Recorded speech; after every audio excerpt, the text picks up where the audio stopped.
Boys, we're back. A little bit earlier than expected, which you love to see. You know, I have this evening slot dedicated to time with the wife. And so you never know if I'm going to be able to come on earlier or later. It just kind of depends on... I don't want to say it depends on her, but it depends on us, you know? Just like if we... need to spend more or less time together. That, you know, anyone who's married will understand. You know, sometimes you spend several hours together, sometimes just a couple. Either way is fine. There's no wrong way. So it's a win-win, right? In this case, the win is more scaping, more streaming. We're back, boys. What up, M5? Welcome to the stream. How are you, man?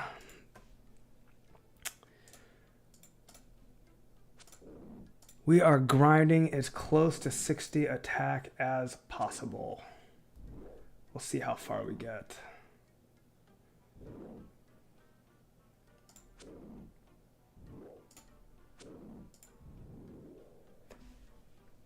Alrighty.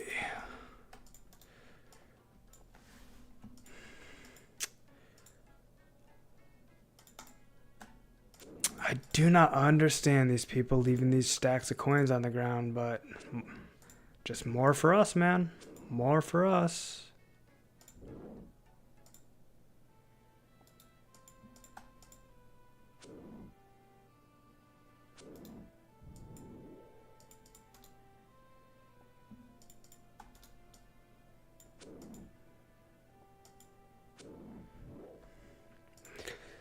Solomon, welcome, man. How you doing, brother?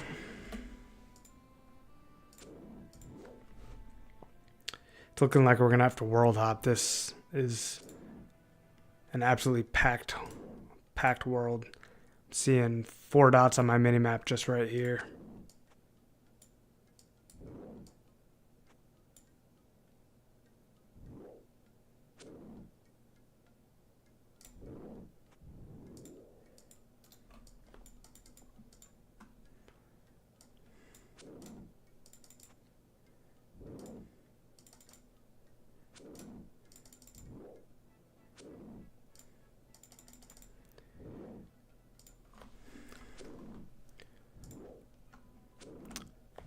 You had a 14-hour sleep.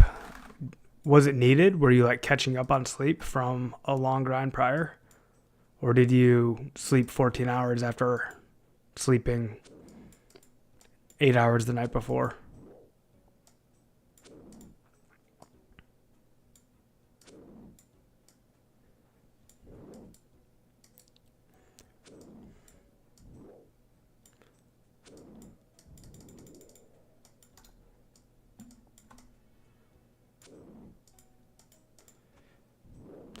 See, there's nothing wrong with that, man. I actually had to skip an entire night of streaming because I've been neglecting sleep as well a lot of nights just to make sure that I stay as far competitive on the server as I'm able to. Getting sometimes between 4 and 6 hours of sleep a night. 7 is really the minimum that I should get, but I mean... Look, the game and the server are so good. I mean, really, they're so good. And so a lot of us are in that same boat. So I think we can all relate to sacrificing sleep to get that extra, you know, couple hours of grinding in. I'll be doing it tonight a little bit, you know. Right? I started this around 9:15. I'll probably be going till 2 a.m. So it'll be close to a 5-hour stream. And then I'll be waking up around 9, so that should be 7 hours. But, you know, really I should get up at 8:30, which would be 6.5. You know, I say I'll be streaming till 2 a.m. I made this mistake last night, and I don't want to make it again. 2 a.m. is really when I need to go to bed.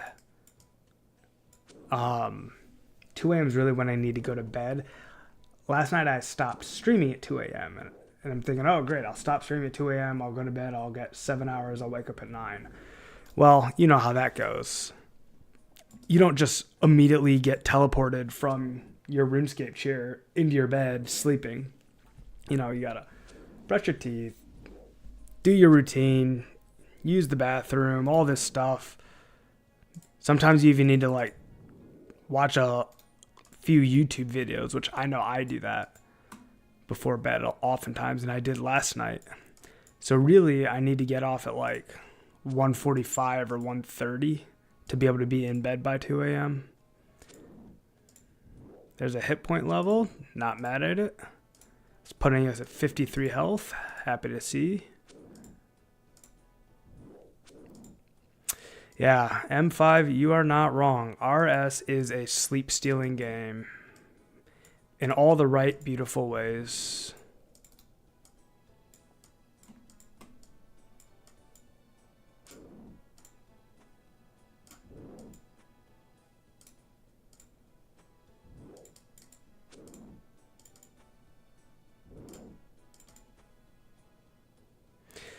Hey, what up, Karsten? Welcome back to the stream, man. I remember you vividly when you came around during the... I feel like it's safe to call it a podcast. Unofficial, but I feel like it's safe to say that that was a podcast with Garlic. Glad to see you coming, hanging out here too, man. As for your question, I don't know, and I need help. So... I know fire giants drop it. However, they also drop chaos talismans, which actually makes me think I should not. I remember, man. I remember. Garlic's the best content creator. So good. Now that Mudkip is creating content, he and Garlic are both top tier. And there's some other really good creators as well, like Pause does a great job. But yeah, Garlic is literally like S tier. You know, there's people that are as good, but he's S tier. As far as what to kill for the nature talisman, I've ruled out fire giants because knowing that they have the ability to drop both chaos and nature means that I might have a would-be chaos drop that turns into... I said that backwards. I might have a would-be nature talisman drop that turns into a chaos drop, and that would be a real bummer. So fire giants are out. So it's going to have to be above ground monsters that have access to the rare drop table.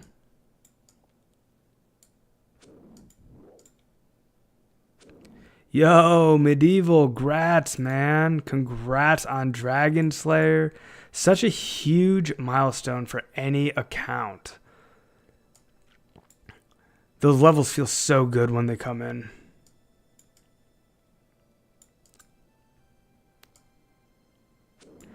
Look at the tech that this guy just displayed. Did anyone notice that? He came and hit a 16 on this giant here. Somehow did not get locked in combat. And then went south and hit another hill giant. And managed to secure 2 giants with 2 hits. That was impressive. I've never seen anyone do that. Big ol' attack level there, guys. 52. Going all the way to 60. Last I checked, I was about to say 200K, but that was like a day ago. So a lot can change in a day. A good way to try and determine the value is look at the high scores of smithing and take a look at how many people can smith it.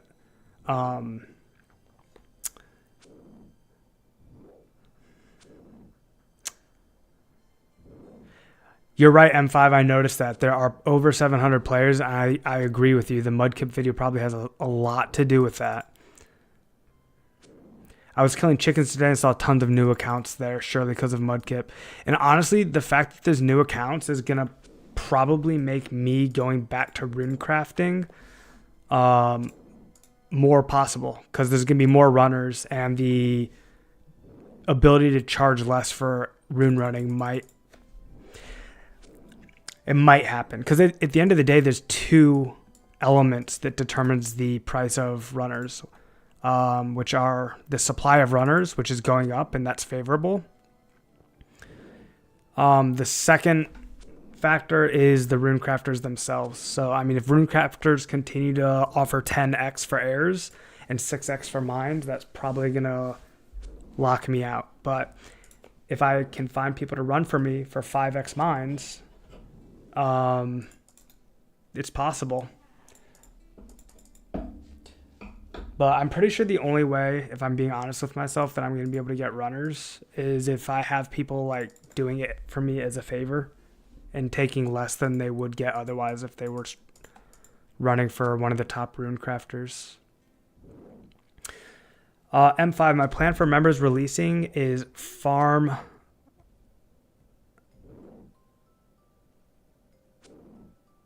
Why is this guy complaining? We're at Hill Giants, man. There's 700 players on, like, it's an MMO. My plans for when members are released is to, there's like no one here. Why do you keep coming in my corner? 1, 2.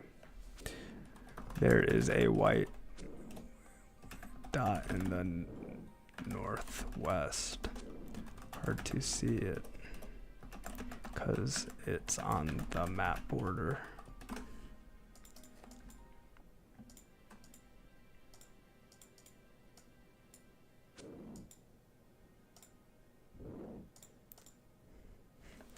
Relatable though, I feel you.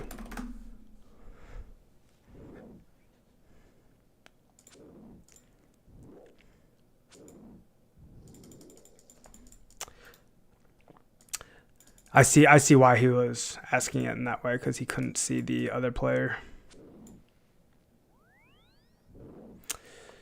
All right, where were we? We were talking about plans when members is released. So I want to farm a nature talisman, and the only way to get a nature talisman is to kill monsters that are above ground. So like, for example, let's say these hill giants had access to the rare drop table, which I don't think that they do, but just for conversation's sake, say they did.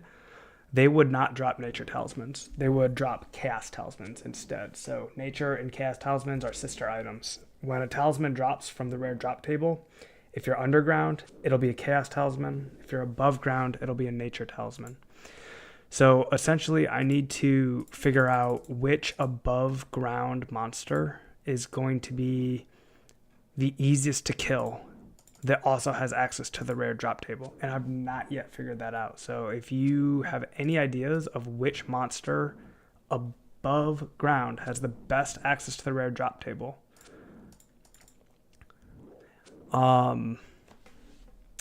that's what I need to be killing. And when I say best access, there are two things that need to be considered. Number one is, what is the % chance of the rare drop table being accessed? Number two, how quickly does the monster die? I favor number two. I'd rather kill more monsters with drop table access quickly than kill a monster that takes a long time to die and has a slightly higher % chance of rare drop table. Because in general, I think that you want more dice rolls than better sided dice. Karsten, I'm doing the Iron Man route, mining 11,000 S and running them to the altar myself. What's your runecraft level, man? Karsten, look at my runecraft level. I'm 62. I'm 18 on the leaderboards, and I started my account by mining 20,000 rune essence straight.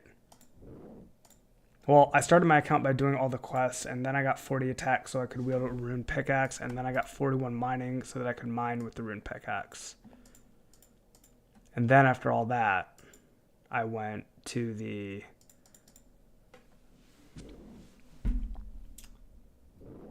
rune mine, to the rune essence mine, and I mined 20,000 straight.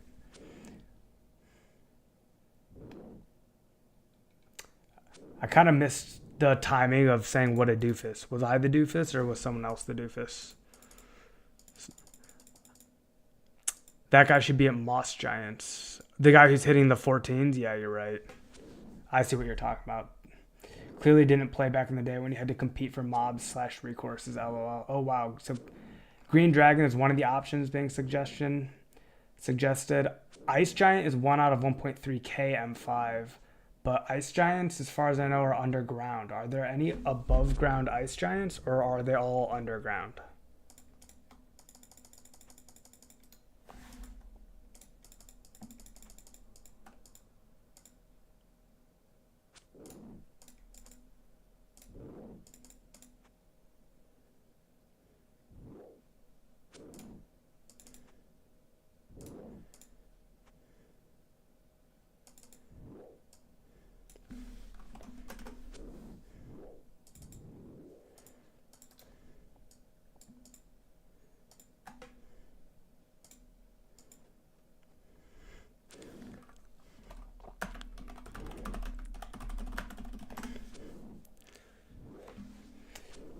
$20,000 respect.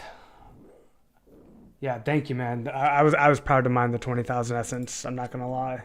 Those are like some of the earliest VODs. If you go look, there's a ton of VODs that are all titled "Mining 20,000 Essence." Yeah, the guy at Hills was being a doofus. I was able to figure it out with the power of deduction and intellect. There's two, I think, at White Wolf Mountain. If he's two's probably not enough unless they respawn really fast, but that might still be the best option. I don't know. I don't know.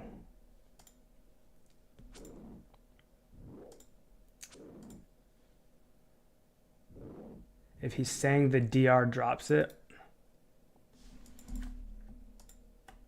what's the DR? Is DR Dragon?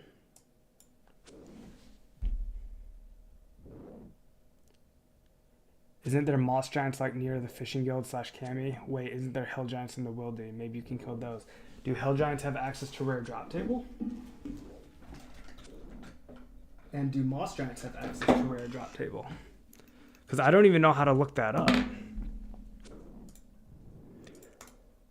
That would be a great start for me in this research project. If someone could like link me a site that has accurate rare drop table.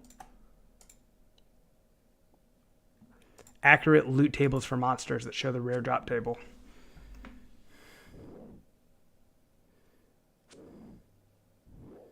Because I've been linked several loot table websites. But only one of them is for 2004. I'll show it to you guys and I'll link it. But it seems to me like it's still stuck on the, I shouldn't say stuck, but it's still on free-to-play drop tables. Because Members hasn't come out yet. I'll pull it up and show you what I'm talking about.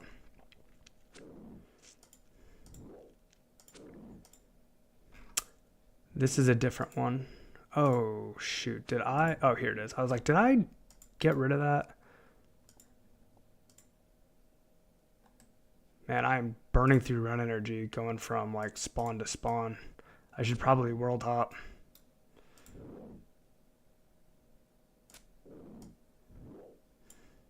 Gotta get the tunes going too. Let's make that happen.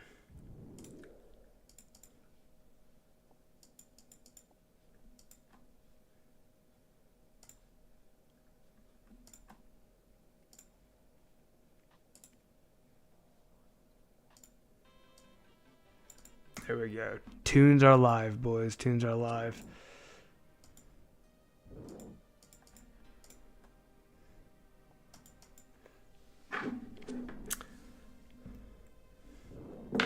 Avi, ready? Welcome to the stream, man.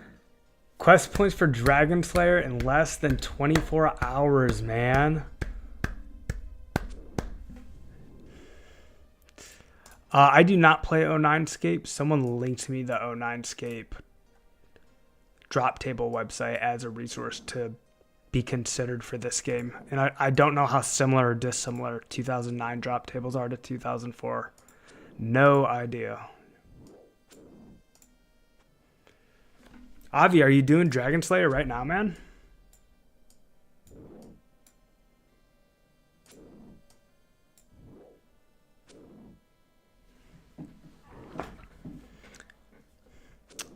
Hold on, I will link the website I was talking about. I will. Just trying to keep the XP flowing. There we go. All right, so here's the link.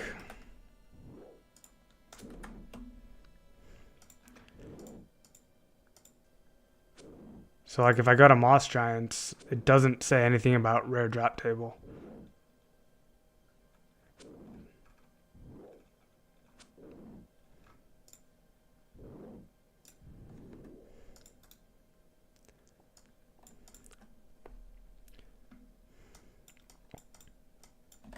And then if anyone's curious, this is the other one.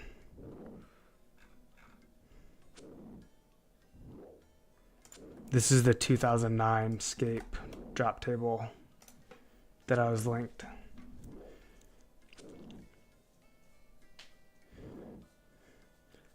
Kind of miss summoning.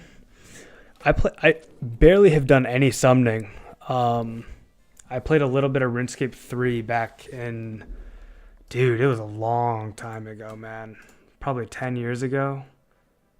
I'd have to think about that. I graduated college in 2014. Probably 2016. I think in 2016 is when I last played RuneScape 3. Scroll through that page. I think I saw rare drop table on the 09 one. Yeah, I'll go check that out, man. Even if we see it there, I have no way to confirm if the... this is for Fire Giants, though. So let's go to Moss Giant.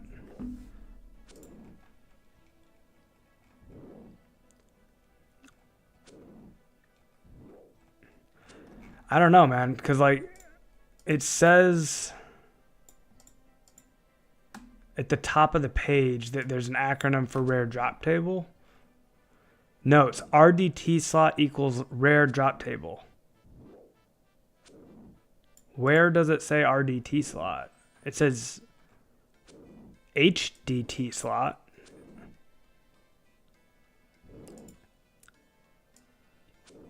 USDT slot.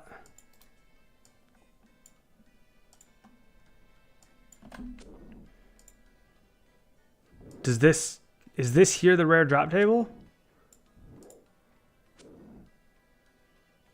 I don't think it is.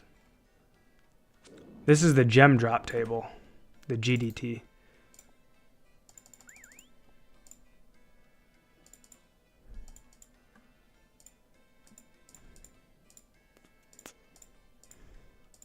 This world is awful. What world am I on? I don't even know. If someone's a friend, can they tell me what world I'm on?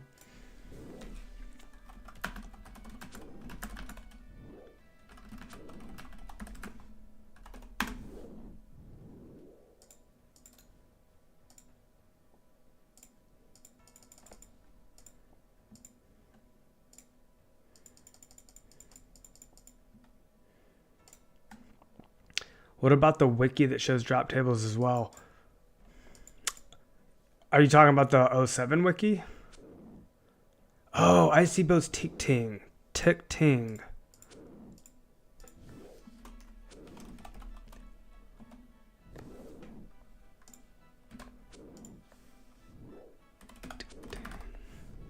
See, I gotta document this stuff because keeping like everybody's name straight is a chore and a half without documenting it. I just don't have the memory for that.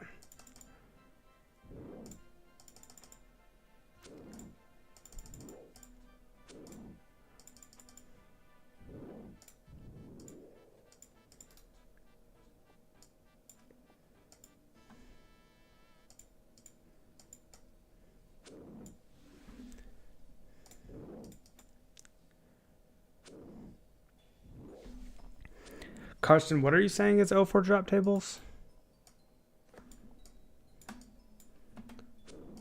This website here is dedicated specifically to 04 drop tables. This Niels Gilbert GitHub.io. But I just don't have a way to see if the 2009 tables are the same as the 2004.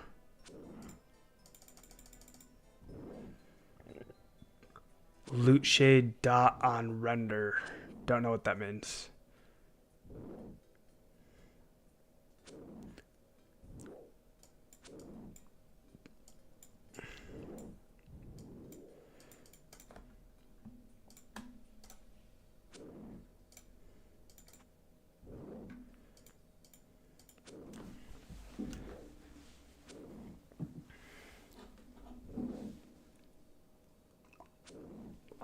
Okay, can do.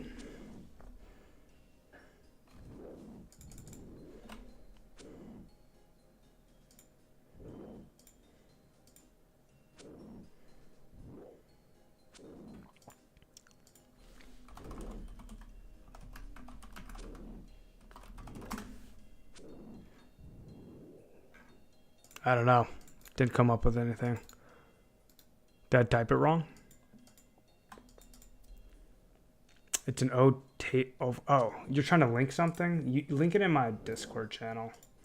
Because you can't link things in the YouTube chat. For some reason, YouTube prevents anyone but the streamer from linking. So as a way around it, I just have people post it in my Discord chat.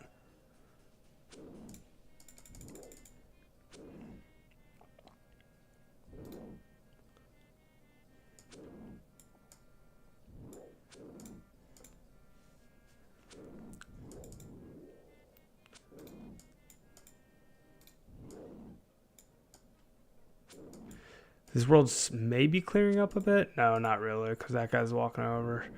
I should world hop, man.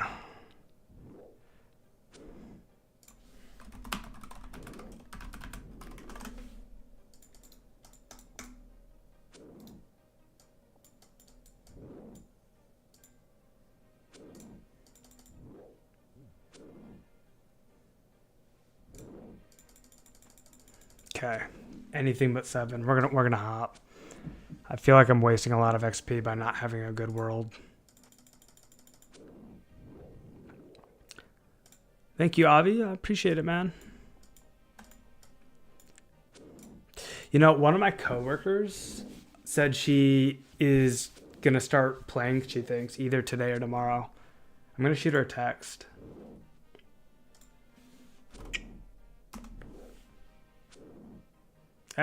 Maybe I won't. It's too late. I should have earlier.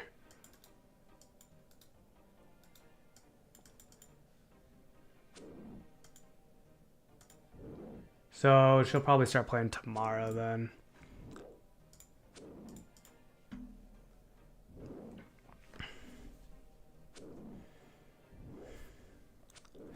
Did someone else maybe hop? Because suddenly it feels like I have this corner to myself. We'll see how it goes.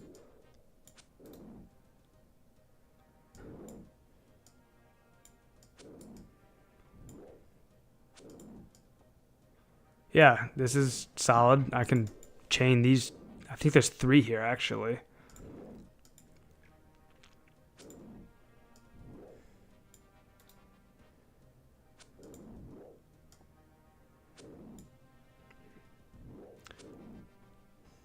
I only see one other guy on my map right now. Finished Dragon Slayer thanks to my safe spot, Jay. I'm glad it worked for you, man. It was really embarrassing. I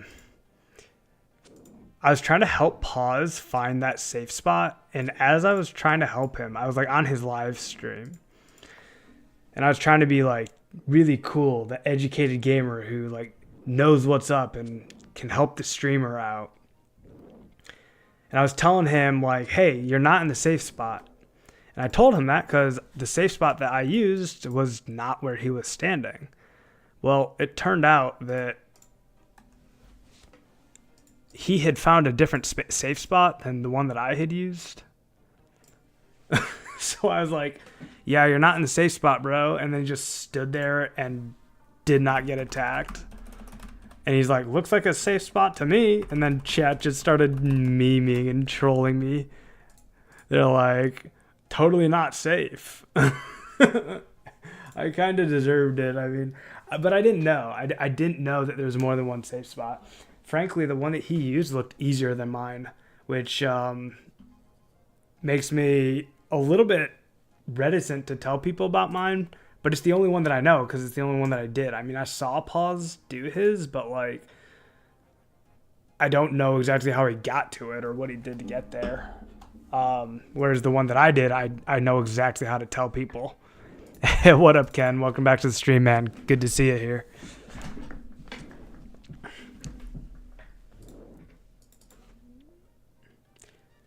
This world looks decent. I only see 3 other players.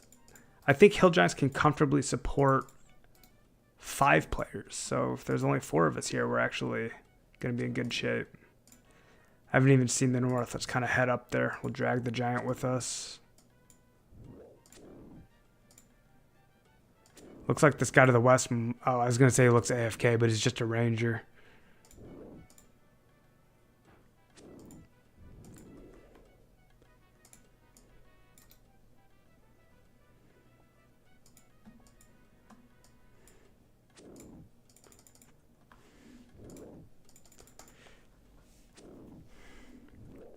Let's check it out, man. It probably will help.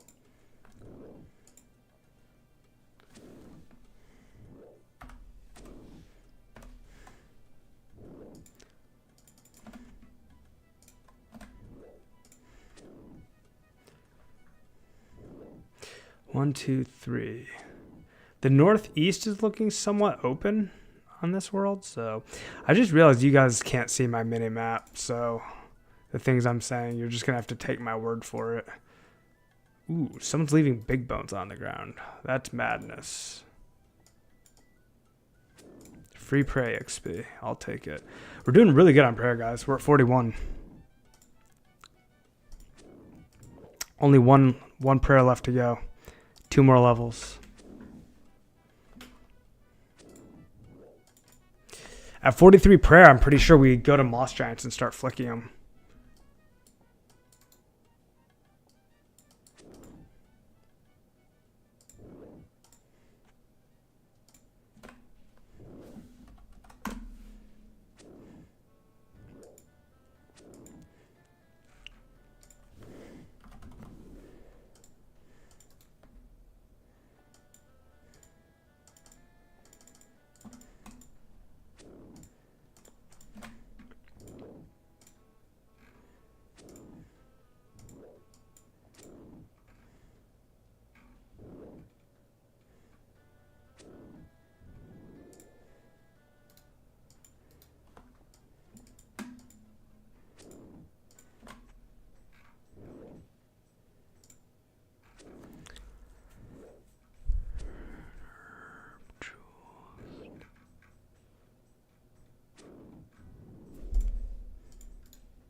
I don't see anything about a rare drop table.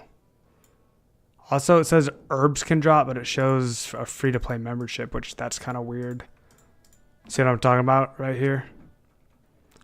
It shows herb is a drop, but the star is silver, as though it's members, as though it's free-to-play.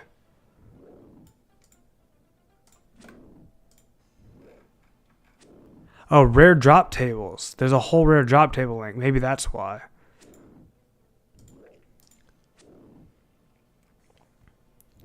Yeah, we'll check that out.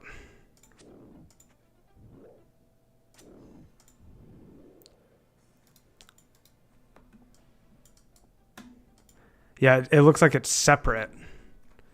So we want the mega rare drop table, I guess. Or maybe not. Ultra rare drop table. Okay. I saw the nature talisman image in there.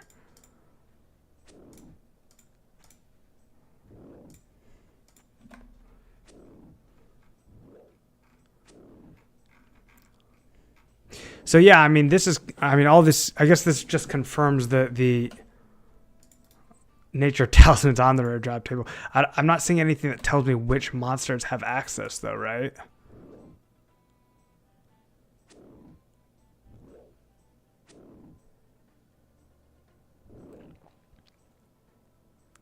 And actually, it shows the nature and chaos talisman, but doesn't list it.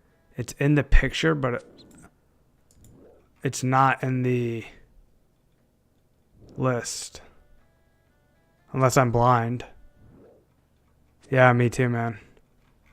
I'm curious about this resource though. How did you come across it? And like, what is it? Is it supposed to be the drops for 2004, or is there like an about? Welcome to Loot Shade. Oh, copyright's 2025. That still doesn't tell me much.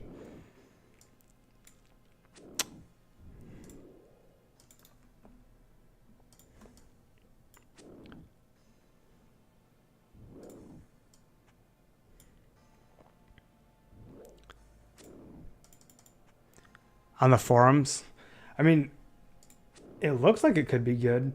I feel like at this point, the only thing I'd trust would be looking through the source code, which I just got to do that at some point. And actually, not Ken, now that you're on, you are the guy to help us with that. Oh, and you know, Ken, that was made specifically for 04, so that's helpful. Ken, you know how to look through code, man. Would you want to help us out and like check out the code and maybe post in the Discord where it talks about the rare drop tables? Because I mean, the loot table's open source. It's there to find. I just don't really know how to like look for it.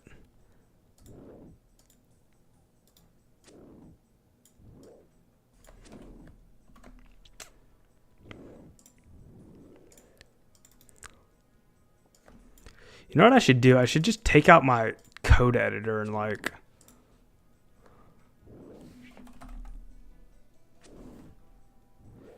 I'm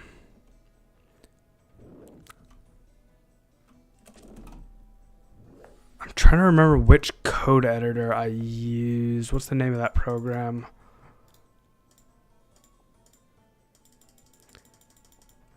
Yeah, no sweat, man.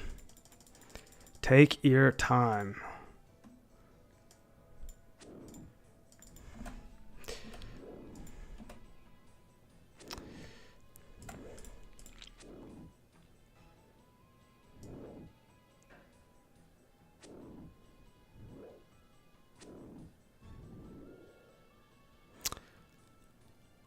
I'm going to be AFK for just a second on the game because I'm looking for the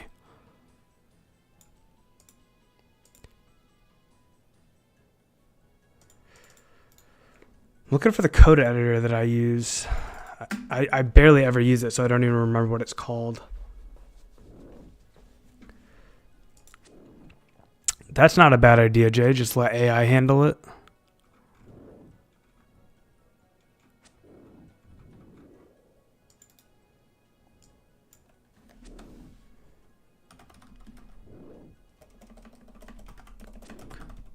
Visual Studio Code. This is the code editor I would use. Visual Studio.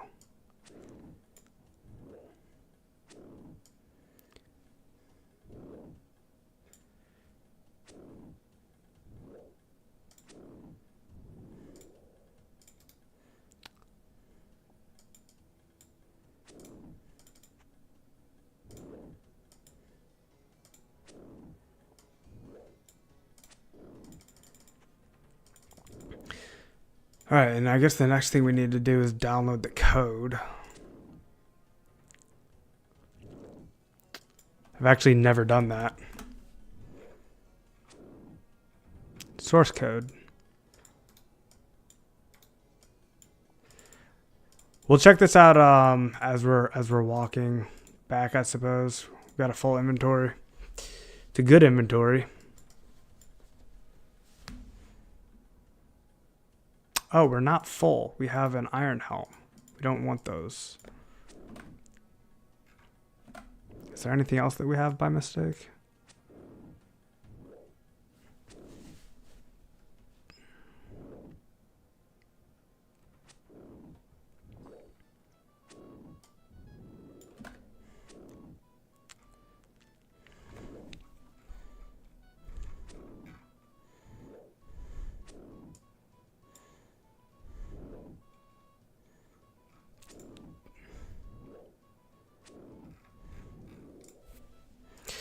Oh, man. This is going to be tough. This is going to be tough to try and do while gaming. I will try. If you're running into issues, download our extra I just want to copy the code.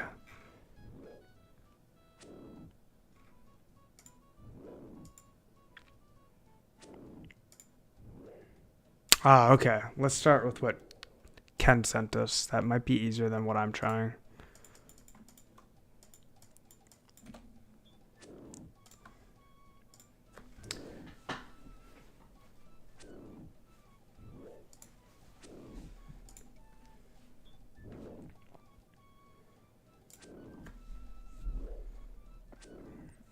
Just a second. We'll do that off stream.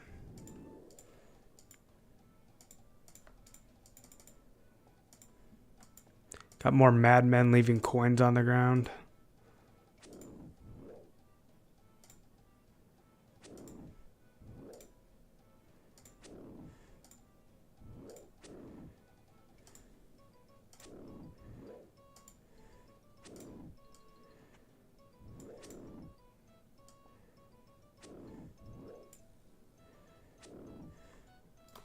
Look at this Giga Chad. Full iron. Smeagol. Convince me the server's not growing when we see Giga Chads like that on the server. You won't. Alright, we can now officially reset.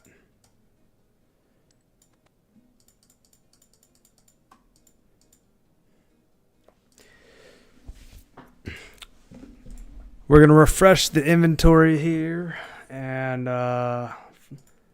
see if we don't find anything just looking at the source code ourselves. I'm not even sure what to search. RWT maybe for, or RDT for rare drop table. That might find it.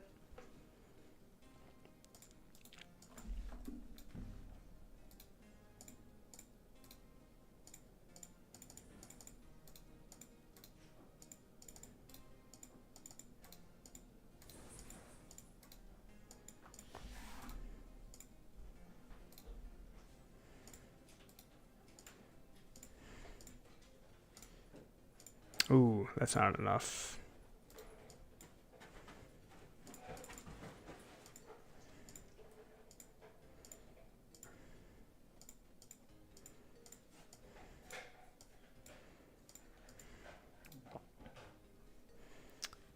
Soy Bulja. I was so ready to call you Soldier Boy, and then I looked at your name twice.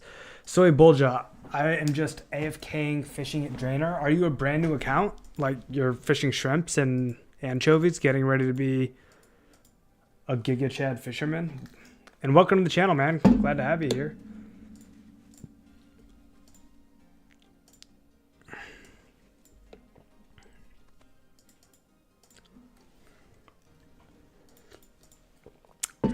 If you want to link your RSN, it's not really a link, but just if you want to type or paste your RSN here, it's really fun to take a look at new chatters accounts and just kind of see what everyone's been up to. It's a cool way to bond with the community and just see how we've all been experiencing the game together. Hype on the first giant law rune drop there. Love to see that. Is that 800 GP still these days?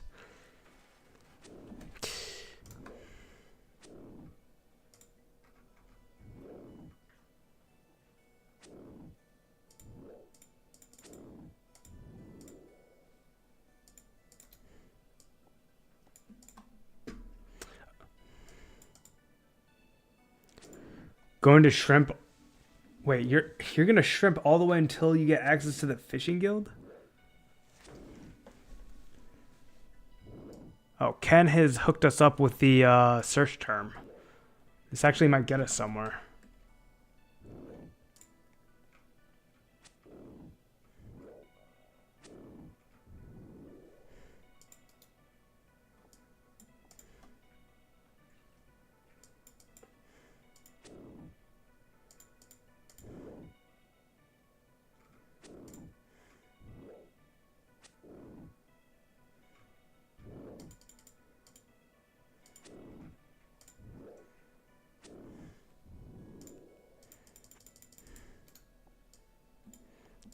Someone's leaving cosmic runes on the ground, man.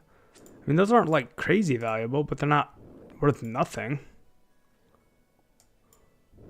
What are cosmic runes?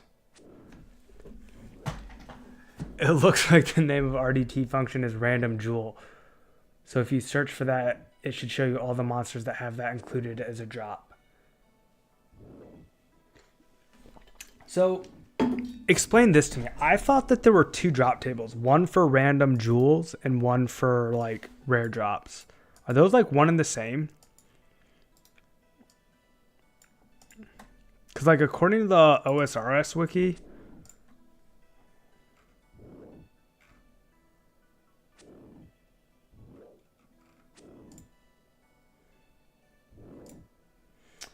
this is a whole thing, guys. I'm trying to sign into GitHub here, but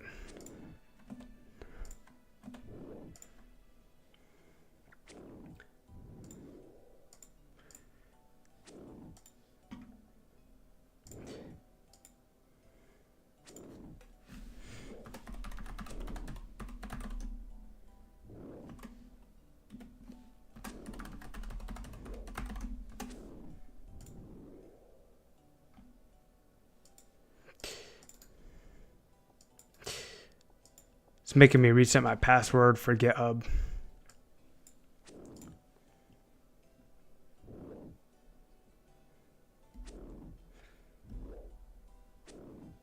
All right, now we can try this link again.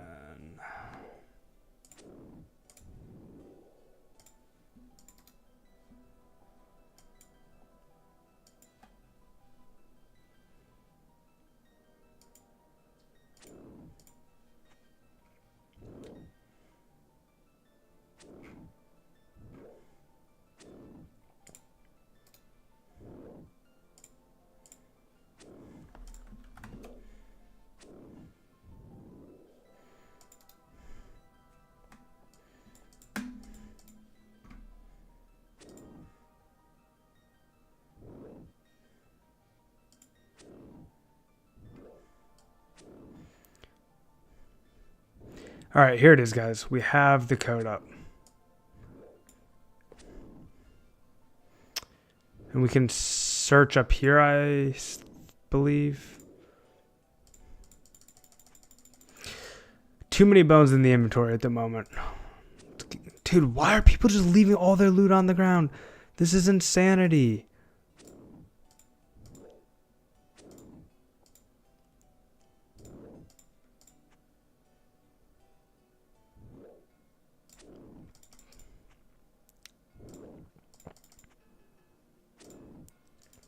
I'm not as well versed with crazy in-depth game knowledge, though I can just kind of read the code.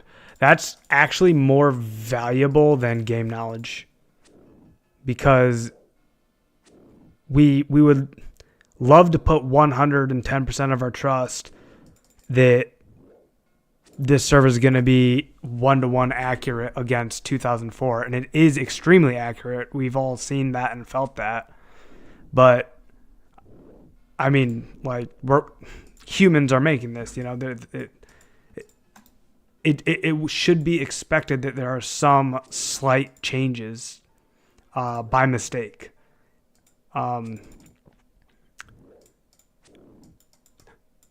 So rather than using memory or game knowledge, the best thing you can do is look at the code as it exists today. That's the source code. You're literally getting it from the horse's mouth. What's after Dragon Slayer, by the way? After Dragon Slayer, you are going to want to train combat. Cowhides are a really good moneymaker. They're extremely expensive right now. Because you said your goal is to do PVMing, so I'm giving you suggestions for what to do, Avi, based on a goal of getting high combat and doing PVM. So in the early levels after Dragon Slayer, you're going to want to kill cows. And so what you can do is take your cash stack and buy every scimitar from the scimitar shop in Al-Kharid, and then you'll just have them with you ready to use. If you have bank space for it, buy sets of armor. You can probably start with iron, skip steel, because it's just easier to skip steel, I guess. You'll fly past it in levels. But Mithril is worth it, and Adamant is worth it. and just kill cows until... how long should you kill cows? I mean, train strength up first.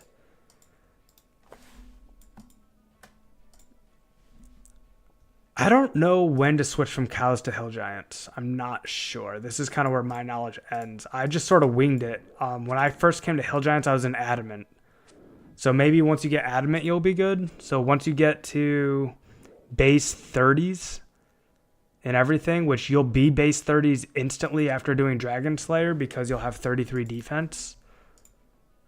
So train your attack up on cows until it's like up to base 30s, and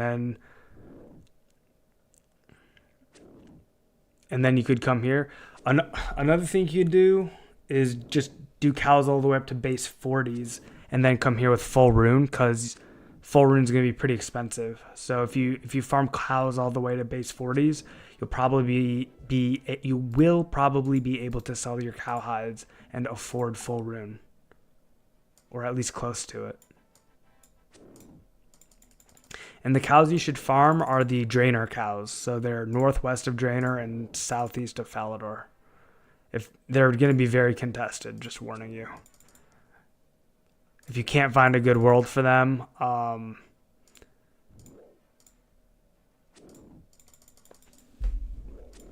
don't know. If you can't find a good world, you could try the ones east of Lumbridge, but those suck. They're really far from a bank.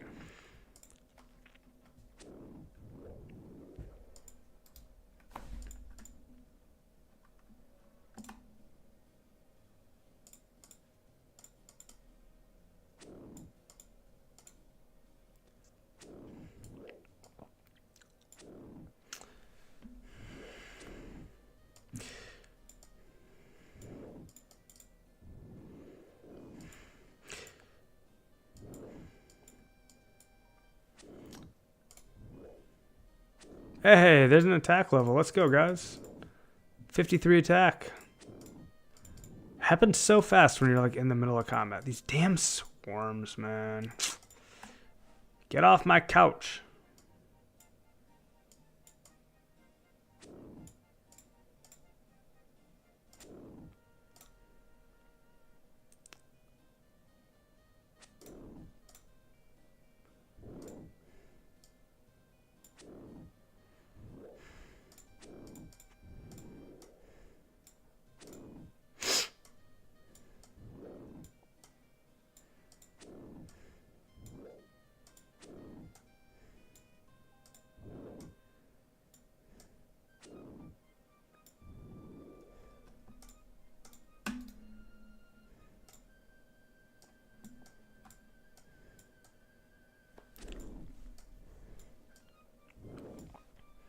I haven't forgotten about looking through the source code. It's just been hard to find a moment of AFK time.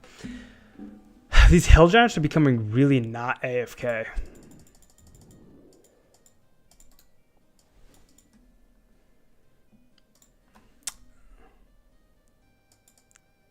I'm just absolutely smacking on them with the 60 strength and high attack.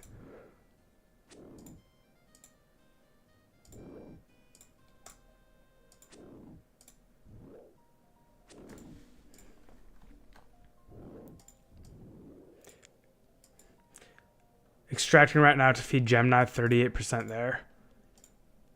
Hey, that was smart, man. So you're giving Gemini the source code? Beautiful. No reason not to. It's open source anyways.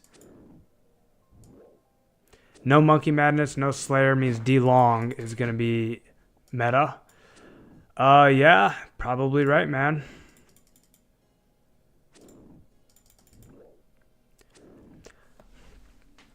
What up, David? I don't think I've seen you around, so welcome. I was told that you do Moss Giants at 43 prayer to pray flick, but I mean, maybe I can just tank them pretty easily if I have the right food. I haven't fought any yet, so I don't know how my character holds up against them. Have you fought Moss Giants with Around My Combat?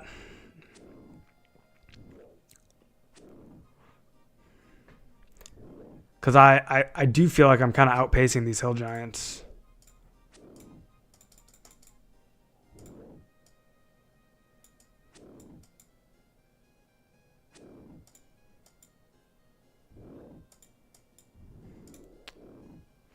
Oh, I just noticed Ken has given me further instructions on how to search through the source code. That there's a search menu on the sidebar right here. So we're gonna search for Nature Talisman.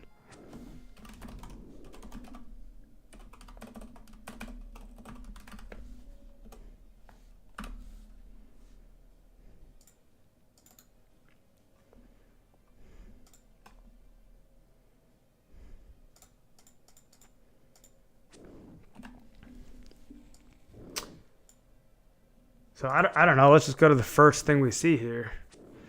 Oh man, trying to do this in a small window to make it so you guys can see it is really tough. If I go to a large window, it's just gonna look like a white screen to you guys. It's one of the disadvantages of streaming.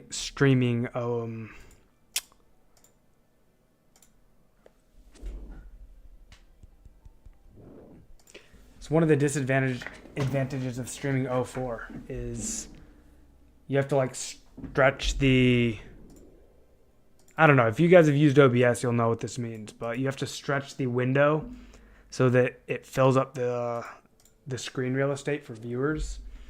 So like you guys are only seeing like a tiny part of my screen. Even though I'm sharing my whole screen, you're only seeing like this much of it.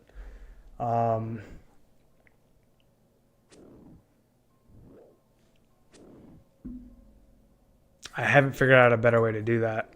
So every time I'm trying to share another window with you, I basically have to click and drag the borders of that window and shrink it down to the same size of 2004. And I don't think that's going to work with the code, so I'm probably just going to side monitor this.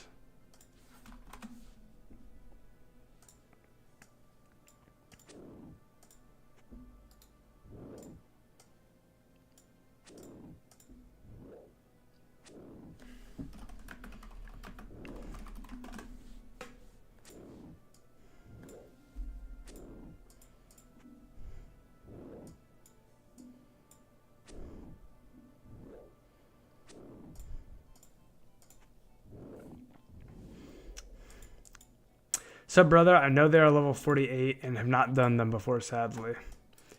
48 versus 28. My combat is 64 versus 48. Maybe they'll be fine. The Oblivious, welcome back, man. Make another scene on OBS.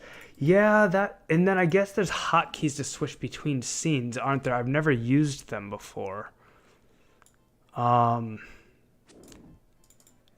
that's an option for sure.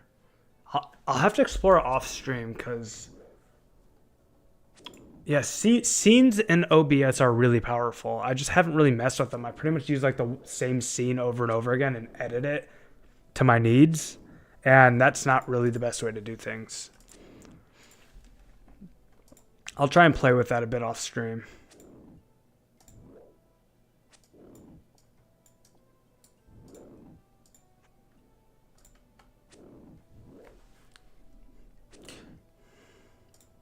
$100, man. That was a good suggestion.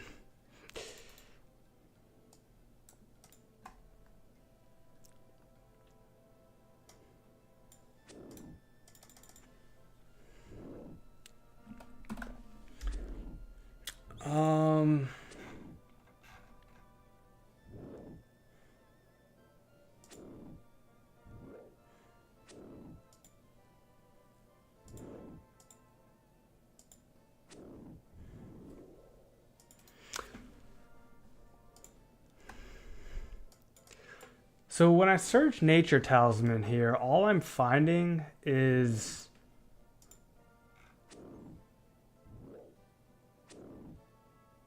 it looks like there's two variables that have been assigned to Nature Talisman. They look like this.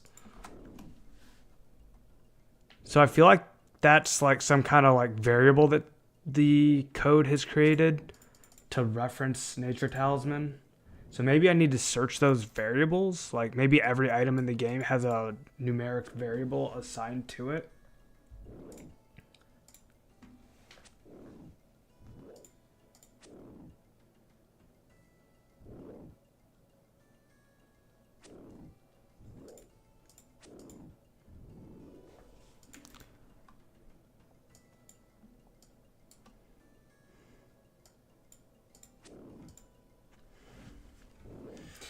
What was the other thing Ken suggested I search for?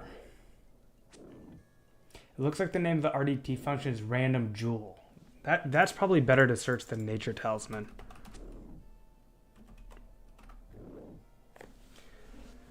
Oh, dude, that's it. Look, guys, I can't post pictures in YouTube chat.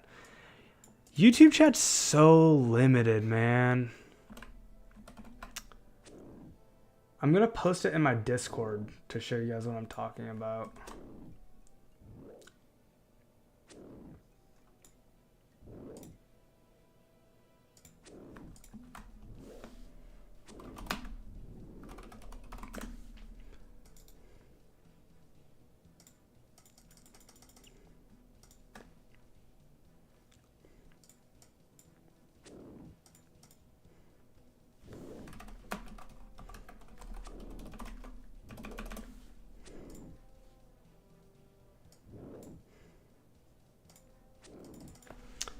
Cert just being noted. Oh, is that what cert means? Click on the file that says shared drop tables.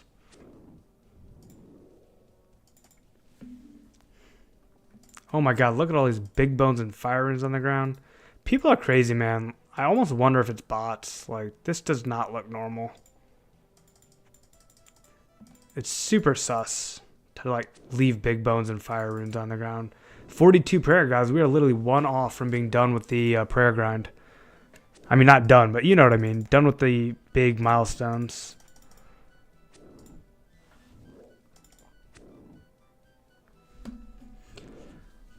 So we'll want to search the 1462 since they don't drop noted.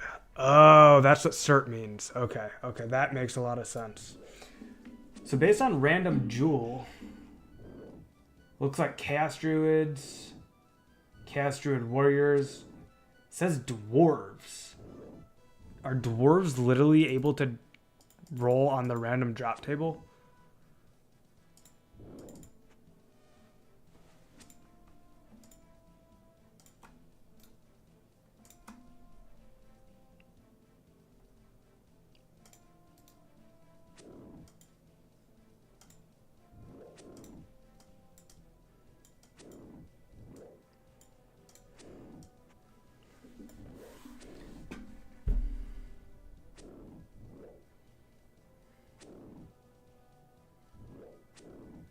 It actually has giants on there, guys. And greater demons. I mean, if giants... Well, giants are below ground, actually. So giants won't work. Oh, that makes sense, Jay. So notes used to be called certificates in RuneScape Classic. That is a very interesting piece of lore.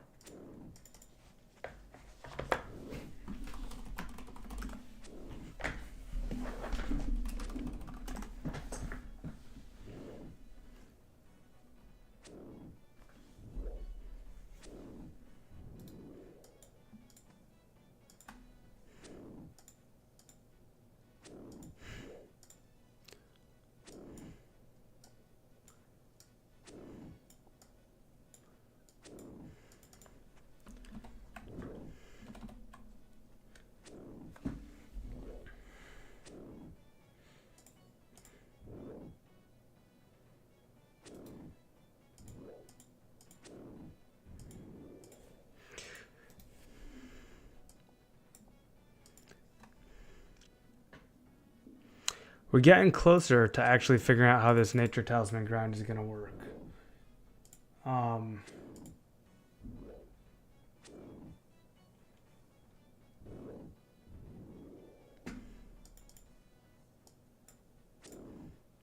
Welcome, White Wizard. Haven't seen you around, so big welcome to the stream, man. Those limp works do look wild. Do you not have a character on 04 yet, dude? And if not, like, are you considering making one? It's like my absolute favorite thing to do is to show this game to people who do not have characters yet and then make new characters. I do a dance every time somebody creates a new character. So, I mean, just throwing it out there, man. Like, oh, you already made one. Okay, so it wasn't me that got you to create it. So I will reserve the dance, but fist pump, dude. Let's go. Let's go. Welcome to the team, man. Welcome to the community. It's a really fun server. Did you find the game through Mudkip's video that he released today?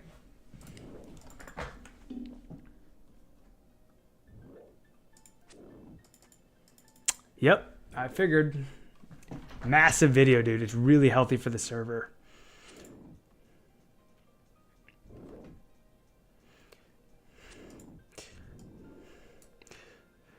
We've all, those of us that are already here, we're really excited to see the video, and we've all been anticipating a big spike in players. And the spike seems like it's about 200 additional to 300 concurrent players on top of what we normally see. It's pretty epic. It honestly might make it possible for me to start Runecraft again.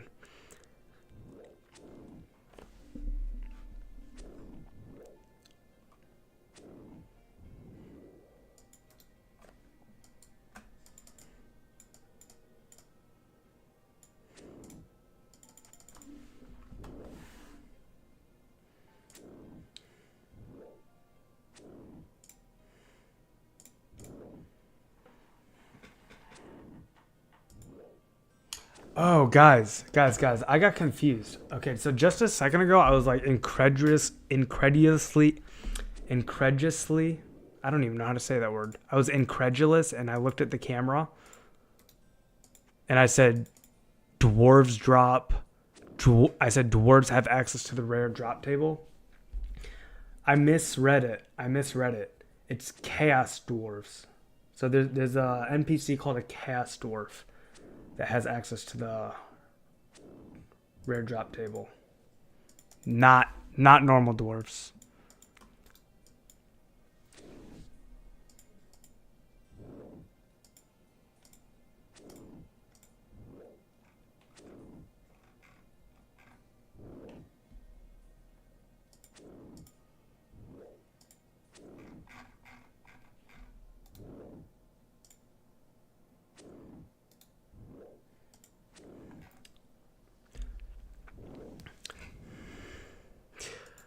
I did not see Matt K's stream, man. So White Wizard, there's no nature talismans yet. We're still in the free-to-play era of the server. Members content does not drop until BC Ball 2004C. Yeah, man. I showered. I got some pasta in the body. Had a good post-workout meal. Spent some time with the wife and then hopped back on. I don't even think I've seen you around, but I guess your introduction to my stream was Scape. That's a heavy introduction, but welcome, man. Welcome. People are forecasting that the price of the nature talisman is going to be like 400,000 to 500,000 GP. 400 to 500,000 GP for the first nature talisman. Stop giving me swarms and start giving me genies. These swarms are useless, man.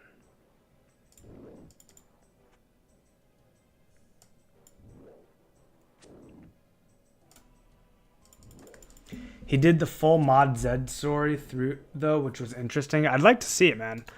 I thought that the interview that Pizzazz did with Vancouver, I thought that interview was going to be with Mod Matt K. I don't know why I thought that. Somehow I got confused.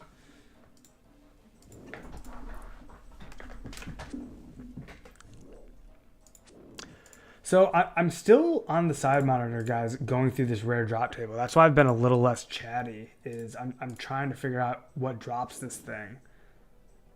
You know what? I'm just gonna make a new scene so you can see what I'm talking about. I'm gonna stop streaming the game for a second and make a new scene.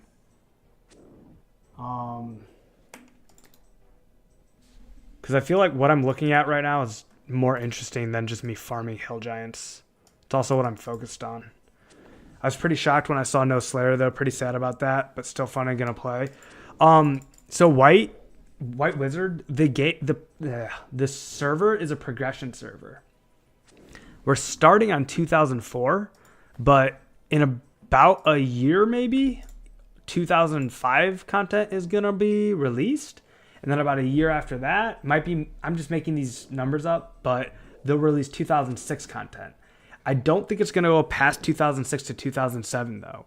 And each time that a new year of content is dropped, it'll be dropped as a fork. So you'll have multiple forks of your character. So like when 2005 drops, you'll be able to keep the current fork of your 2004 character and simultaneously make a copy of that character for the 2005 servers. So that way, if you're like, hey, I don't want to play 2005 content, I want to stay on 2004, you stay on 2004.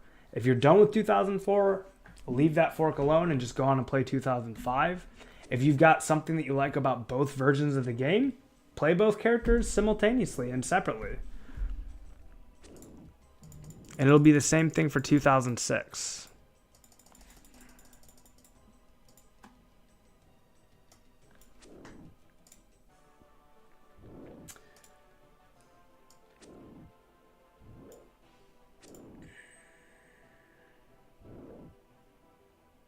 Oh, scenes. Here we go. All right. I'm not at all used to making new scenes, so I'll have to figure this out live.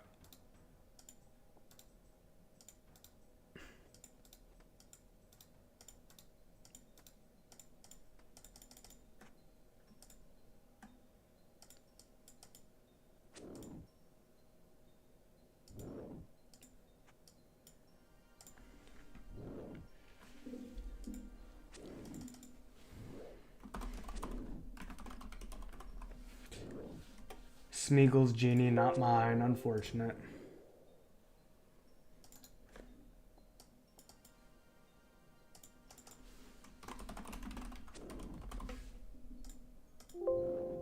The name is already in use? What do you mean the name is already in use? Sorry for the terrible sounds I'm forcing you guys to hear. My mistakes.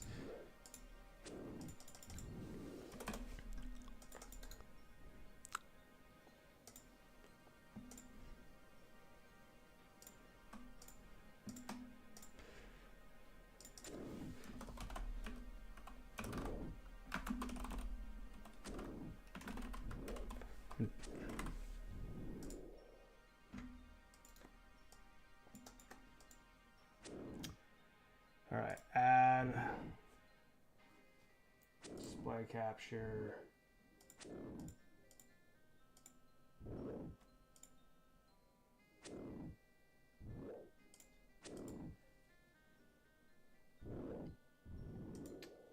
All right, so let me know, guys, if you can see the code that I'm looking at.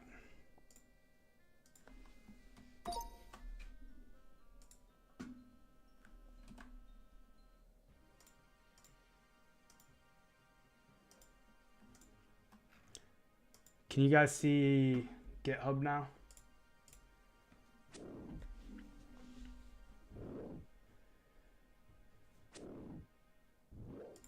Cool. So what I've done is I've searched random jewel up here and it's got 44 results.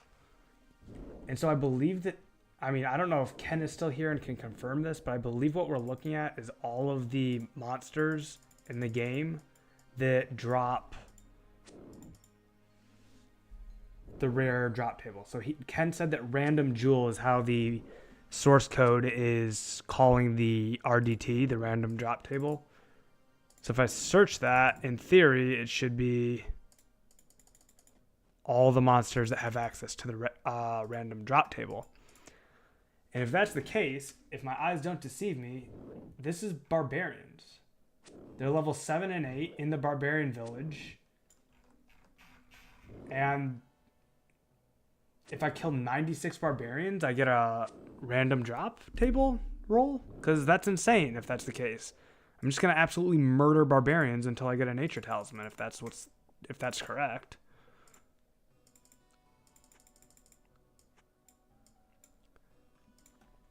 Which also means that this grind to get combat levels is, I mean, it's still kind of worth it because I've made my max hit and my accuracy a lot higher, but I won't need to train defense.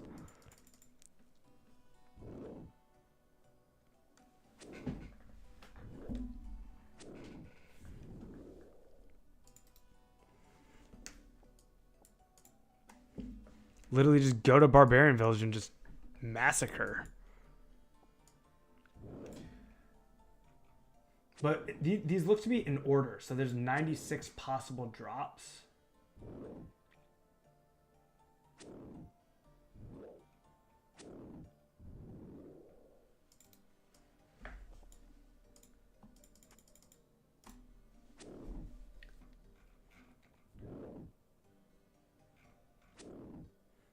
Default drop from config, loot drop duration, tertiary is...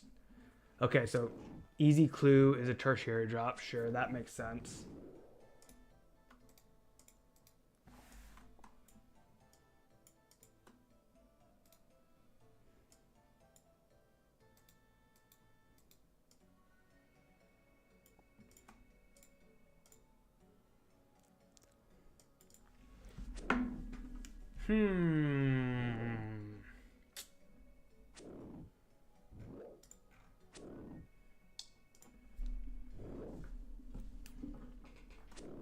I don't know if any of you want to like take a look at this yourselves. It's on my Discord channel, the link.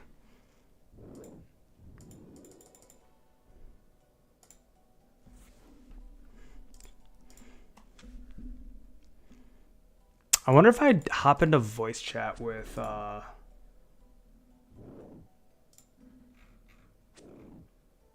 some people that know the code of this game, if they can help me with this.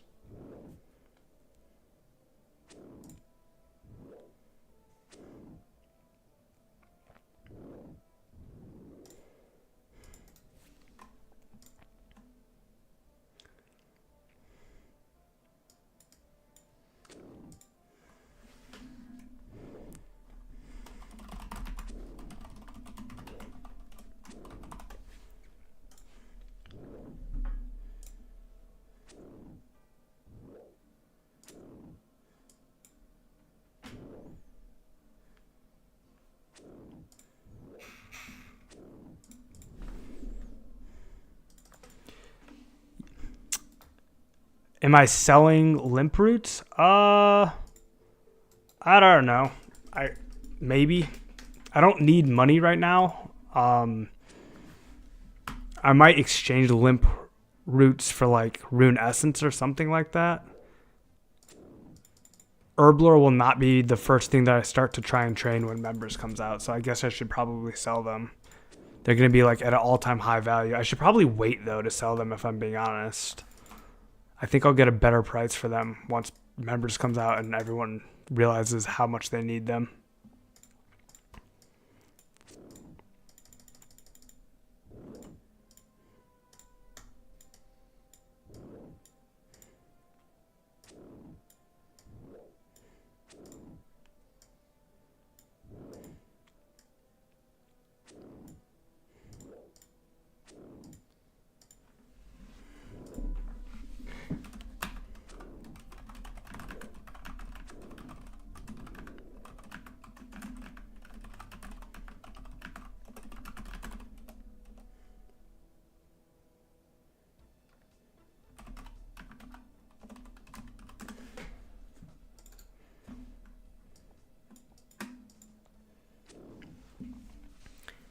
$800 gold for limp? You're joking me.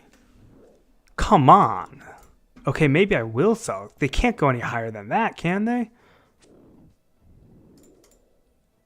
That's absurdity.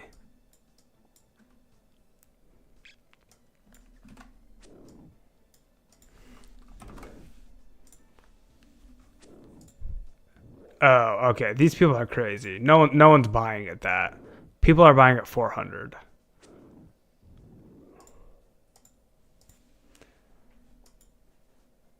I don't think anyone's actually buying at 800. Those are people just trying to like raise the price. I mean, I'll list them. Yeah, I'll list mine for 800. 12,500 for 800 GP, dude. This guy wants 10 mil. Look at this guy. Sagasax wants 10 mil, man. I gotta PM him. That's actually hilarious. I spelled his name wrong.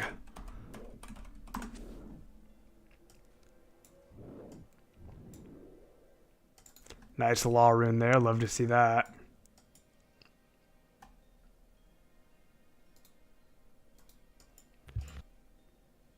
Yo, what we doing? Hey, what's up, B? Disclaimer, man. I am live on YouTube. So before I like continue anything, I just want to make sure you know that and that you're okay with that. Yep, all good. Cool, man. I have the Discord stream up, and I'm looking at the GitHub source code. I'll give you my end goal here. I'm trying to determine which monster to farm in the overworld to have the best chance at getting a nature talisman. Okay. If you understand the code and how to look at this, if you could kind of teach me what to look for, and then how to think about that question of which monster would be the best for the nature talisman based on the rare drop tables, that'd be awesome. Yeah, so I understand Runescript. I've done a good amount of engine implementation, so I understand all that. I haven't looked over the rare drop table code specifically. Let me give it a look in local before I start answering questions. Sure. Yeah, I'm not a coder, so I was just kind of looking at it. I don't know if you know Ken at all, but he kind of hopped in my stream, Ken J. And he was telling me that to search for the rare drop table, the code calls it the random jewel, all one word. So I searched for that, and it seems to show me, based on that search query, each monster that has access to the RDT. Yeah, okay. So random jewel.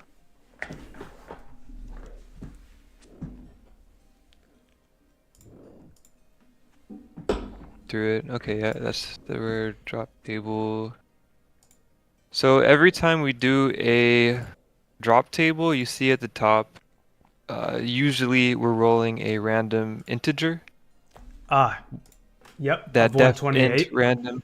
Yep, and so that's gonna roll between, let me think.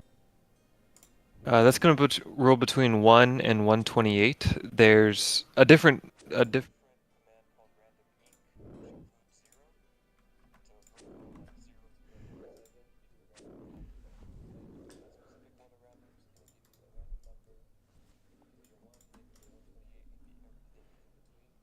I see.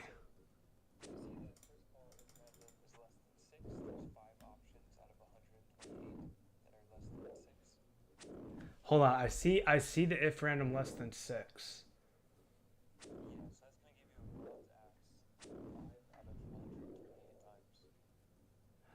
I understand.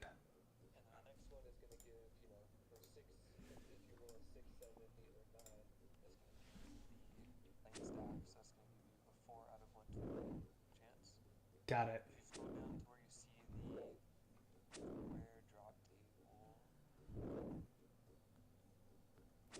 And okay, so I just wanted to point out something else that's interesting to me is that if you look at 27, it's between 26 and 27, you get a law rune, but then it jumps all the way to 69. So anything 27 to 69 drops coins, which, I mean, that makes sense because it's a massive range and coins are very common.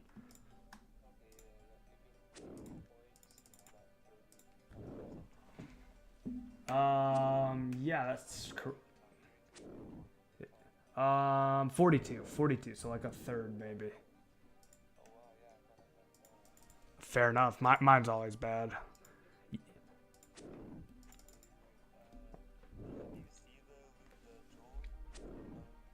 I think it's further down if you scroll to the bottom. It's like the last thing.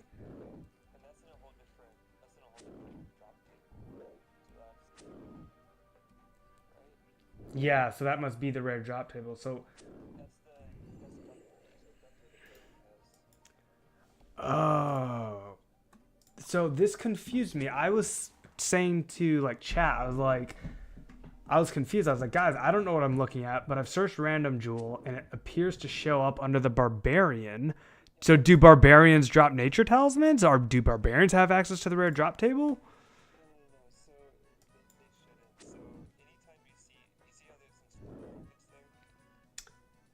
Gosa AIQ3 Gunther the Brave. Yes.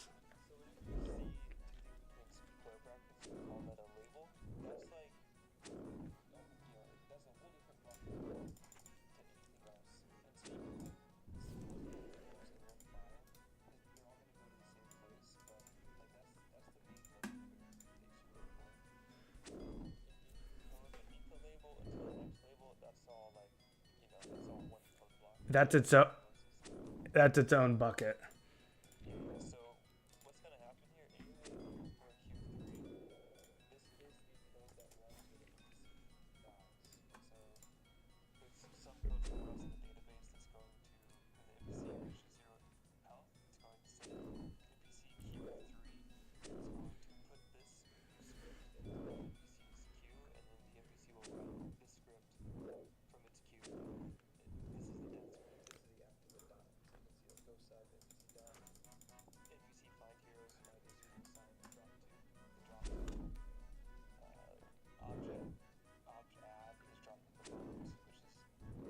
Ah. Yep. Okay. That's the tertiary drop. Yep.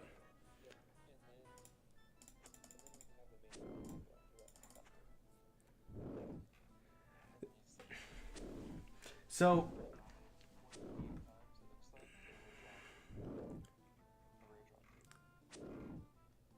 okay. This is not really getting toward my nature talisman question, but I've just become curious. Why did the coders decide to put Gunther as a what'd you call it? It's a interval. Is that what you called it? A label. Why did they decide to put it as a label instead of its own bucket? So why did they nest it inside of the barbarian drop table?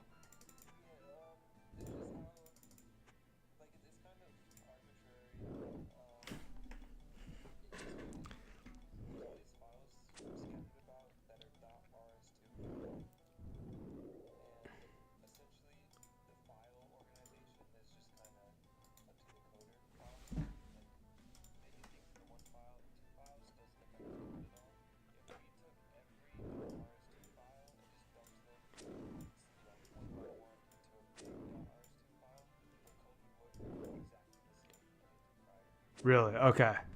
So this it's like it's a visual organization thing. This is what made sense for him.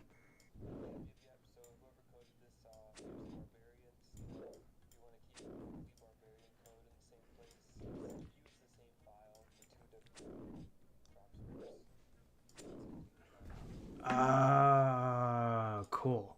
Very cool indeed. Um, okay, so I guess maybe we can now think about the nature talisman question. What would be the best way to look through this code and determine the best monster to drop a nature talisman? I know that it needs to be a monster that's in the overworld because anything that is underground is going to drop a chaos talisman. So it's kind of like I'm thinking like, what is the fastest monster to kill? Like lowest HP pool. That's in the overworld. The other way to look at it would of course be like the monster that has the highest chance to roll the RDT. But I feel like whatever that monster is just gonna take like hours to kill and it's probably just not efficient. So I'd rather have more dice rolls on a low health monster. And I'm like, which monster is that?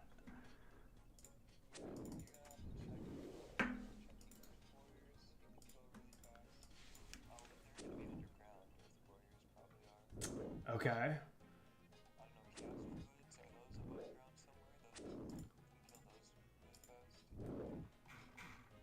I don't know where any of these things are. It's been so long.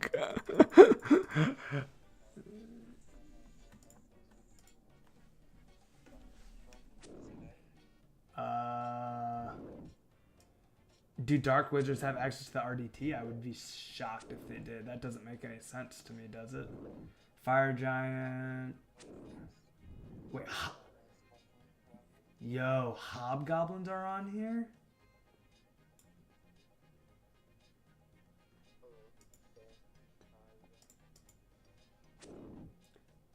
I actually see Zombie. Another label.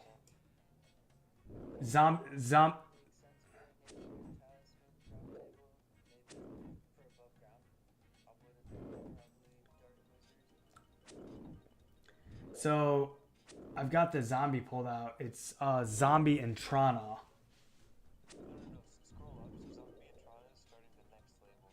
Oh, you're right. Previous label is what. Which is armed zombie. It's probably underground. That sounds like something in a Cavalry dungeon or something. What you can do is you so that name zombie 3. That zombie 3 is the global name for that zombie. You can find the if you search zombie 3, you can get all the information regarding that zombie. I don't think it will tell you where it's spawned. That's Okay. so I'm seeing zombie, The Walking Dead, and then really low stats. 7 strength bonus, 9 stab defense. I'm a little behind you. Zombie, which would be, or if it's in the old. Are you looking at zombie.rs2? So I think it's in the all.npc. All.npc. Oh, here it is. It just it. Oh yeah. Very cool. Okay. This is the NPCs in the realms. Yes, I now understand. And this one is I just stumped them all in the same place. Big ol' fire. Yeah, this is 6,500 lines of code. They probably did this because this is how it runs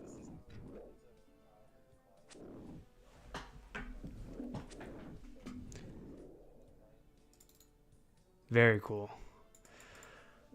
So, this is the definer. They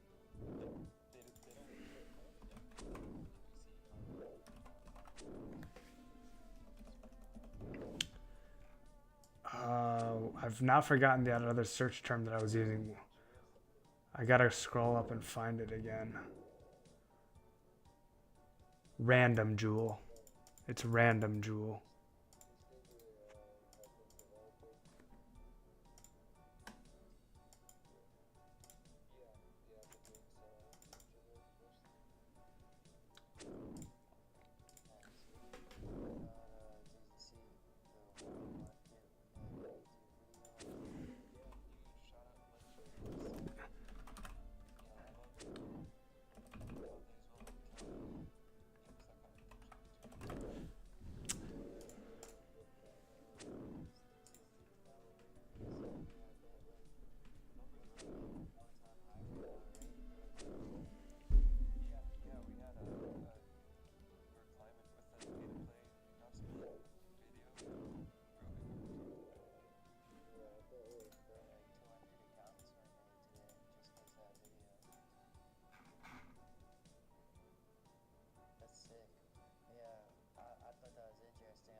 justice to kind of explaining the level of care that went into everything. A lot of private servers are like cash grabby and kind of sluggery. Hey, I gotta interrupt. I'm so sorry, Levin. I should have said this sooner, but I'm streaming live on YouTube, so other people can hear you, and I apologize for not saying something sooner.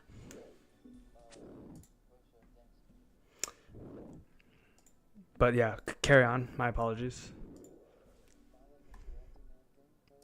No, public server. I just, I'm gonna add it to the channel description, the voice channel description, because I think it's rude to just have people not know they're being recorded and that they're live.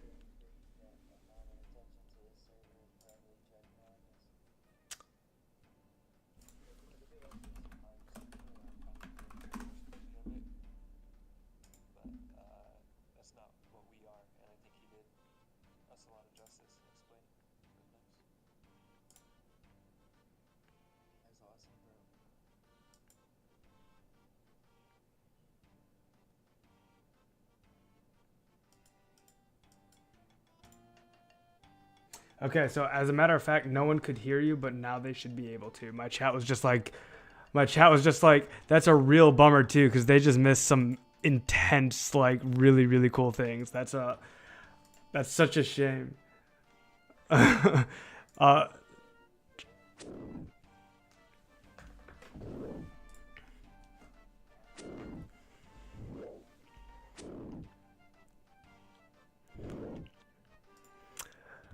all right.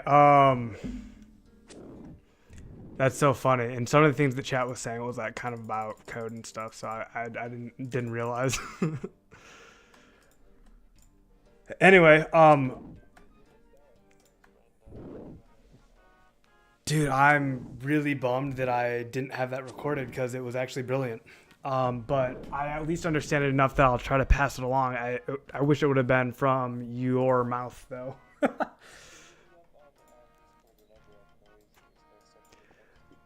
Yeah, if you wanted to, man. I mean, I'll just throw this out there as an idea. We could just like schedule it and have like, a segment, however long you wanted, 10, 5, 10, or 15 minutes of like kind of going through the rare drop table, how the integers work, and that'll empower other people to look through the source code.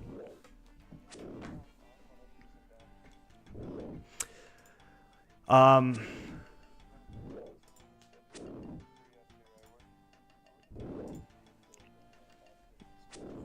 that's like kind of my same schedule, so that's perfect. I'm gonna add you.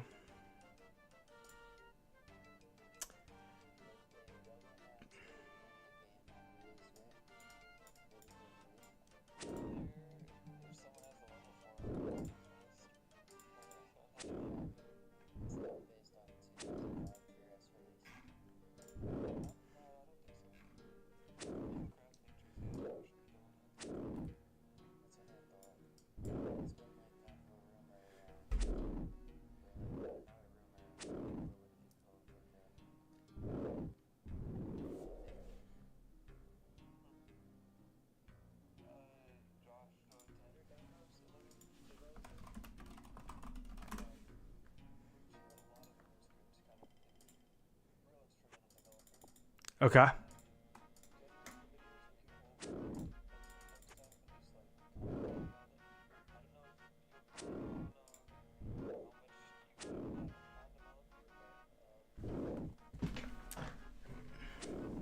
Yeah, throw her link in my Discord DMs.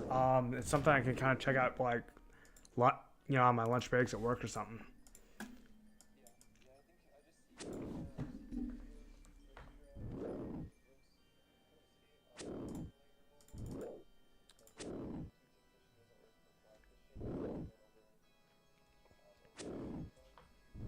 That sounds really cool.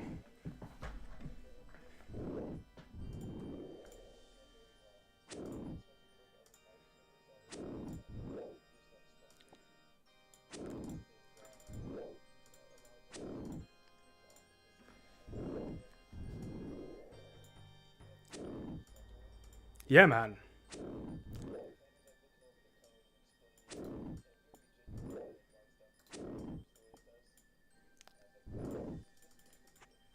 Man, that'd be fascinating.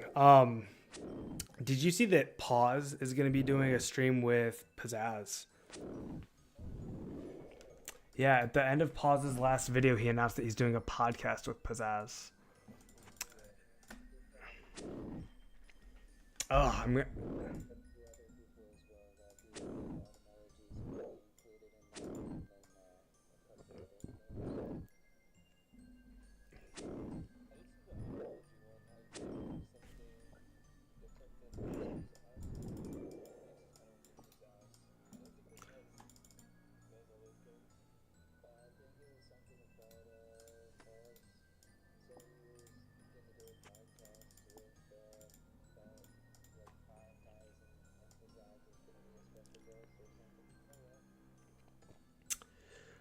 well, I'm gonna dip. I haven't seen it. I saw Pizzazz's video announcing the podcast. I haven't seen the product yet. So I'm gonna dip, guys, because I feel obligated to explain to everyone in chat right now what I've learned. But right before I do, I just want to bring up that Check my work on this, Bay, but or probably go by Bia, not Bay, right? Um, sure. It looks to me like the Black Knight drops 2 out of 128, the rare drop table.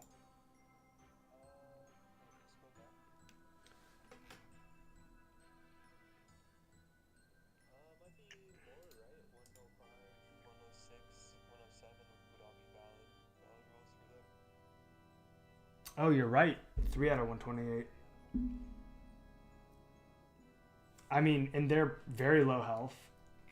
They're literally in free to play right now. It's the Black Knight at the Black Knight's Fortress, right? And they're in the overworld. Rushing Nature Talisman. I want to be first on the server crafting them. I'm 18 on the RC leaderboards, and the price of Rune S jumped and kind of threw me off of RC as it did many other crafters. So, yes. It jumped from 25 to 50.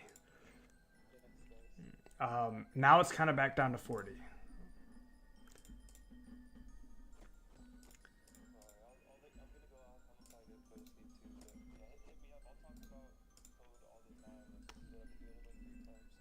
Yeah, I'm sure that there's people eager to listen and learn. I'm one of them. All right, man. Have a good night. Cheers, guys. Hey, chat, I am so sorry that you guys missed all that because I didn't have the audio hooked up. You only caught the very end of it. But do me a favor, and I'm willing to like go over everything I just learned with you guys, but I don't want to do it unless people are like interested in like, I guess, paying attention, because it would be a lot of talking, and if no one's listening to it, I don't want to go through it all. You still couldn't hear at the end. What's with that?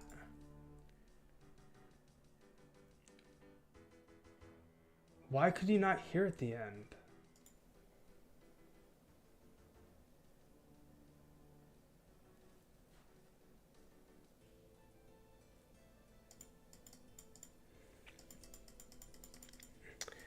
Gosh, I really screwed the pooch on that. So, all right, first what I'm going to do, guys, I'm going to catch you up at a very high level to tell you what happened. I went into the Discord channel where the developers talk, and I just started a voice chat. And someone jumped in who's been working on the engine. His name's Bea. And I streamed the code that I was looking at, and he taught me how to look at different NPCs that are in the game, and he taught me how to look at their rare drop table. In addition, he was very interested in being on stream, so he said he's willing to do like a 5, 10, or 15-minute segment. He's actually excited about it because he's like, yeah, I've been working on this in my free time, and I love talking about code. So we'll have him on at some point, and we'll do something a little more formal, a little bit less off the cuff, where he'll come on and we'll make sure that his audio is captured and it's working well. So that's something to look forward to. He said he's got the same work schedule as me too, so I'll kind of talk to him tomorrow, and maybe during the day, and then maybe tomorrow night we'll get him on, and he can kind of like walk us through what he walked me through, and then a little bit more.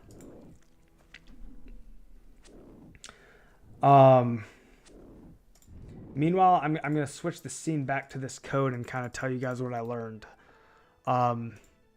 So we started looking at the barbarians. So what I did is I searched random jewel. If you come to this link right here,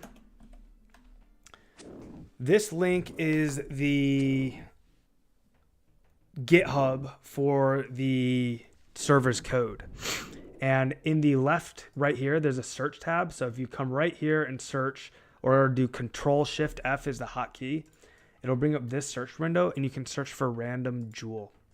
Random jewel is the server's language for the rare drop table. So by searching random jewel, I'm searching for the rare drop table. Ken J alerted us to this. So basically what I'm looking at right now, I've got 44 results and 39 open files, and it's showing me every NPC in the game that has access to the rare drop table. One of these is the Barbarian. Let's find that right here. Barbarian. So here is the loot table in the actual source code for the Barbarian. My first intuition was like, oh, well, if the Barbarian source code is showing random jewel, that must mean that every Barbarian in the game has the ability to drop a nature talisman. And that sounds insane. I'll just go farm Barbarians and I'll get a nat tally.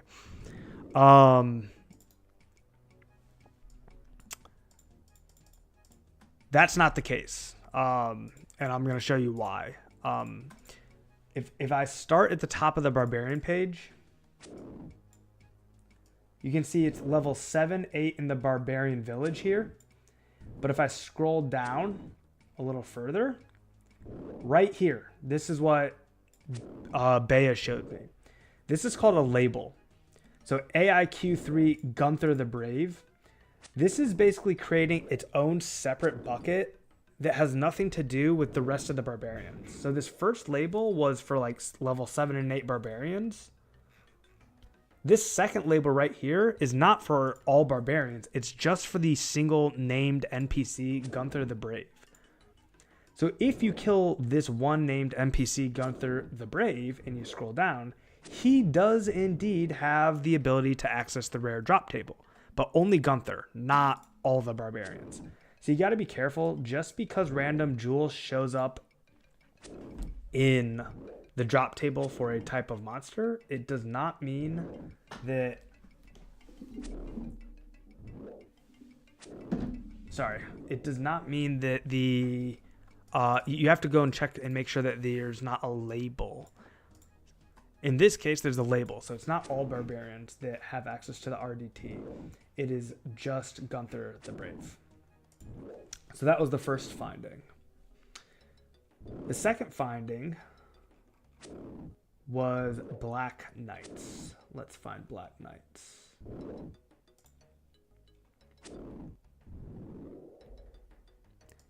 Correct. Not all variants have the access to the rare drop table.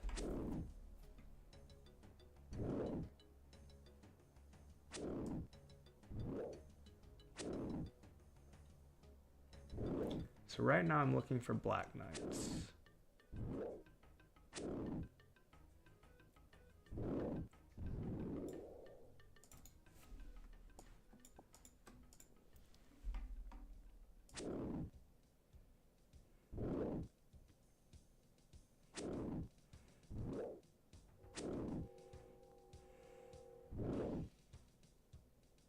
Okay, here's Black Knights, and then after this we'll check Blue Dragons. So if we look at Black Knights, the first thing we check for is to make sure that there's not an additional label. So this first label is for the Black Knight. It's not any kind of special Black Knight. This is purely Black Knights, okay?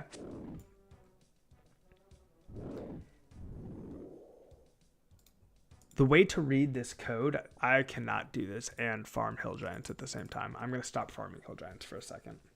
Okay. The way to read this code is you start at the top here, okay?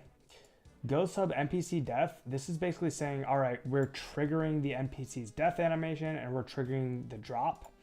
This line 7 here, if NPC find hero, this is basically determining which player in the game to allocate the loot drop to. So like who gets the loot. Line 12 here, this object add NPC coordinate, loot drop duration.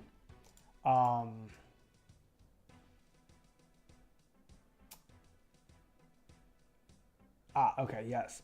Line 12 here, this is basically telling the Black Knight to drop bones.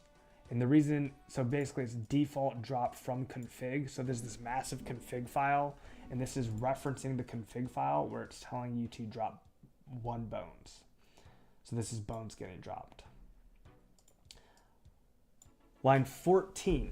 Now this line right here, line 14, is where additional drops are determined. So if you look at this def_int $random equals random 128, this is a line of code that rolls a random integer between 1 and 128. Based on the roll of that integer, 1 to 128, it will determine what item gets dropped. So if we look here, we start at line 16 and we have our first if statement. If the integer is less than 4, so if you think about it, really what this is saying, if the roll out of 128 equals 1, 2, or 3, drop an iron sword. So basically 3 out of 128 kills, you're going to get a iron sword. You can go to the next line here and see if the integer is less than 6. So this means if you roll a 5. If you roll a 5, you get an iron full helm. Or a 4 actually. So if you roll a 4 or a 5, you get an iron full helm. Full helm. That means 2 out of 128 Black Knights are going to give you an iron full helm. And you can do this for all of these. And one thing that was interesting to look at was coins. Okay, so if we look at coins,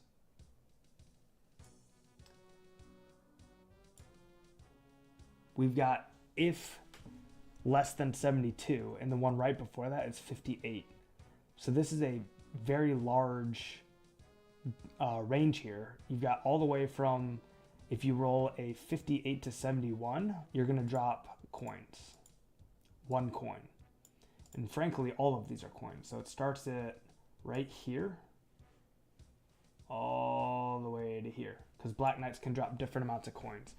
So if you roll anything between a 58 and a 103, you are going to get some amount of coins from the Black Knights. Right here at the bottom is a very interesting thing.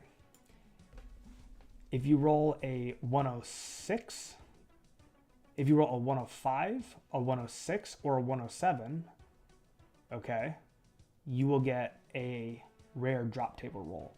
So while killing Black Knights 3 out of 128 times, you're going to get a rare drop table roll. So that's how that works. Let's go to blue dragons now. So we look at the one, if we're less than 128, so a max roll of 127 all the way to 123. So 23, 4, 5, 6, 7. So 5 out of 128 is the chance for the dragon to roll the rare drop table.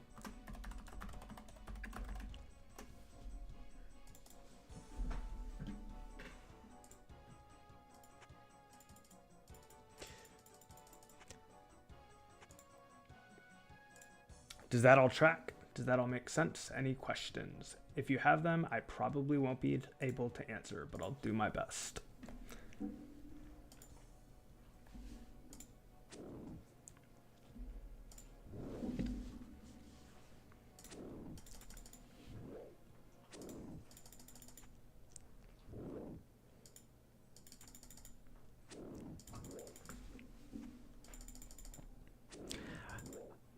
I'm really bummed that I didn't have the audio figured out for that conversation with Bea.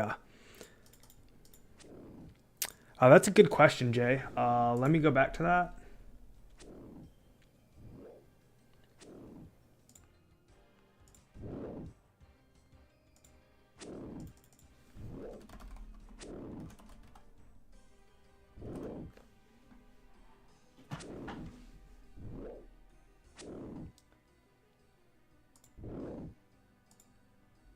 Right here.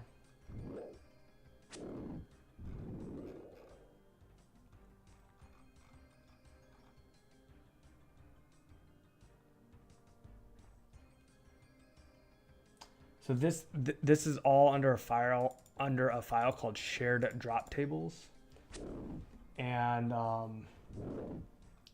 I believe this is the random drop table. I haven't really looked at this yet, but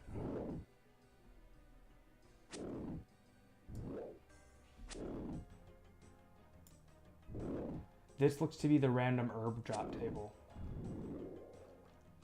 This looks to be the random jewel drop table. So right here is the RDT. It's in a file called shared drop tables, and it starts at line 36. Proc random jewel. It's checking to see if you have a ring of wealth. If you have a ring of wealth,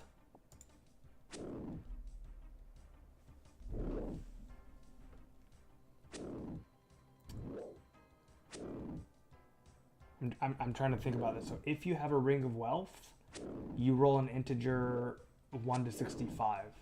If you don't have a ring of wealth, you roll an integer out of 128.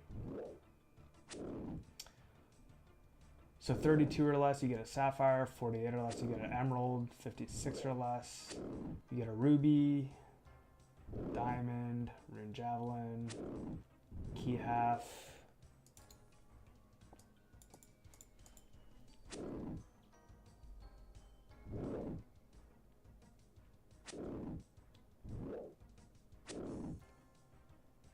So here it is. If your coordinates are greater than 6400, you'll return a chaos talisman. Otherwise, you'll return a nature talisman. So this right here is basically just checking to see if you're above ground or below ground. And based on where you're situated, it will either drop a chaos or a nature talisman. The chance of a talisman dropping, you need to be less than 65.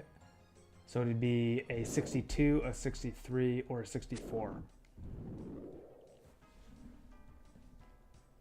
Nope, it doesn't. Ring of Wealth does not cut Nature Talisman out. So if you look at the rolls here, okay, let's go back to the top. The Ring of Wealth makes it so that the integer you roll is between 1 and 65, okay? If you don't have a Ring of Wealth, you can roll any number between 66 and 128, and everything between 66 and 128 drops nothing. So there's a chance that you roll, there is a chance that you roll the rare drop table, and you just have no idea that you rolled it, because you just won't even see it drop. If you have the Ring of Wealth on, there's only 1 in 65 chance that you get nothing from the rare drop table. So having the Ring of Wealth almost guarantees that if you roll the rare drop table, you get at least something. There's only a 1 in 65 chance that you completely miss.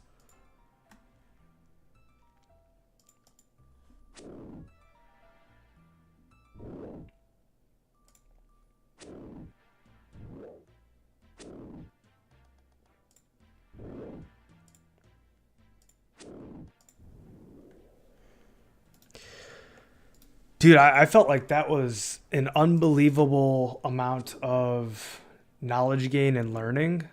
It just wasn't in a like content digestible format. But I'm gonna talk with Bea, and we're gonna release some content. We're gonna do some collab tomorrow, and we're gonna really talk about this in a more cohesive way. He can talk about it way better than me. I'm like, stumbling over my words here because I'm not a coder.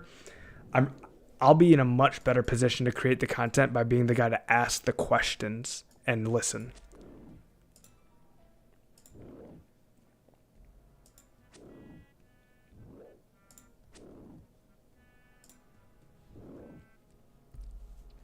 So once you're on RDT with Ring of Wealth, it's 3 out of 20. Yes, that's exactly right. With Ring of Wealth, it's 3 out of 65. And then the chance to roll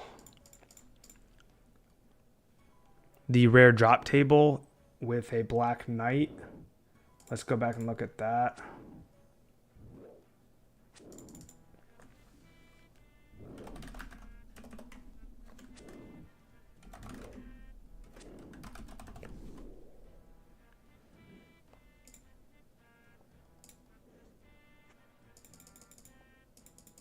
Exactly. You would multiply the probability of the rare drop table and multiply it by the probability of the nature talisman. That's correct. There you go. Yep, you got it, Jay. So what's that come out to? That's your chances of the tally dropping.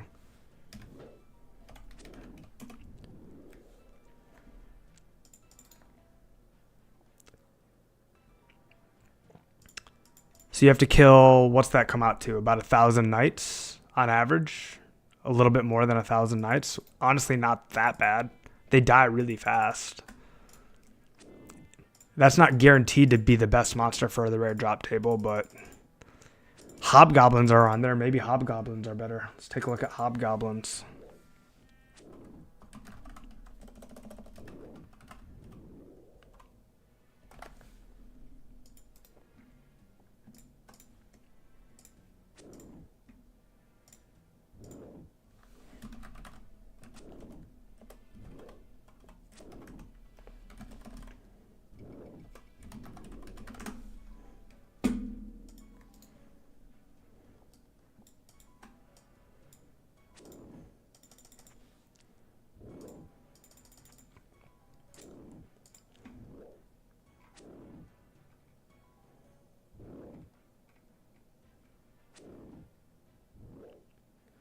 Honestly, dude, giants are there.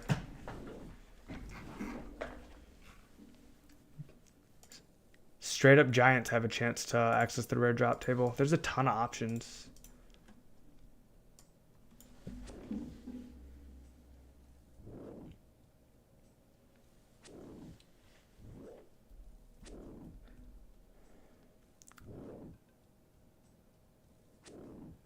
Dude, giants actually. Oh, giants are underground. Giants are underground. I know, dude. I'm like really hyped right now. I'm being quiet about it because my wife is sleeping. But like, this has been the third day that we've talked about this, and we finally figured it out.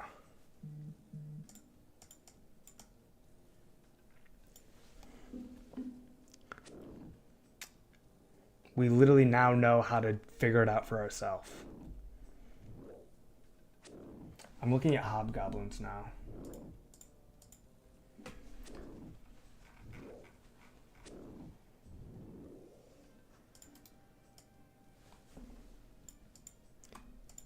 Damn, Avi, let's go.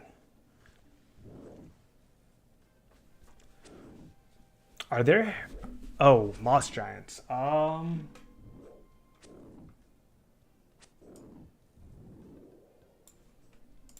I don't see moss giants. But let me keep looking.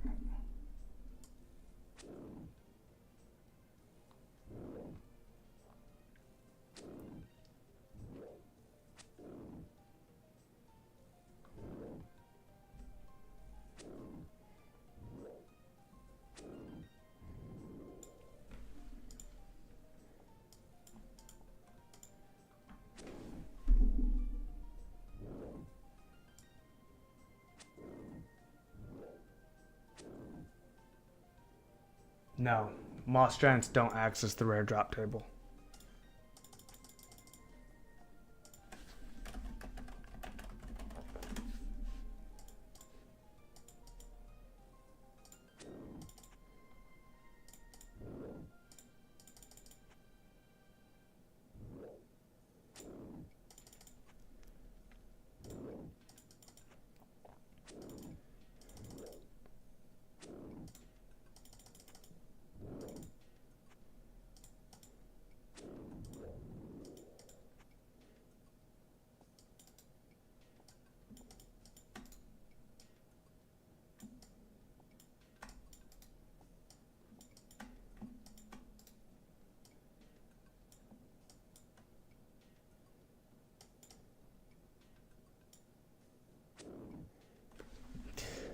That was a little rude of me to kill this one. I should have just gone further north.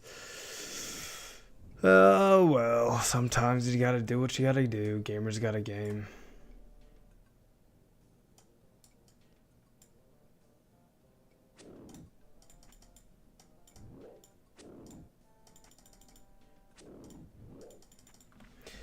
Trying to think monsters I can annihilate with this 80 range and safe spot be good. Chance snagging one for you.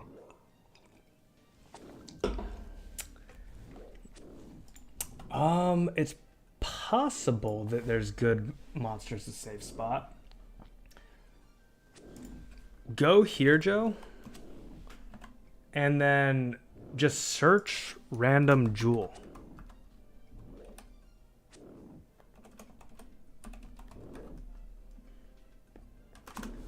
And if you search random jewel on the left-hand side, it will show you every monster that has access to the rare drop table.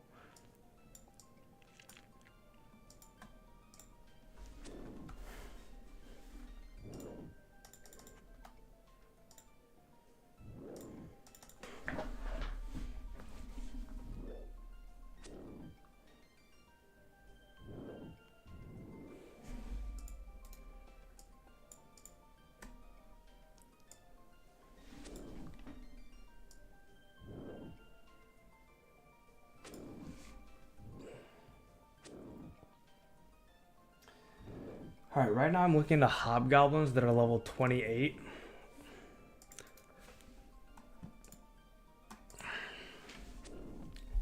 Level 28 hobgoblins have a 2 out of 128 chance. So that's quite a bit worse than Black Knights. Level 42 hobgoblins have a better chance, it looks like.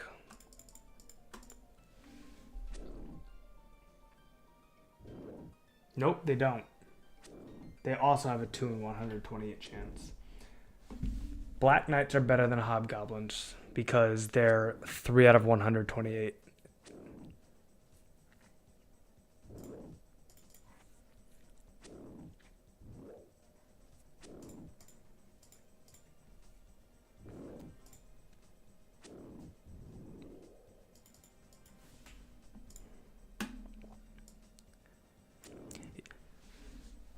Yeah, hobbies are worse. They can do it, but Black Knights still seem to be better.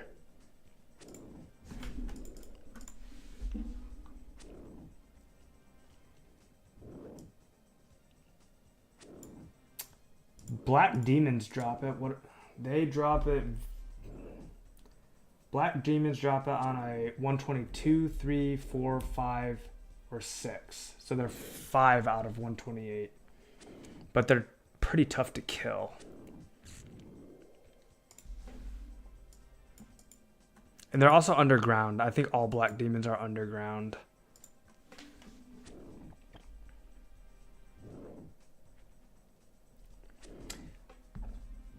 Yeah, HP and defense are worth checking probably.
So, okay, I just pulled up hobgoblins.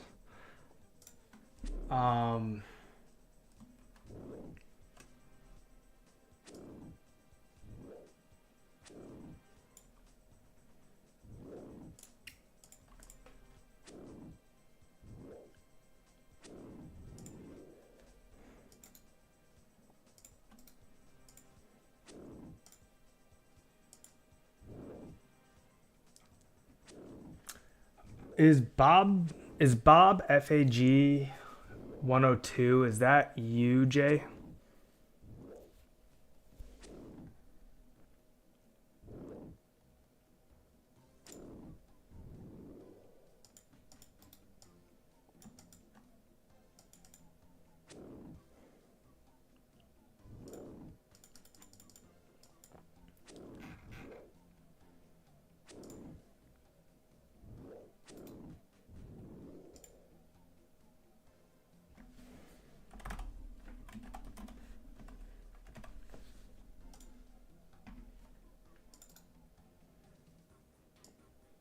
It's all right. I just changed it to Bob Saget. You're fine, man.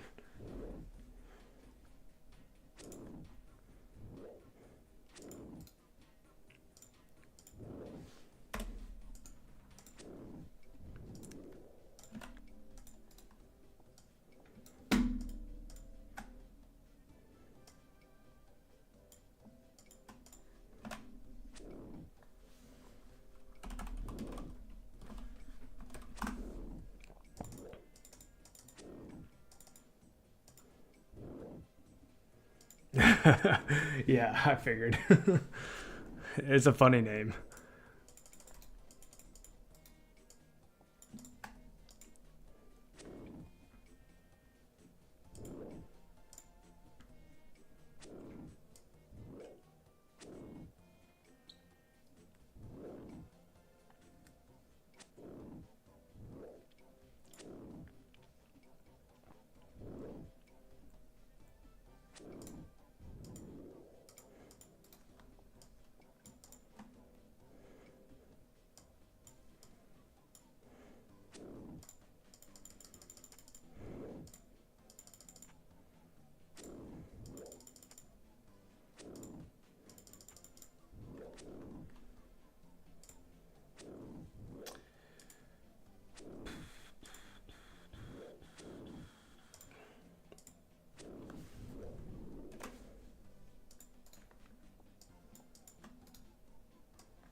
All right, I'm taking a break from looking at the best things to farm nature tallies from. Iron Walls, welcome to the stream, brother. We are farming towards base 60 combat stats.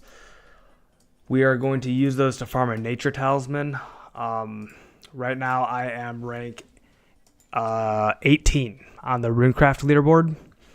For a long time, Runecraft was my singular focus, but the price of Rune S went from 25 to 50, so that put RC on hold for me. And I decided I'm going to stock Rune Essence so that when Members comes out, which is no longer going to be halfway through May, but is now in just 2 weeks, I'll be ready to craft a bunch of nature runes, because I'll have the goal is to have the first nature tally in the game.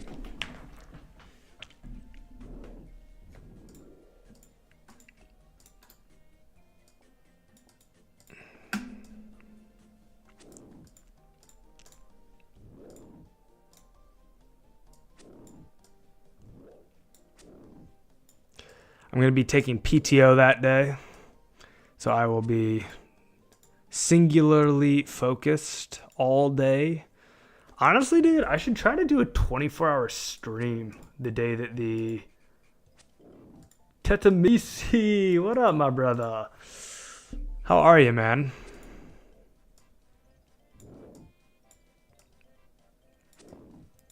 Welcome back, Teti. Welcome back.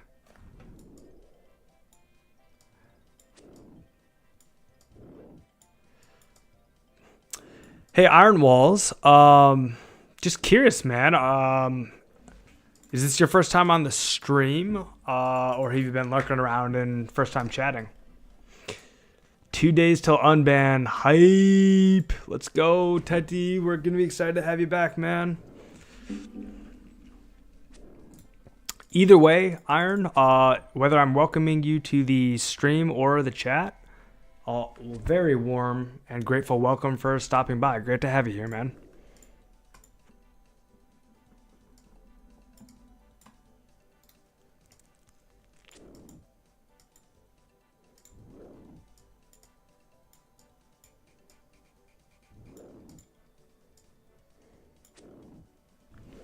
Dude, I know you want to be first crafting nats, but what about farming multiple tallies to sell for like 250K a pop?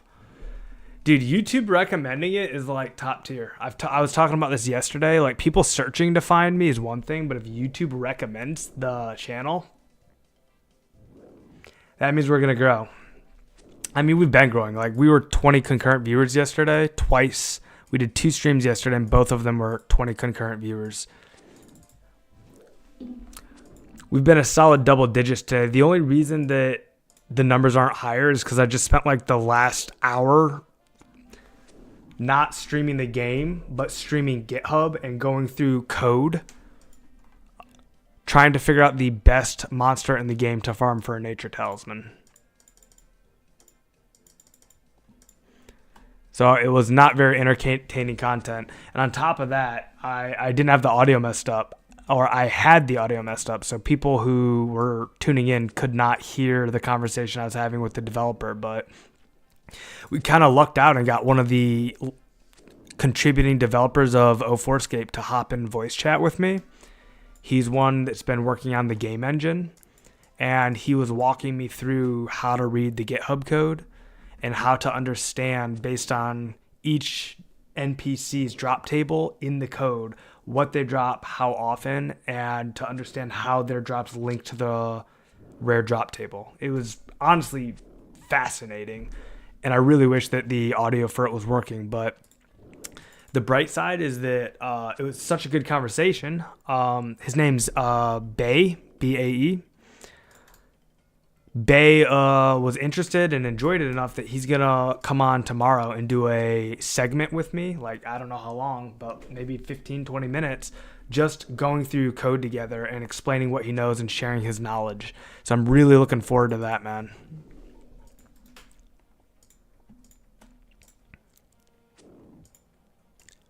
Having a dev on is really, really cool, no matter who it is. Worst feeling is logging in Lumbridge. My damn stack of arrows. What happened? You died? Did you like AFK and die? Why are you logging in Lumbridge without your arrows?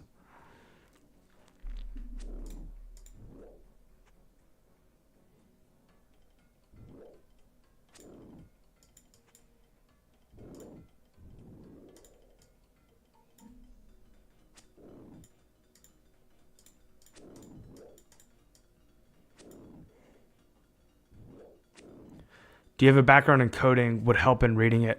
I do not have a background in coding. Do you? Because any coders would be very helpful. I've like messed around. I know enough to like be able to like look at it and understand it. With the help of someone else. I'm not like inept. I'm really good in Excel formulas. And I've taken some like basic coding classes online, like Harvard offers their coding class for free, so I like took some of that just to understand like what are integers, what are variables, etc. But I'm certainly not a coder.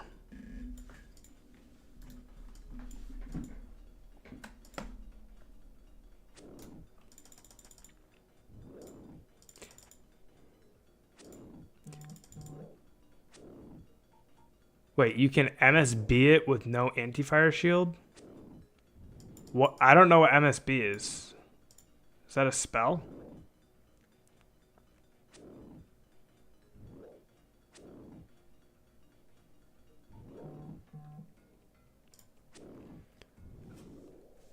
I mean, if KBD can be safe spotted, then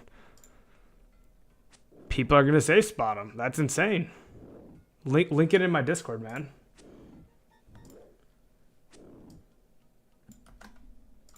I'll throw the Discord there if anyone else wants to see the link.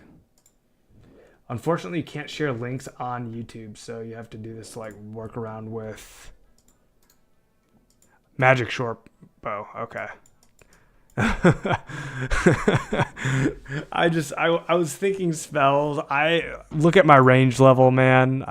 Range is the last thing on my mind right now. But yeah, duh, MSB. I know. But like, why do you need to use a MSB? Can't you just, if it's a safe spot, it's a safe spot regardless of what you're using, right? Or does Magic Shortbow have like longer range?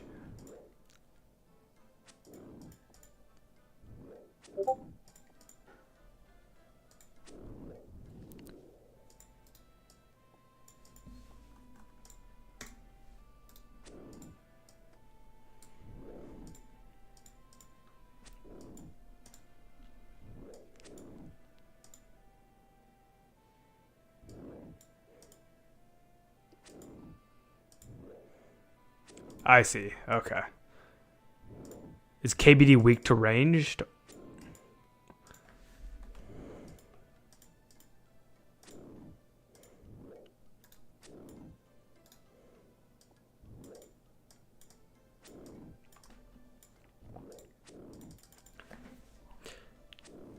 True, but typically would have to use a one-handed weapon with anti-fire shield, but we don't have good crossbows.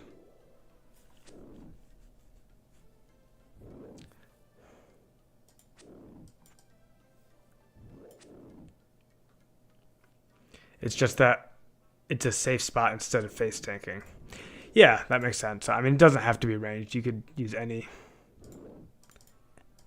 such method. I've never killed KBD. Pardon. I've never killed KBD in my life.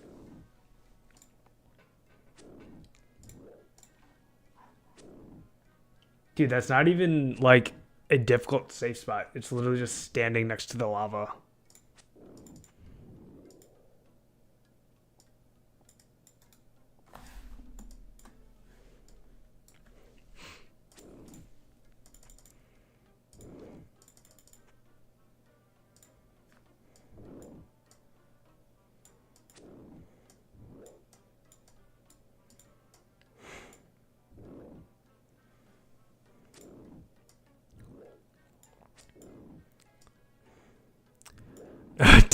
That wasn't 04 pathing. Oh, I see. I see. My bad. I was thinking about something. You're talking about KBD. Yeah, man. If that's the way it was, that's the way it was. Honestly, my gut reaction, I had to bite my tongue from saying it. My gut reaction was to say, oh, if there's a safe spot, they should change that. And I'm like, oh, wait a minute. We're playing 04Scape by Pizzazz. The whole point is to be a faithful recreation. So that was an incorrect thought to have had.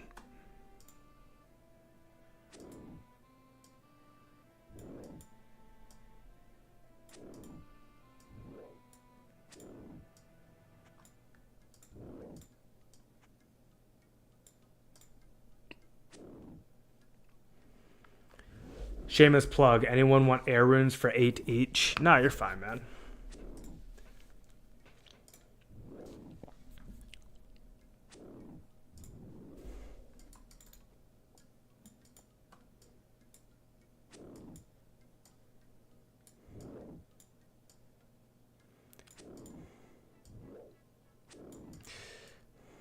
Hey, Avi, who are you running air runes with, and what are they offering for multipliers?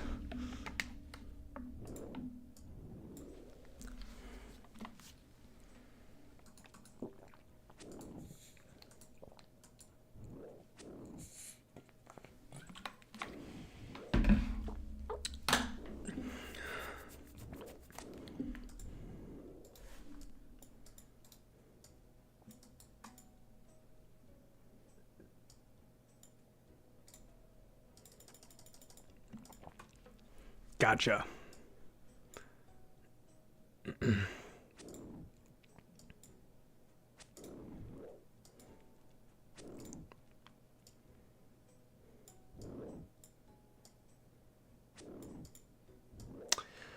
gonna hit up Akami. I want to ask him how he's doing it. What up, Timmy? Welcome back to the stream, man. I'm doing well. How are you?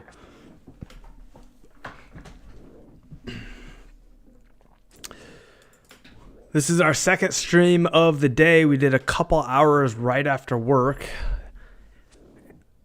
which was 45 minutes of Hill Giants, followed by a Sweat and Scape. The absolutely legendary Sweat and Scape. If you know, you know. It was an excellent Sweat and Scape. Tons of gains, IRL and in-game. Took a little break and then came back for the second stream of the evening. I'd say things are going pretty darn well. In that time, we hit some milestones that are worth touting. We hit 60 strength, massive, and we gained 4 attack levels. So we started at 50 and now we're 54.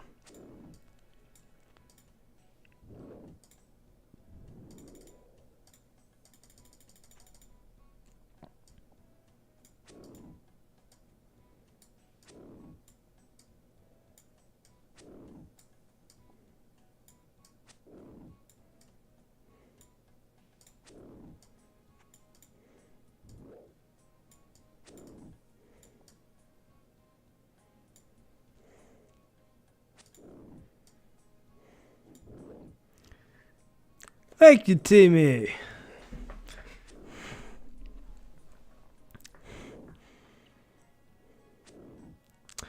Yeah, dude. Excellent gains. I'd like to point out that we're back to double-digit viewers.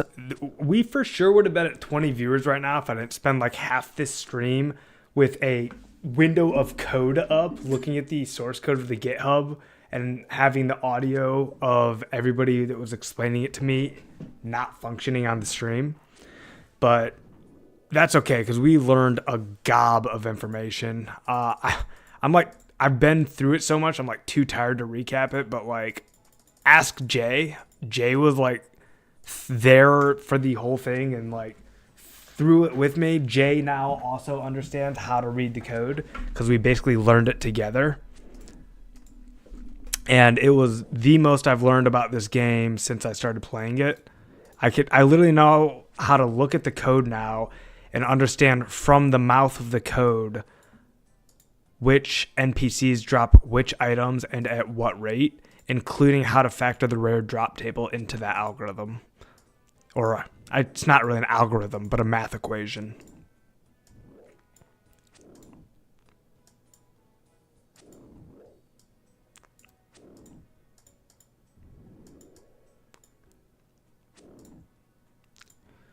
So while it wasn't like golden content, it was platinum knowledge gain for the server. And tomorrow we're going to have the developer on stream with correct audio functionality. And he's going to explain live in front of everybody kind of like what he's been working on and teach us all a little bit about how to read through and look through the code. And that'll be a lot of fun. He is one of the developers that's been working on the game. Specifically, he's been working on the engine. And he's very proud of the engine. So I didn't really get to speak with him about it so much. But it's going to be fun to learn with you guys kind of what he has to say about the time he's put in, what he's been working on, why the engine's unique, and what makes him proud of it.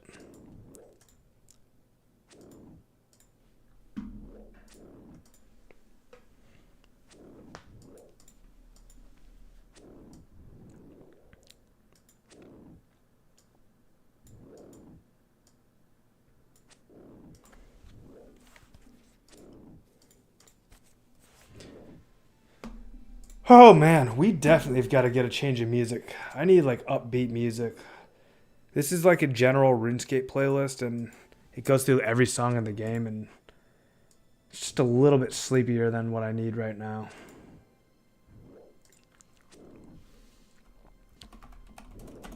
Upbeat OSRS music.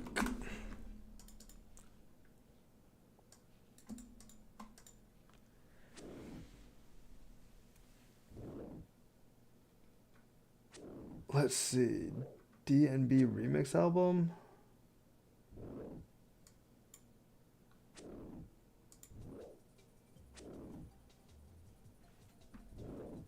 This is decent. This is actually the old school RuneScape channel. Not really what I'm looking for though.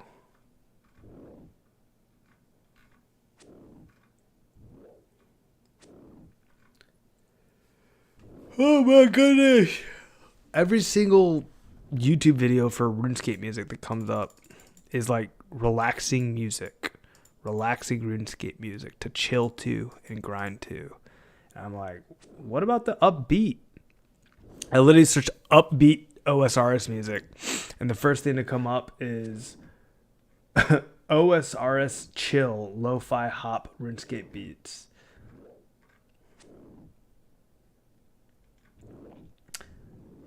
This could be cool. 2-hour epic anime mix. Now, because that might get me DMCA'd. I want to keep. If I keep it RuneScape, I know I'm safe.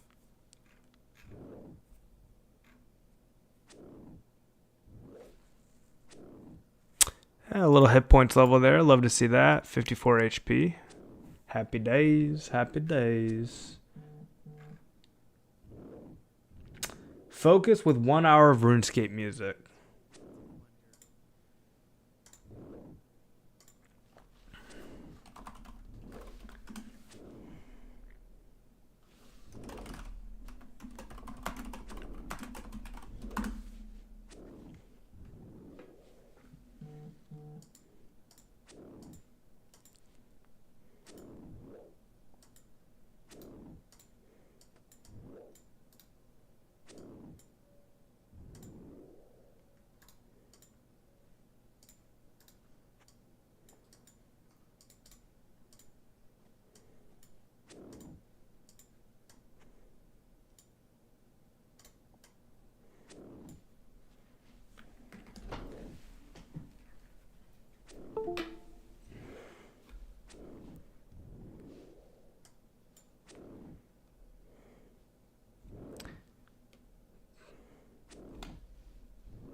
LOL, I'm trying to buy more Rune S for 30 each and getting flamed.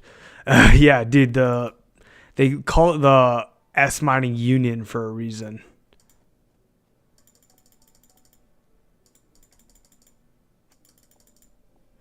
Yeah, they are brutal, man.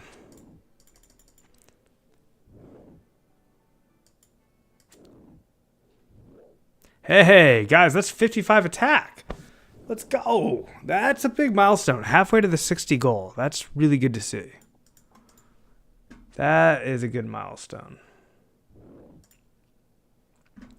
Hey, welcome back, Mr. Jacob D. Glad to have you back in the stream, buddy. Rat Unit indeed, dude. They suck. They've literally caused there to be no rune crafters for like an entire day.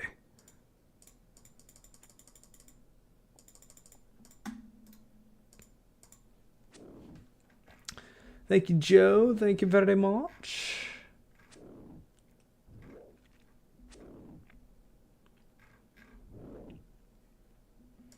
All right, non-DMCA music. We're just going to search that.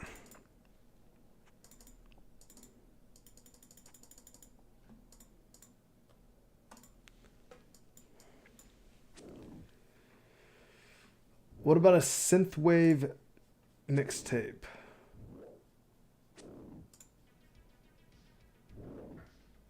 This works. How do you guys feel about this for background for now? If anyone doesn't like it, feel free to let me know.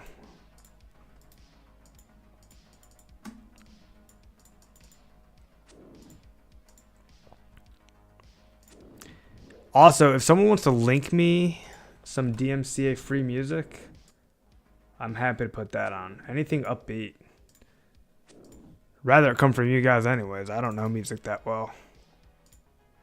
Most of what I listen to in my free time is not actually music. I listen to a lot of podcasts.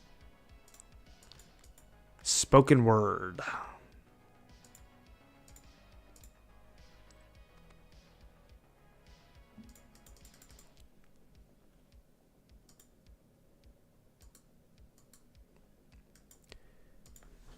Oh. All right, we've been seated for like 2 hours, boys. We got to move around. Oh, I'm not hearing your music, but synthwave is good. Why are you not hearing music?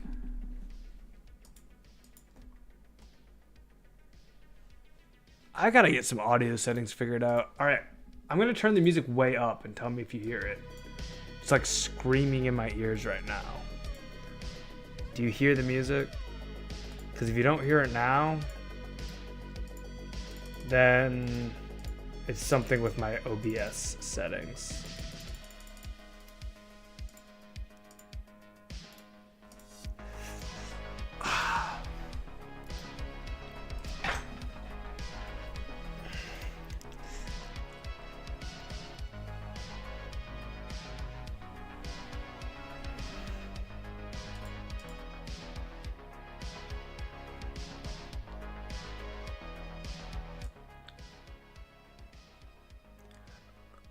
Oh, you can only kind of hear it. So it's because of my volume mixer.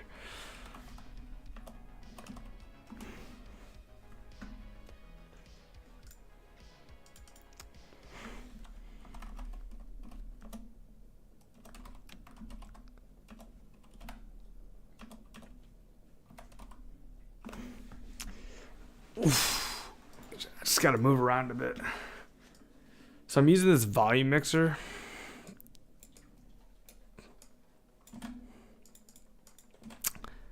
I've got it at 18. I can put it back up to full. That's probably a big part of the reason why.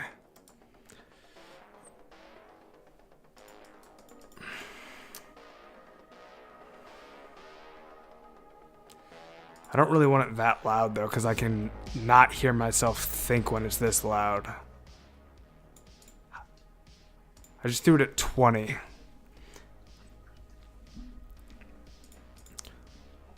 See if 20 is any good.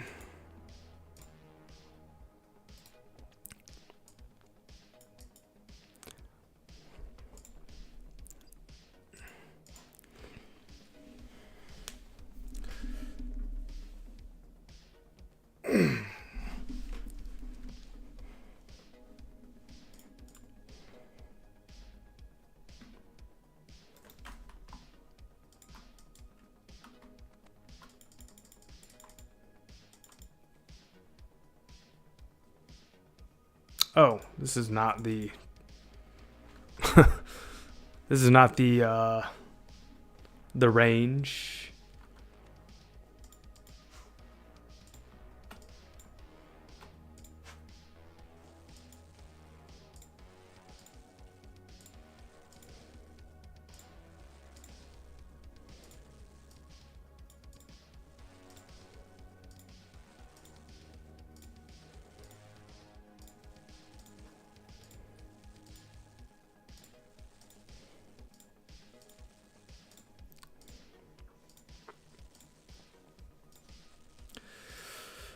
All right.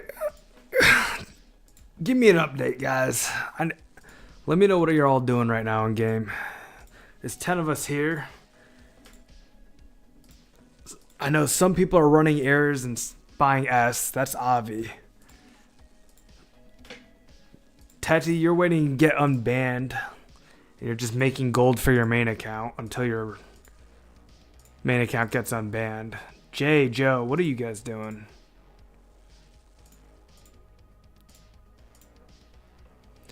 Bry Frank, what's up, brother? Oh, dude, you're mining coal. I don't even think I've seen you in chat, man. Welcome. Bry, do you want to drop your Runescape name? Just doing some stretching here. Make sure that my legs don't clot up and that. Do you guys do this too? Do you ever like move around? Keep your body limber while you're gaming?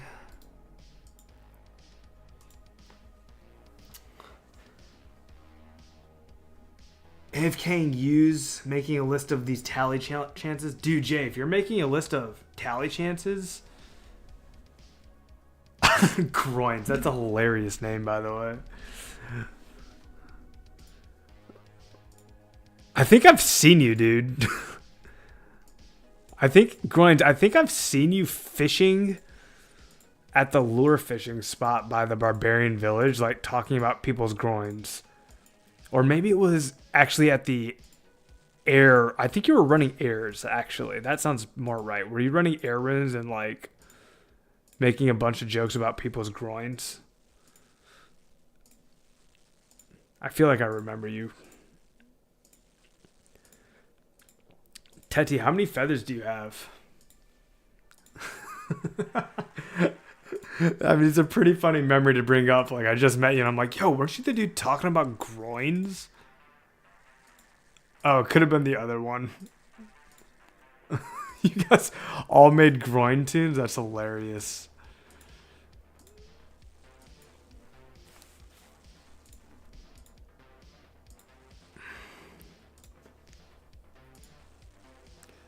Zachary Jalquiez.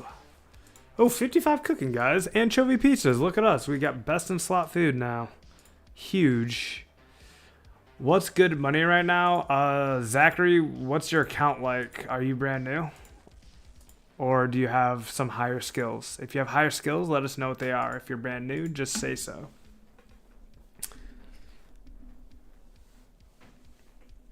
Teti, if you want feathers the most efficient way possible, you should not kill chickens. You should buy them. It's much more boring, but it's technically more efficient.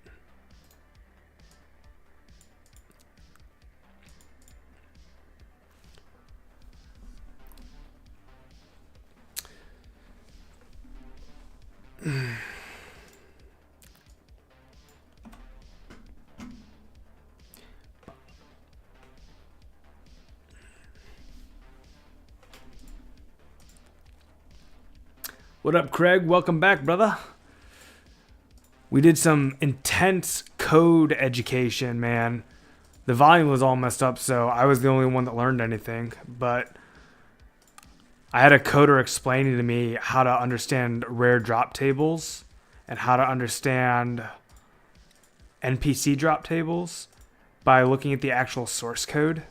So I now know exactly how to calculate the chance of any NPC in the game dropping a nature talisman. And we're not just guessing and looking at random resources. We're looking at the actual game source code so we know exactly what we're doing. Jay understands it as well if you want to ask Jay any questions.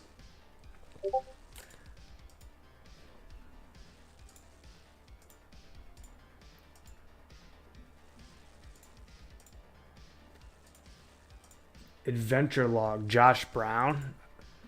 I'm looking at what you linked to me, Craig. I haven't clicked it yet, but no, I've definitely not seen it. What is it?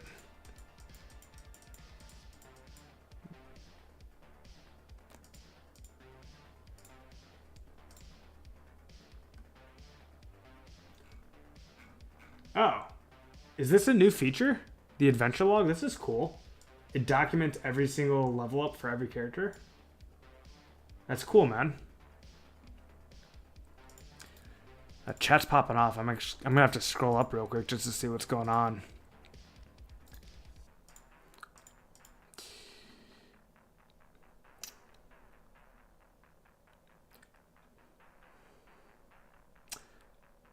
Okay, so Zachary Jaquez, you are new. So running S is the best thing you can do early on. When did you start your character? Like today? Was mining? Oh, you've got 9k S? Run those, man. Run those S. Go. Akami is running S right now. Tell him I sent you. Go to the air altar on World 1 and tell Akami that I sent you. He will give you 10 air runes for every one of those essence.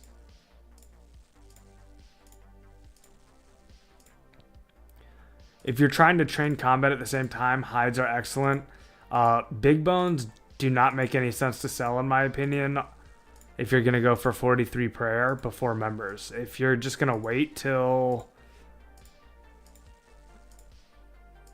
I was going to say if you wait till members, but I said that thinking that the Ectofunctus was going to be in the game, and it won't. So Bearing Bones is going to be the best way to gain prayer experience, even when members comes out. The only upgrade for prayer experience is going to be Dragon Bones, and they're going to be prohibitively expensive. So I would not sell your big bones. I would just bury those. Everybody needs 43 prayer. The only way I would ever sell your big bones is if you're creating some kind of pure account that's never going to level prayer. And I think even pure accounts level prayer.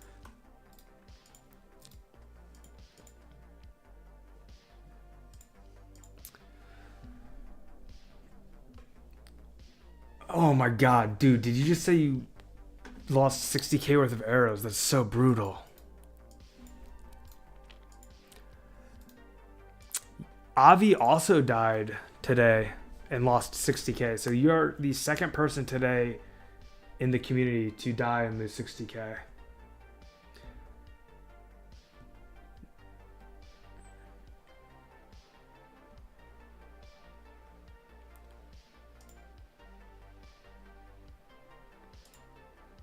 Jay, how are fire giants 1 in 152, man? That's crazy.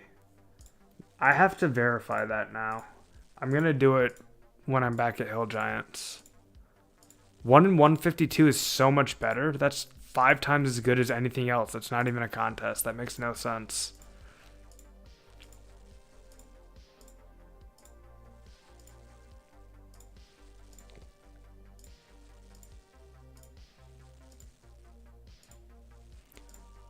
Do they just have an insane chance to get on the rare drop table?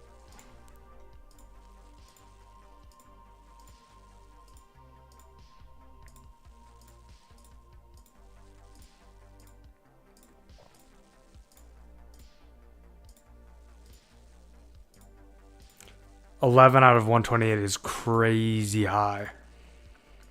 Okay, well, I don't need to verify it. If you just typed it in chat, I believe you. That's twice as good as, more than twice as good. It was 3 out of 128 for the Black Knights.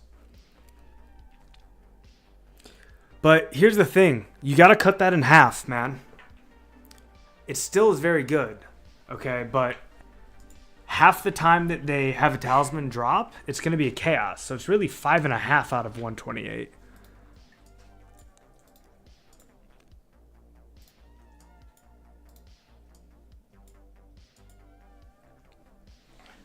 I almost want to think it's a typo. It's way higher than stronger NPCs. It's not a typo, man. I mean, well, are you saying, what are you trying to say? Are you saying that the devs made a mistake? Yeah, I mean, I don't know why I reacted that way. I take that back entirely. Yeah, it could absolutely be a typo. I wonder where they got that information. Maybe that's true though.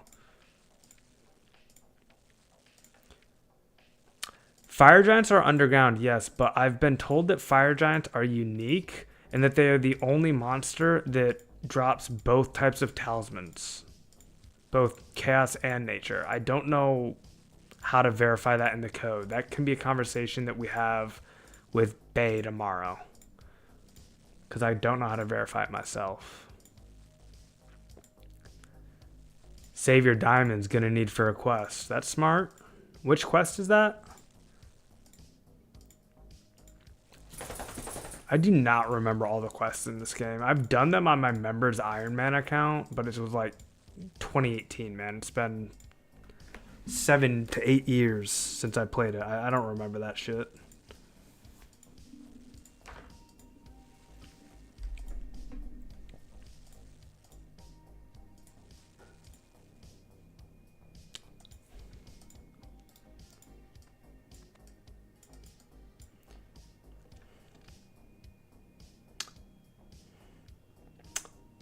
Dwarf random.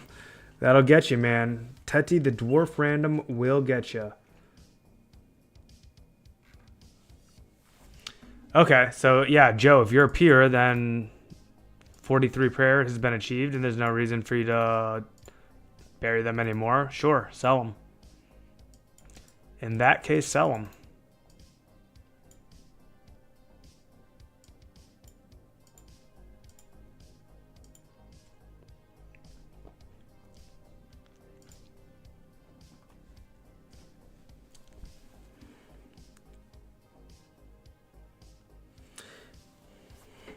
I mean, that's still a lot higher, man, right?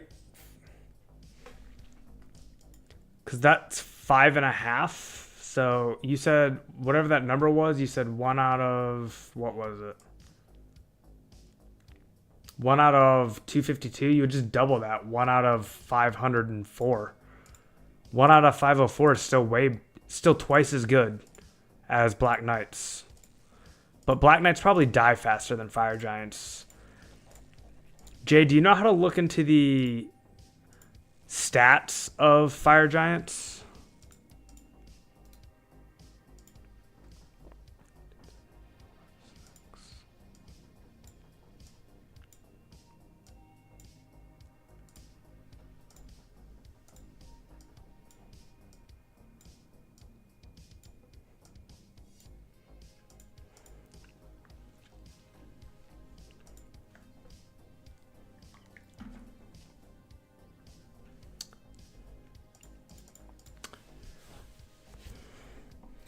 Tax is the part where they sell the D-Long and Dagger in Lost City. You need a diamond. That seems to ring a bell, man. Isn't it like a currency where like you need to use diamonds as a currency to buy things from them or something?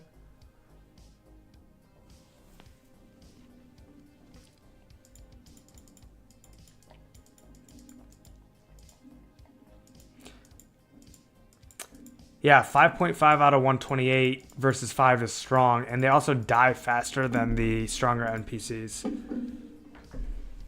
Dude, I just know it. If I go to Fire Giants, I'm going to get a Chaos Talisman, and I'm not going to get the Nature. There's a part of Lost City that charges you uncut diamonds to access. Ah, okay. Yeah, I remember that diamonds are a currency of some kind.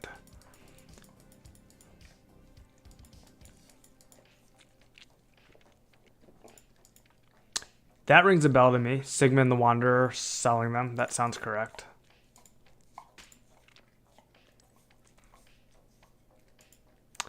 Fire Giants have 60 hit points and 65 defense.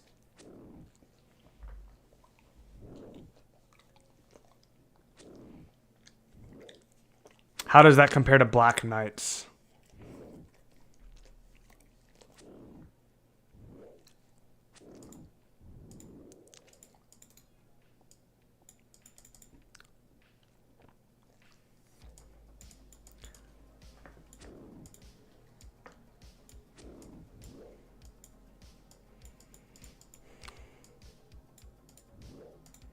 Stand and deliver, Giant. Do not play Ring Around the Rosie with me.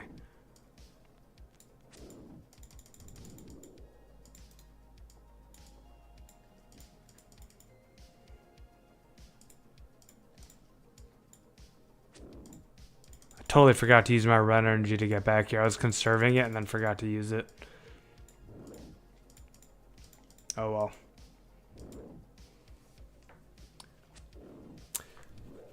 Hey guys, I gotta take my dog out. We're gonna do the Chrome Remote Desktop to keep the stream live. Give me anywhere between 5 and 10 minutes, depending on how eager the doggy is. Sometimes it takes longer than other times. Looks like we just got the Black Knight stats here. 25 defense is a great deal lower than 65.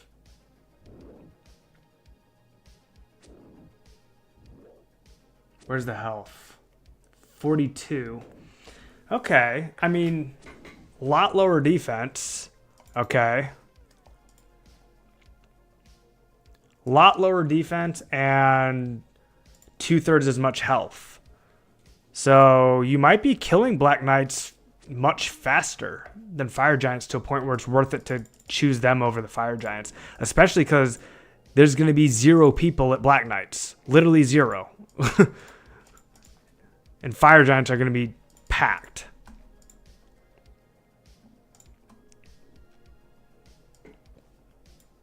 If anyone does Waterfall Quest, can I please have all the Mithril Seeds? I'm going to host Flower Poker.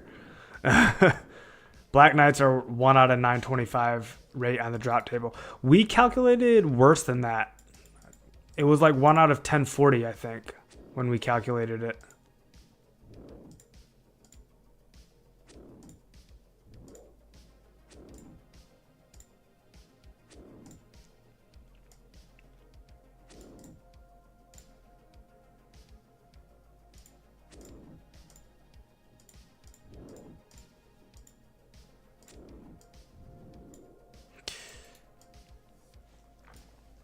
All right, guys. I'm taking the 5 on Chrome Remote Desktop. BRB.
What's up, boys?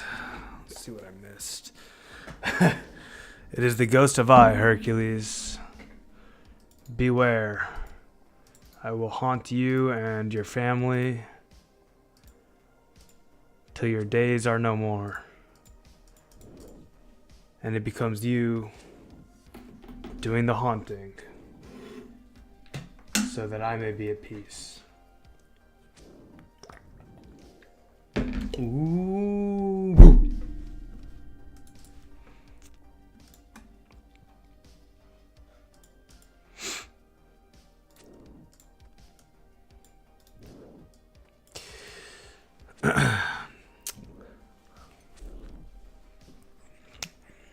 Let me catch up. The plan right now is to eat some bread.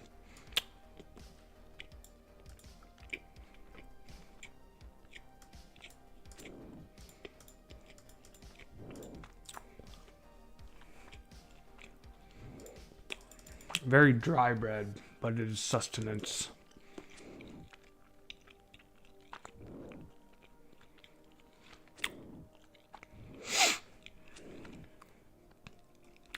Are fire giants multi?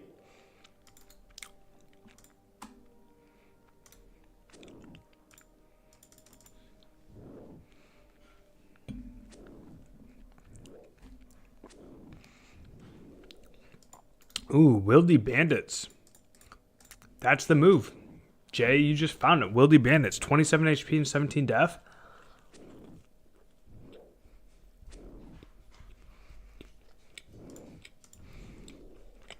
I feel like day one, the bandit camp is probably going to be dead. But if I'm live streaming, people are going to stream snipe me and just come PK me.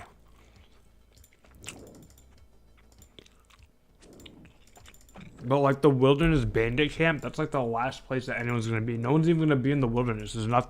Everyone's going to be focused on members content.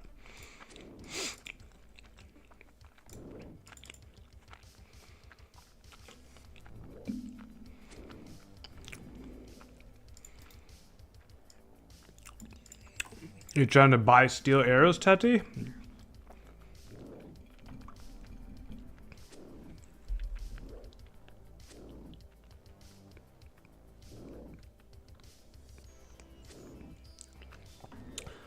You're just unlucky, Craig.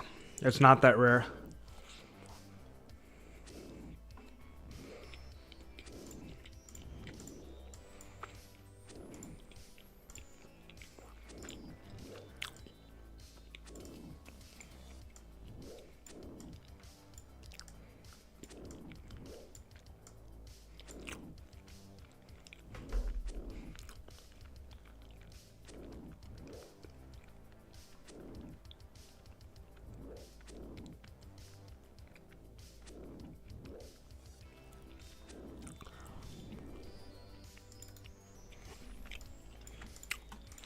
Well, I say that, but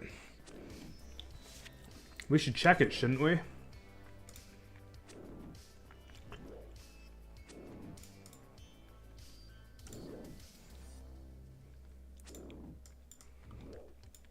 Now that we know how, now that we have the power to check, we should check. Law room, boys. Big law room drop. Love to see those.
Oh, I don't think you need the quest started for it to drop, though. I'm in the code right now, and I'll be able to tell you.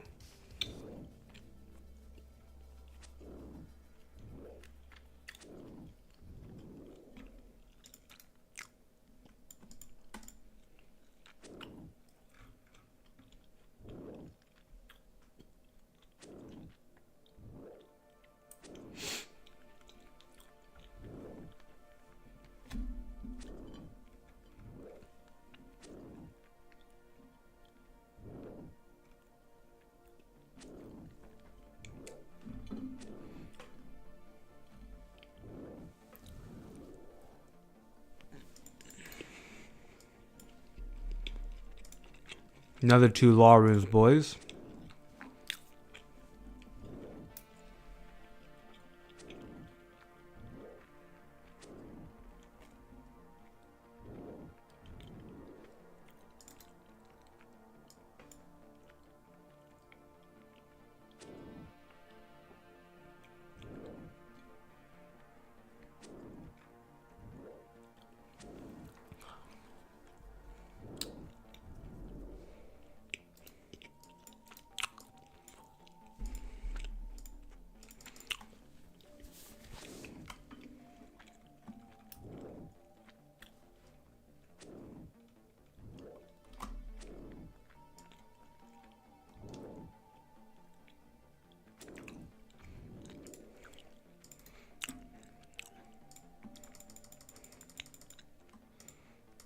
Craig, I'm looking into the question about Goblin Mail, but I actually have to ask a code question.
Well, my curiosity has been stricken, so I'm still going to see what I can find.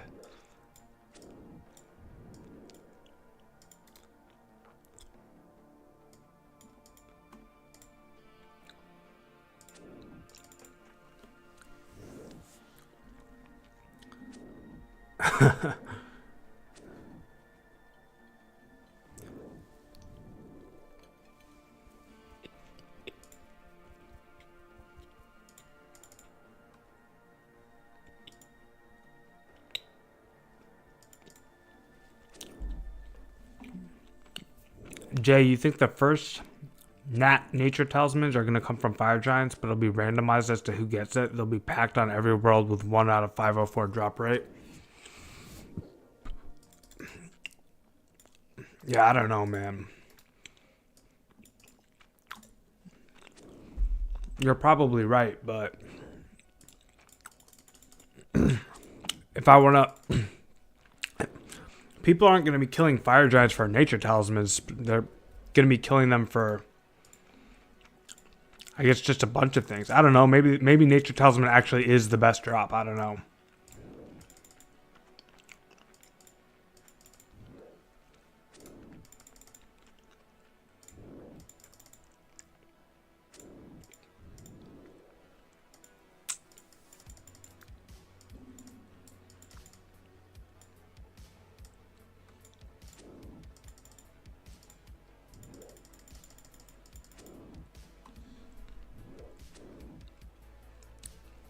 That's what I was going to say, Tati, but then I'm like, well, I guess in the beginning you're not killing them for rune skims. No one's leaving that shit on the floor.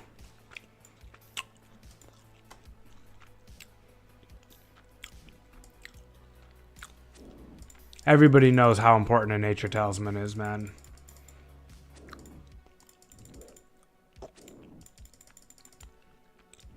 Because everybody knows that the price of rune essence are spiked purely because of nature runes. It would take a real dunce to not be able to put 2 and 2 together, right?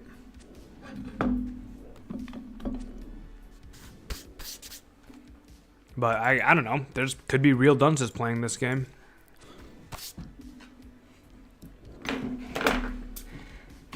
I guess one should never underestimate the stupidity of the greater internet.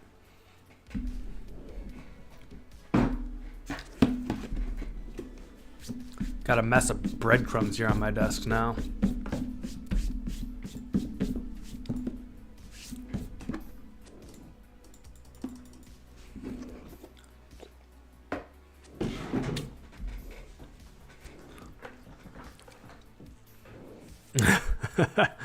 Tati, don't set yourself up for that kind of luck.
Oh, this is a banger, man.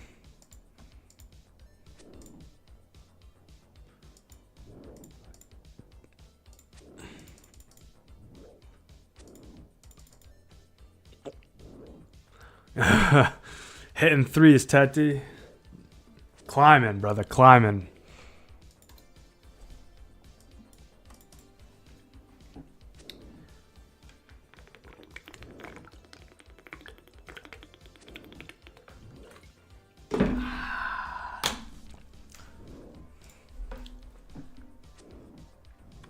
Oh my god, guys. Pizzazz himself is replying to me in the Lost City Discord. No, he's not. It said he was typing, and I got really excited that he was going to reply to me. Wait, he's typing again. I might get a direct reply to a question from Pizzazz himself, guys.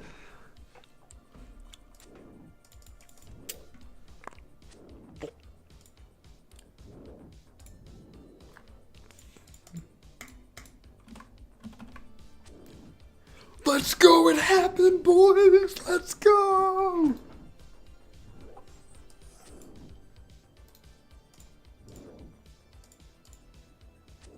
Emotes are not even available. I can't even heart his reply. I'm posting this in my Discord for everyone to see.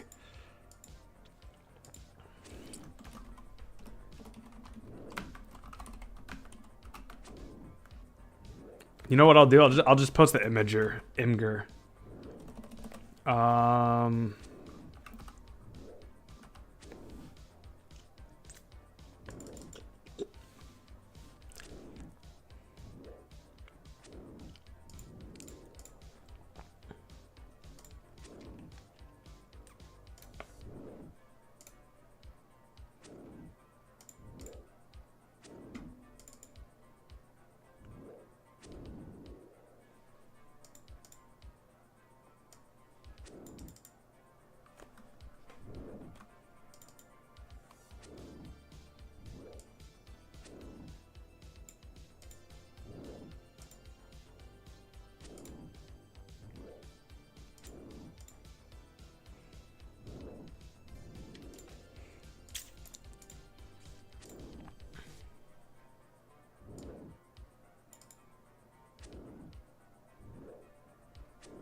Sorry, give me a minute, guys. I want to post some images.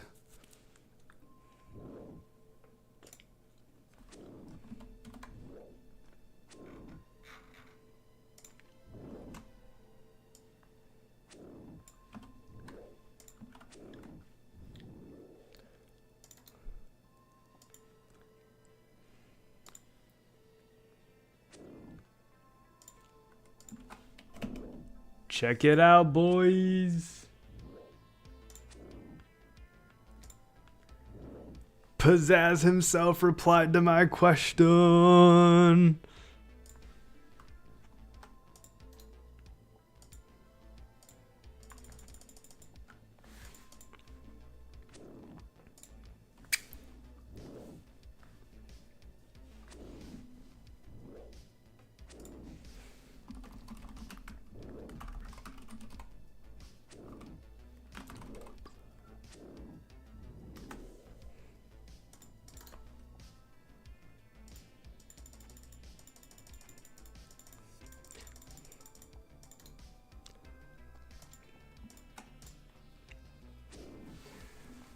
Drop pattern is a variable storing the result.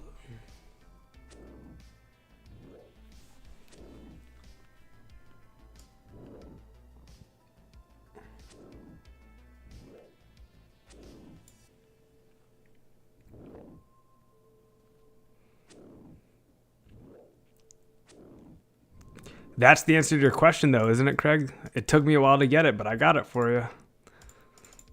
5 and 128.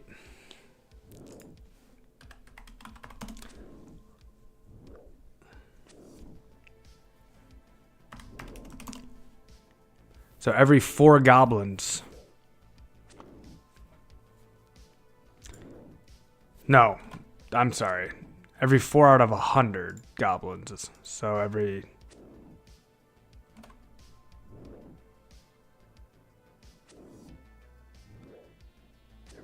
2 out of 50, every 1 out of 25. Every 25 goblins about. You should be getting. Every 25 goblins on average, give or take a few. Dude, isn't that crazy, man? Yeah. 1 out of 25 is the average, yes.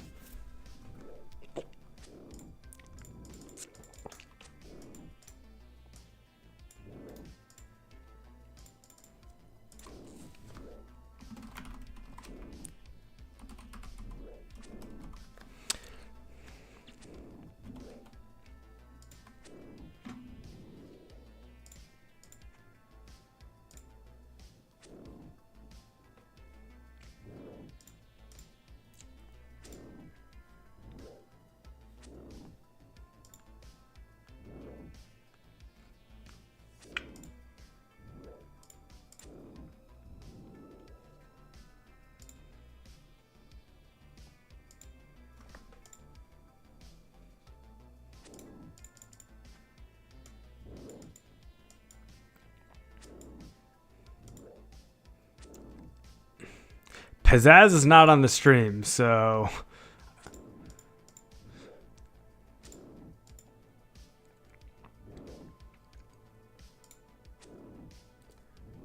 I am gonna ask him, Jay, as long as he is like paying attention to me. I'm gonna ask him about the fire giant drop rate.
6, 7, 8, 9, 10.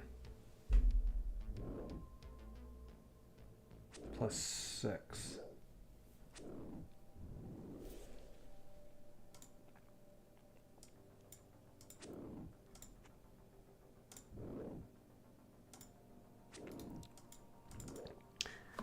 Mathing this out to ask the right question to Pizzazz. I don't want to fuck this up.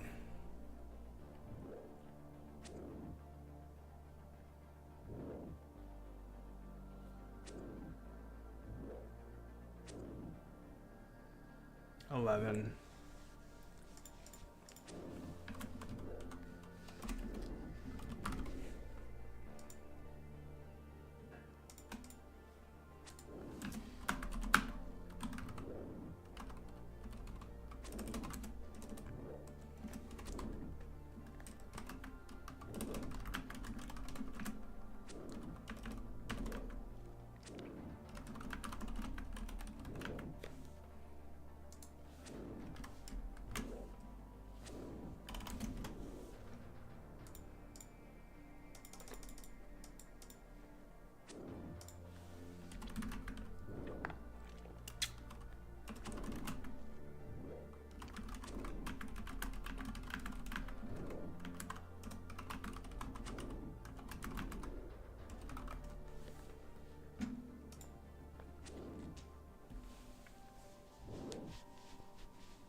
I think you got it right, 11 out of 128, because it's then a 50-50, bringing it back right in line with the other NPCs' rates. Yeah, but Jay, that's only for the Talisman. Like, they still have an 11 out of 128 chance to hit the entire rare drop table, which includes, like, everything.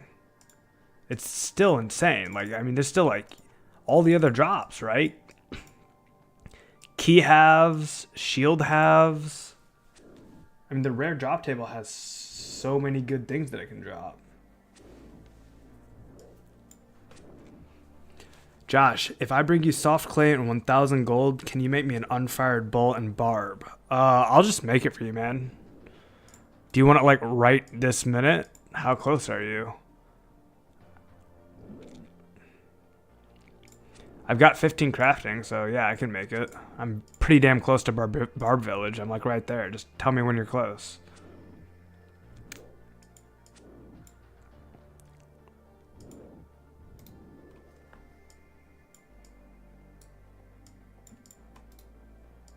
Well, I asked the question. We'll see if I get a response.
Don't meet me at the Hill Giants ladder unless it's on the way. That doesn't really make sense.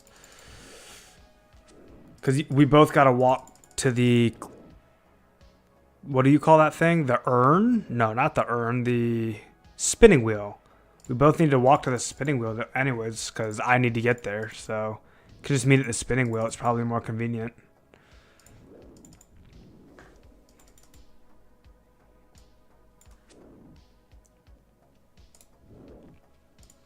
I'm liking this music. Synthwave. Not my usual go-to, but it's helping like keep me like alert.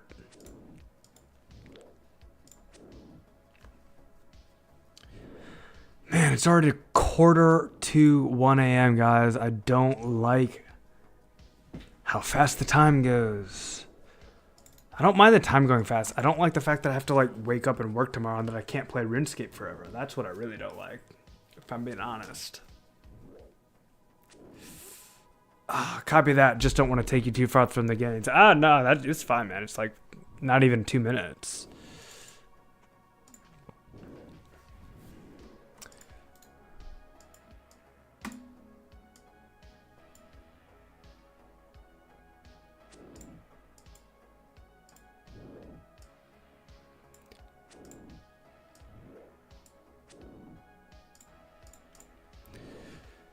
$4K away from another attack level.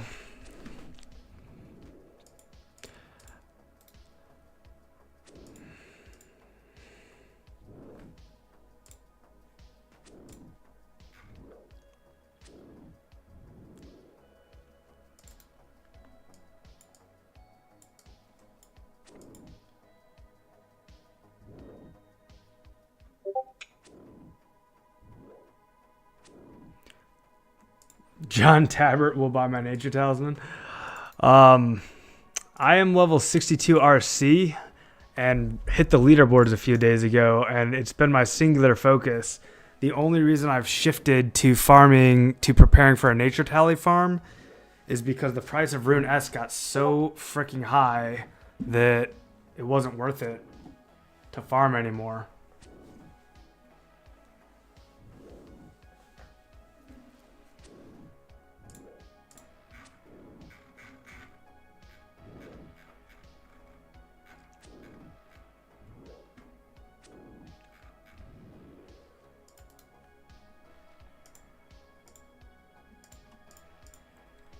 John, who, if you don't mind sharing, what's your RSN? What's your RuneScape name? And also, big welcome to the stream, man.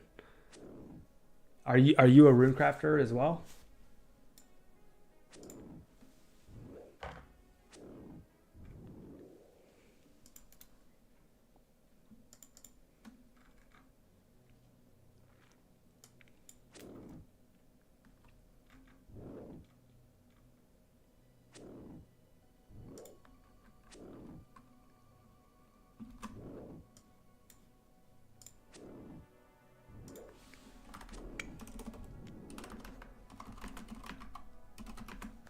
Oh, Jay Baby, bro, you and I have like been friends for a long time in game. What up, man?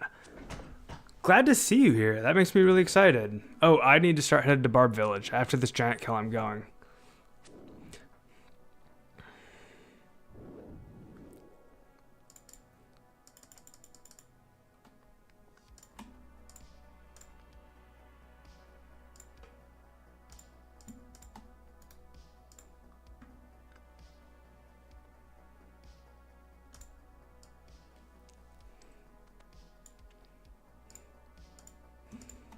I managed to get 50,000 Rune S before it shot up in price. Dude, 50,000? That's massive, dude. That's insane. That's a lot of S, man. But yeah, dude, J Baby, you're right here, see? J Baby, World 12. Welcome to the stream, man.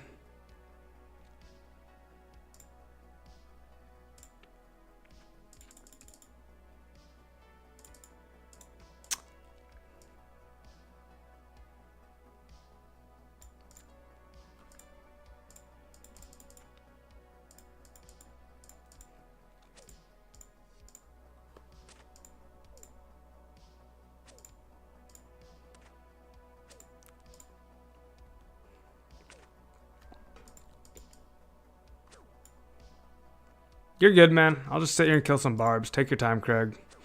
When you log back in from the DC though, log into my world, which I don't know what world I'm on. Actually, J baby, what world am I on?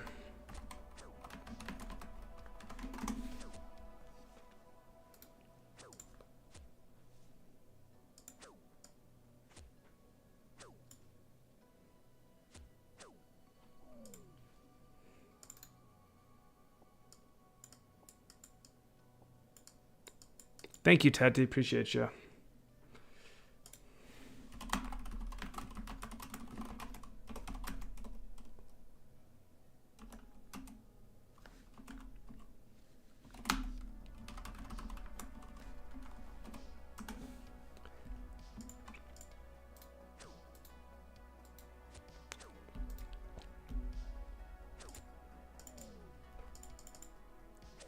Thank you, Skux. Appreciate you.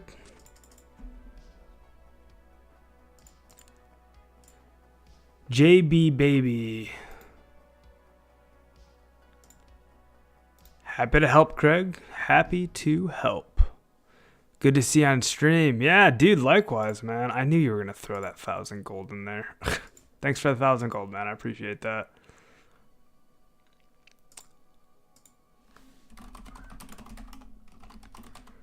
This is a throwback to Path of Exile, if any of you have played Path of Exile. Whenever you're like paying for something,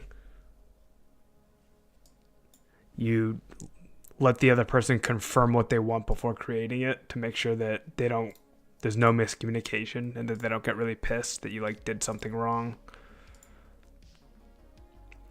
I'll show you where to get the brass key, Teamy.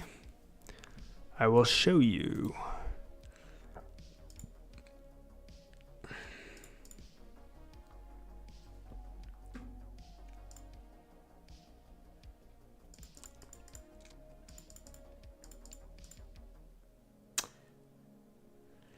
Random jewel is the gem drop table.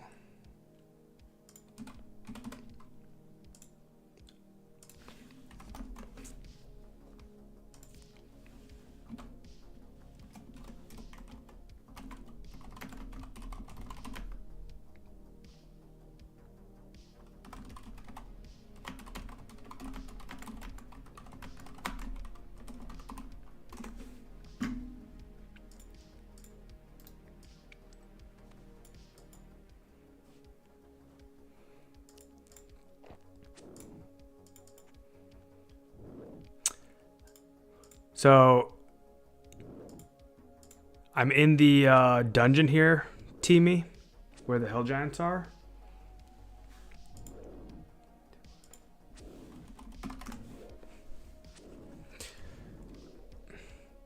Also, guys, this is a massive, important thing that we just learned. So I'm going to post another image for you from the Discord chat.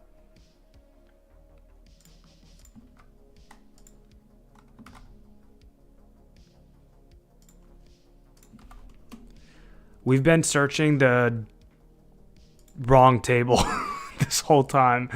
Jay, please don't kill me. It looks like we had the wrong table. I'm learning I'm learning as best as I can.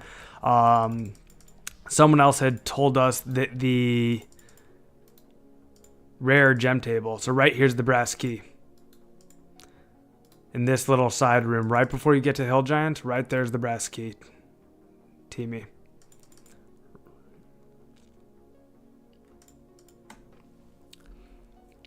No, there's no tiaras yet.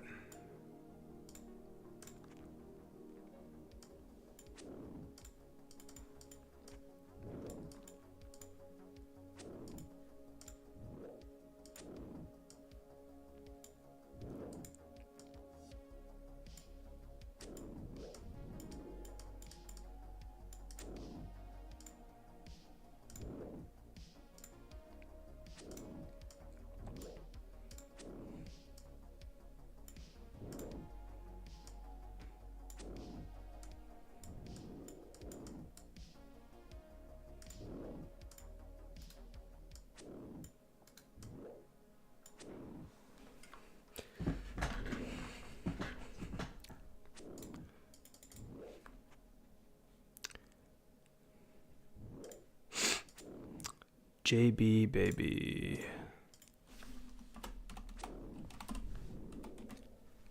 John Tapper.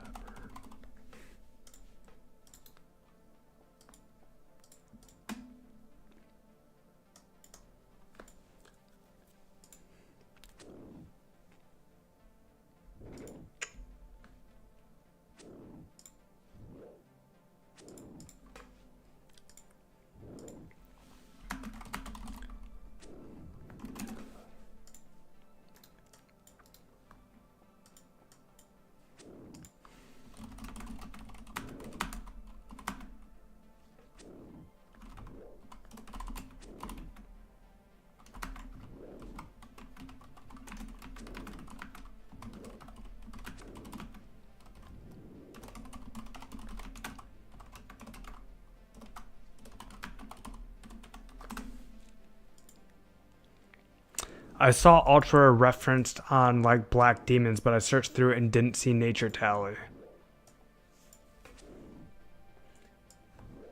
Really? The big thing about the Nature Talisman is monsters that can hit the rare drop table and are above ground and can drop it. Also, Fire Giants drop both cast and nature. Yep, we've gotten that far on the hunt for the best monster to drop a Nature Talisman. Now what we're doing is we're trying to dig through the source code itself to look at the exact percentage chance that every rare drop table monster has to hit the rare drop table. And then comparing that to, let's go boys, Genie, Runecraft XP. We're comparing the percentage chance that they have to hit the rare drop table to their defense and their health. And we're essentially going to look for which monster gives you the most bang for your buck against the rare drop table based on how quickly you can kill them and what their chance to hit the rare drop table is.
All right, guys, I finally pulled the trigger. I've been using this like browser-based code viewer to look at the source code, and one of the devs just was like, hey, dude, like use Visual Studio. And I already have Visual Studio installed here. I just haven't been using it.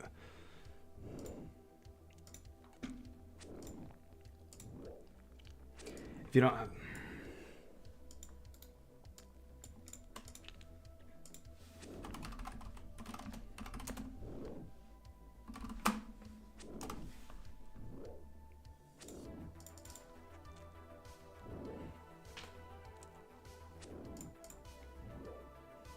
You're right, dude. It is on Random Duel. I should point this out to this guy.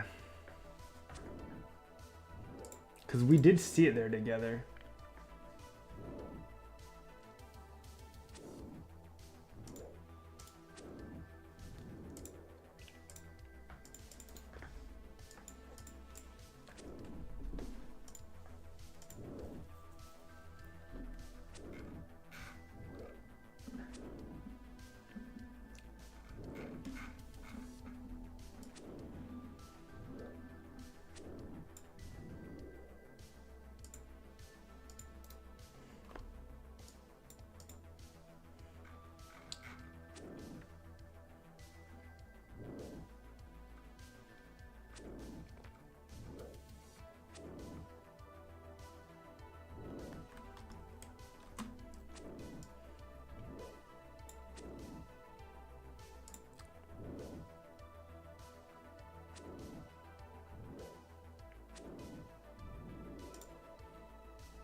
Jay, it'd be crazy if we literally just found a bug in the code, man, and like helped the server.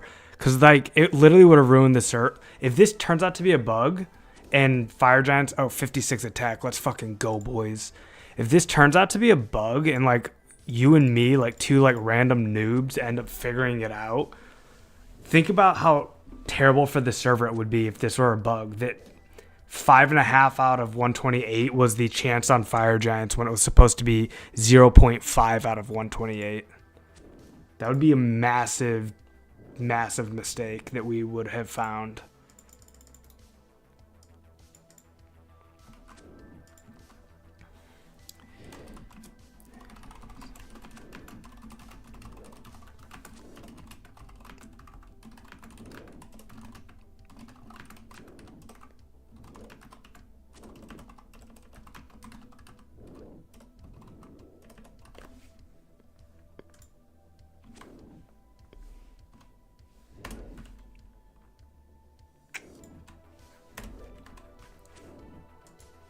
I'm guessing that it's us that doesn't know what's going on. Because we're the ones who don't understand code, but...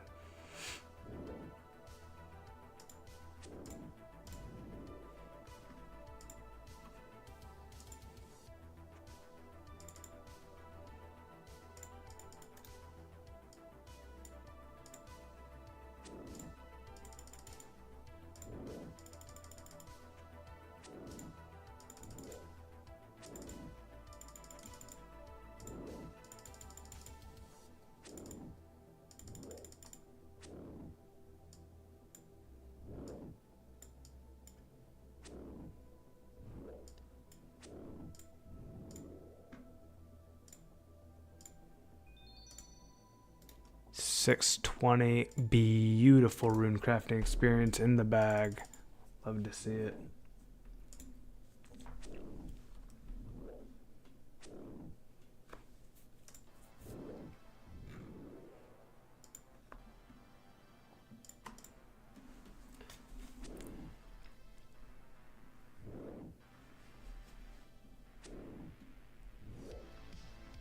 The Chaos Dwarf is really interesting. Where are Chaos Dwarves?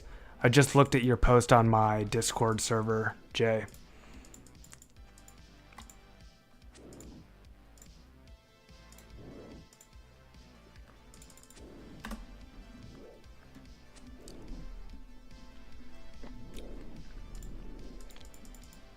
Oh, we just hit 43 pair and skipped right over it.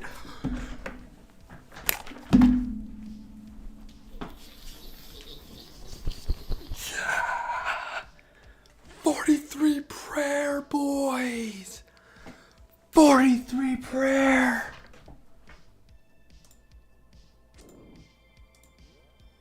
Let's go. Let's go. Shish Kebab, welcome, man. Welcome to the stream, Shish Kebab. At the perfect moment. 43 prayer. Let's go. Let's go. Trying not to wake up my wife. Let's go. Victory push-ups, bro. Victory push-ups. Let's go. Let's go. Oh my God, dude. 43 of them. Let's go. Let's go. Let's go. 1, 2, 3, 4, 5, 6, 7, 8, 9, 10, 11, 12, 13, 14, 15. That's 15, but we can't waste any XP. We can't waste any XP. 15 down. 15 out of 43. Let's fucking go, bros. 16, 17, 20, 21, 22, 24, 25, 26, 28. Let's fucking go. Let's fucking go. 29, 30, 31.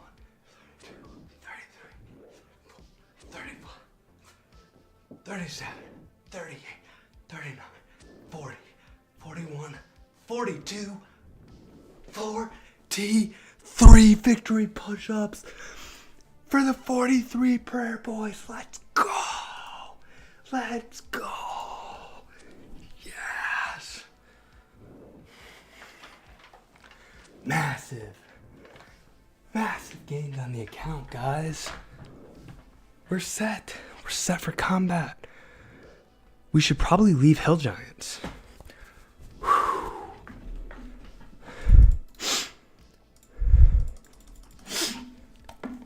Guys, huge. We're gaming tonight.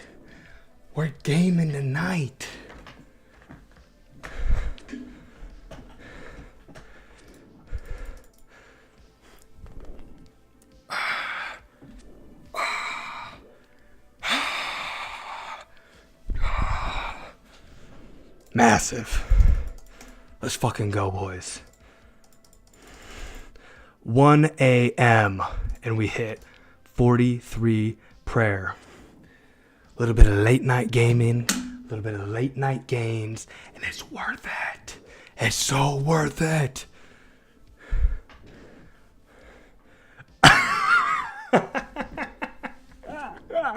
Wake her up. You can protect from melee now. Oh my god. Let me tell you what, dude. My wife's got prayer drain, trust me. Let's go. Guys, if you've not already, please sub to the channel, like the video, and hit the bell. For the love of goodness, hit the bell. It notifies you every time I'm live. This calls for celebration. Show that support. Massive gains, guys. Let's go. Massive hype. That's like the biggest combat milestone in the entire freaking game, and we just hit it. Fuck yeah. Tight. She has an ancient mace, dude. I mean, listen, you ain't wrong.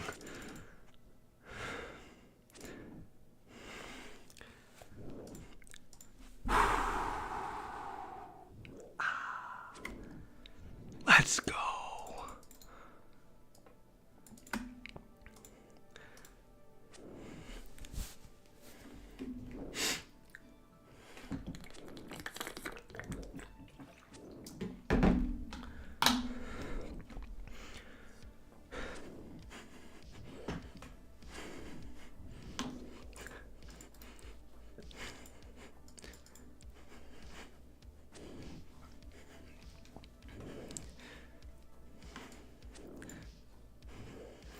Bum, bum, bum. Bum, bum, bum. Bum, bum, bum. Dude, I'm going to be out there trying to farm bandits or castrers in the wildy, and J Baby's going to be out there smiting me. I'm going to get the nature talisman, and as soon as it drops and I pick it up, he's going to be right there like, bah! Spaghetti! Cut me down for my nature tally.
Hopping off World 1. Yeah, fair enough, man.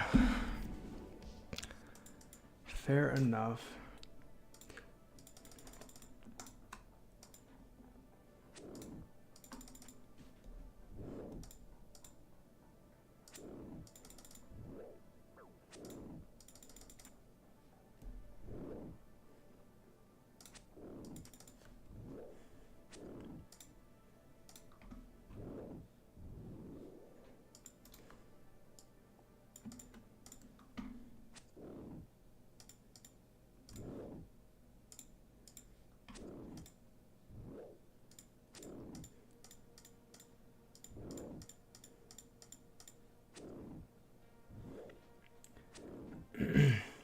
I'm still diving down this rabbit hole of the fire giants. Right now, I'm being told that the code is correct and that fire giants are intended to have an 11 out of 128 chance. So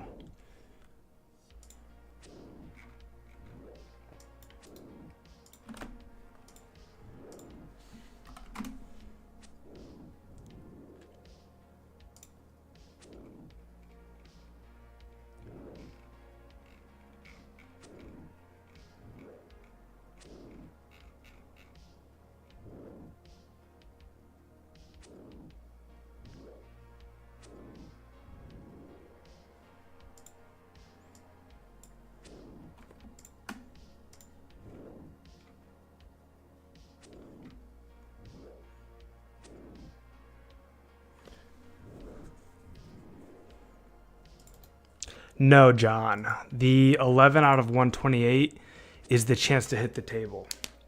So essentially,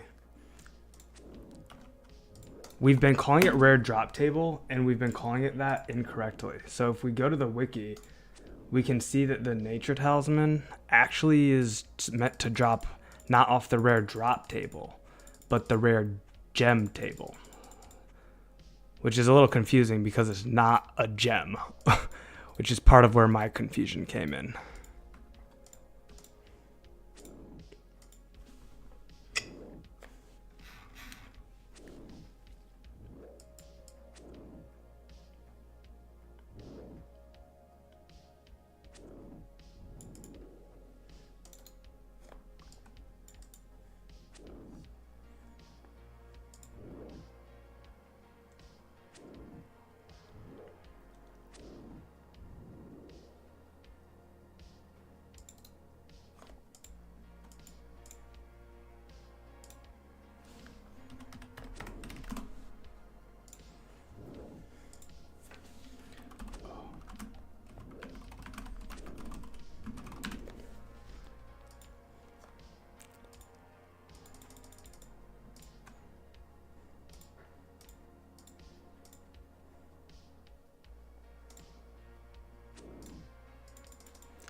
Joe, thanks for hanging out, brother. It's been an amazing time. We just hit, of course, the huge 43 prey milestone. We've learned a ton about how to interpret the code of the game. And earlier we had an epic sweat and scape. Loved having you here today, man. Can't wait to see you tomorrow. Cheers, brother.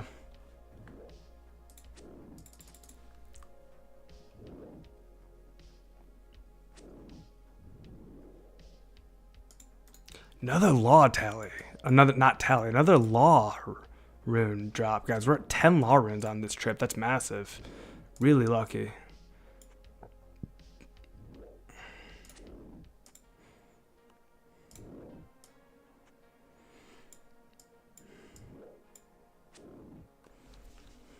Bro, why does Ozak live in the middle of nowhere in 2004?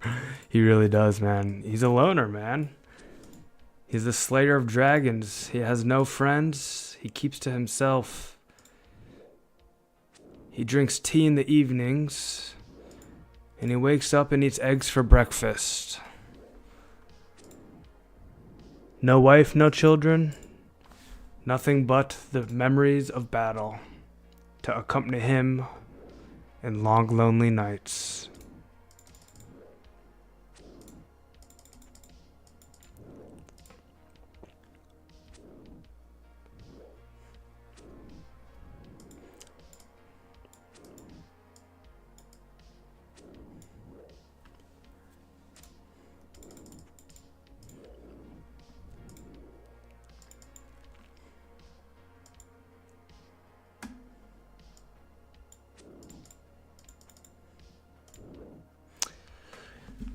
Starting to wonder now that I have 43 prayer if I should stop burying big bones and selling them so that I can get my runecraft level higher. No, I shouldn't, because my trips would take forever if I started saving big bones. Hey, we got a zombie. This guy fucked me up. I'm not gonna fight. I want to kill this zombie, but it literally almost killed me last time. It was bad, and I only have 1 food left. They can hit 10 on me. It's not good. They're really good to kill. If I had like a half inventory of food, I'd go for it because they can drop 10 big bones, but 1000 S for 2000 airs and 1275 mines. I don't even know what the prices of anything are anymore, man. I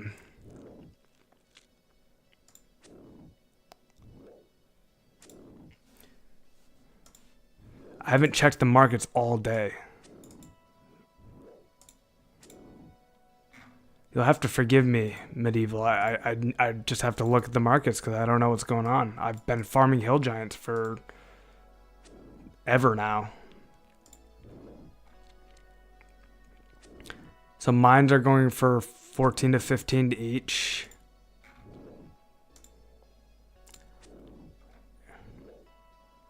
Airs are going for 10.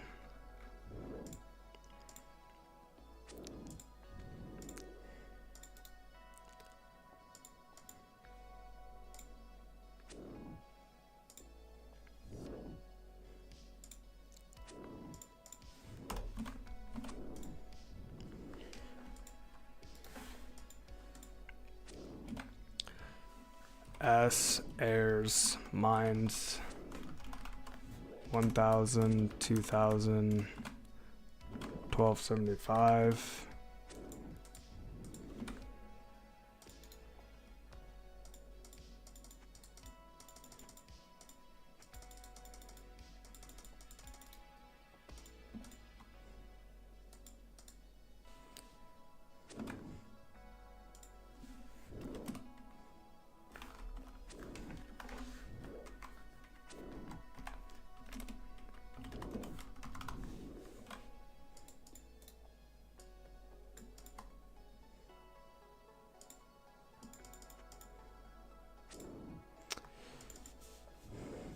Prey flick, lol. I didn't even think about prey flicking, John.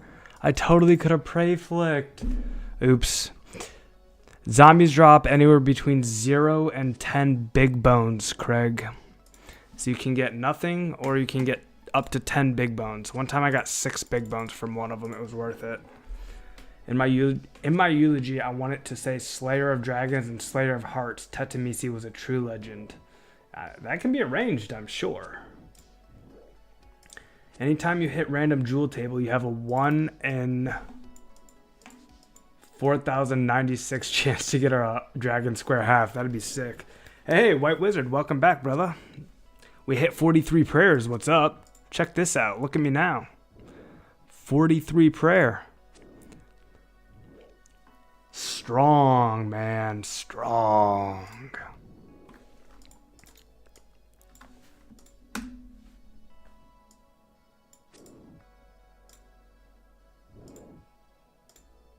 Thank you. Thank you so very much. I'm very proud. It's been a grind.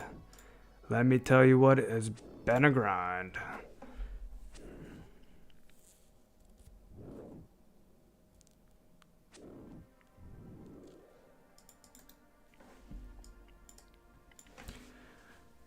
You then have another 1 in 4000 after you already rolled the rare table.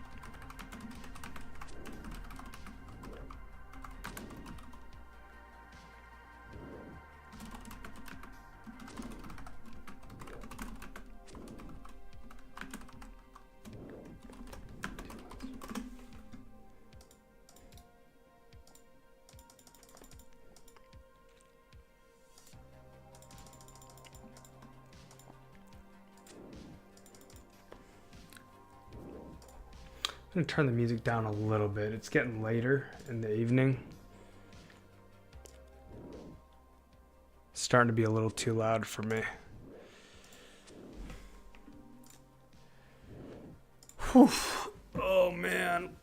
It's already 1:20 in the morning, guys. Probably got another 25 minutes left. And then it's bedtime.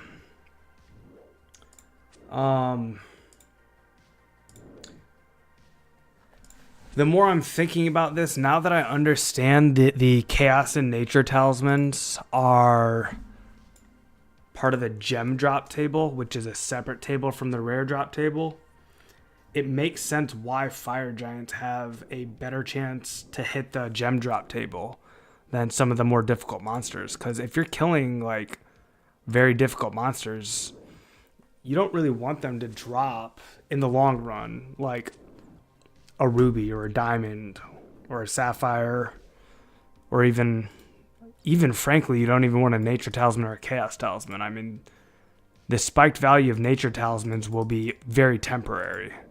They will plummet over the course of a month to where they're worth nothing because everybody has one.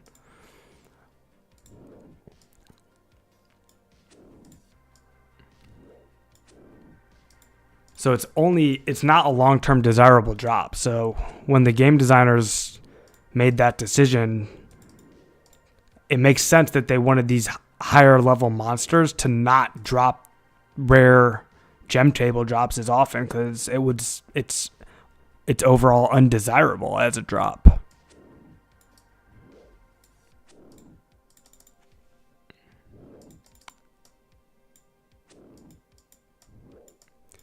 They're more likely dropping, yes, exactly, Rune Med, Dragon Med Spears. Those are what you want from those monsters, exactly. I guess we're leaving a Sapphire on the ground.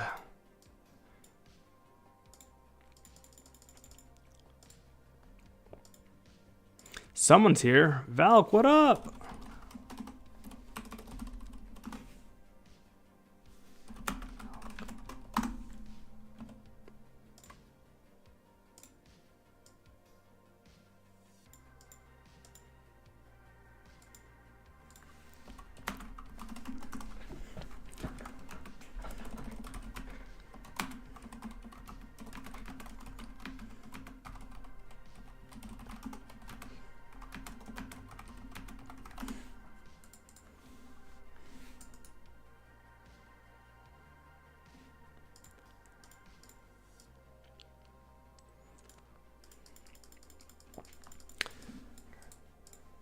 Just sold uncut sapphires 600 each. Oh, yeah, that was a mistake.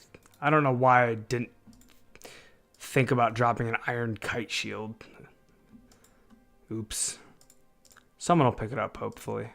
There's a chance that it's there when we get back. We're not that far. We might have gone a little too slowly, though, because it's like... we're really close. I think there's a good chance we'll be able to pick it up.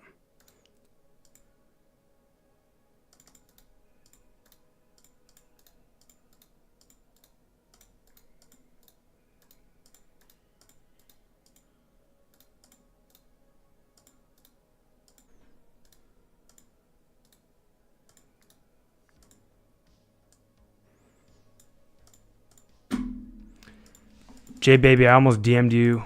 You gonna do my boy a sapphire like that? I think I'm gonna get it in time. We'll see. If I don't, then rip 600 GP. I can't keep killing chickens, guys. 2K feathers. I told you not to kill chickens, Teddy. What are you doing killing chickens on an alt account? There's so much better things you could be doing.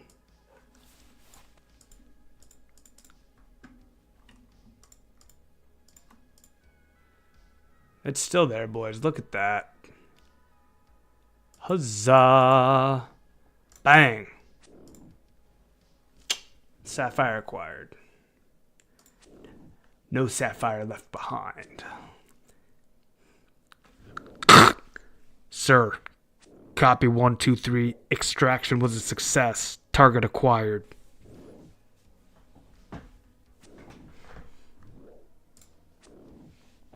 Yeah, but if you need feathers for fletching, then you should go to Port Sarum to the fishing store and buy 50 feathers at a time. while you're AFKing because you'll get way more feathers.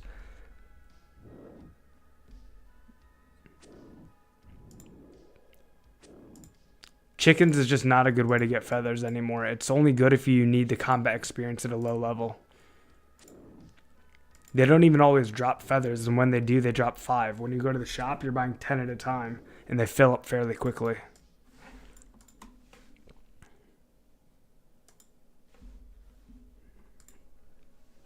Oh my god, Tetty, you only have 1,000 GP?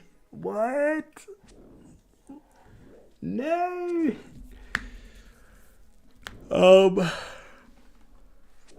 What are your other skills, man? There's just way better things you could be doing than killing chickens, man.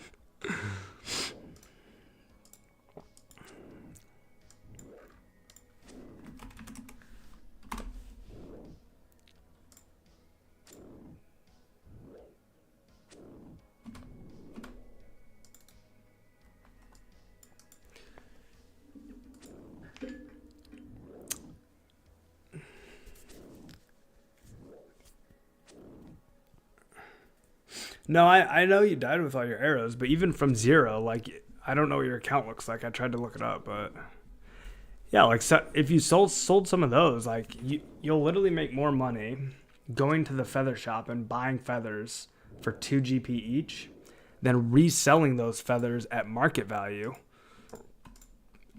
and then rebuying more feathers.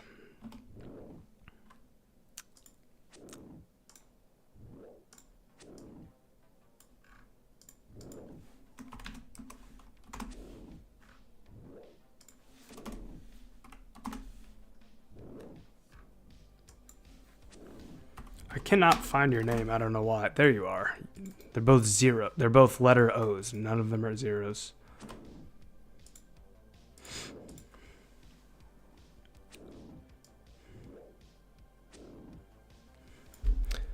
Yeah, you literally only have wood cutting. It's a lot of wood cutting, though. I mean, 55 wood cutting. Could cut logs and sell your logs for feathers. Ah, okay. Well, if you care about your melee stats on the chickens, that's another thing. How come at the end of the stream, when we're like 20 minutes to shutdown, we get 17 concurrent viewers and like everyone piles in? Welcome on. Come on in, guys. Get in here. Welcome to all who are here watching. If you haven't already, sub to the channel, hit the bell for notifications, and like the stream. It's been a banger this time, guys. Those of you who don't know me, I'm Josh Brown Games. I've been playing 04 like it's all that matters. I'm level 62 rune crafting, putting me at 18 on the leaderboards. Today we hit 43 prayer. Massive, massive gains.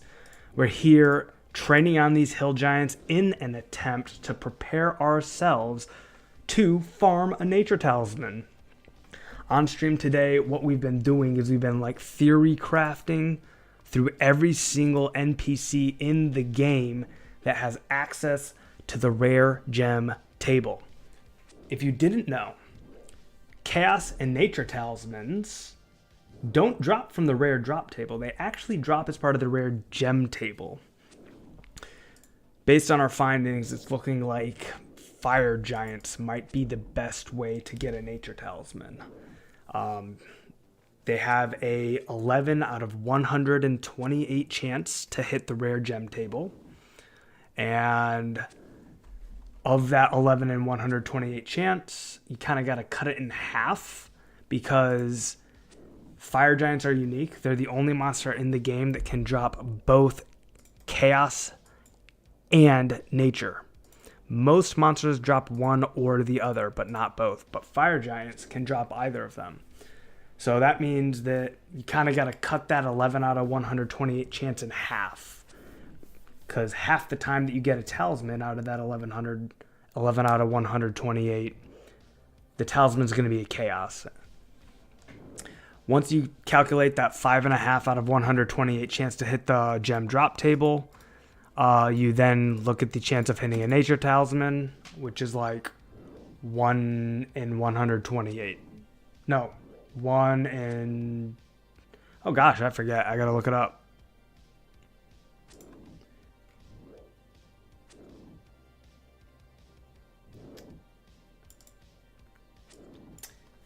Okay, so if you're wearing a ring of wealth, it is a 1 in 22 chance to get a talisman. If you're not wearing a ring of wealth, it's a 1 in 43 chance to get a talisman. So first you have to hit that 5.5 out of 128 chance to get the rare gem table. And then once you hit the rare gem table, you got to roll once again 1 out of 43 with no ring of wealth, 1 out of 22 with a ring of wealth. So that's been the theory crafting that we've achieved on the stream. Fire giants are still one of the best monsters that you can choose to farm a nature talisman, but there's some other options. There's some good ones. Black knights seem decent. Hobgoblins seem okay.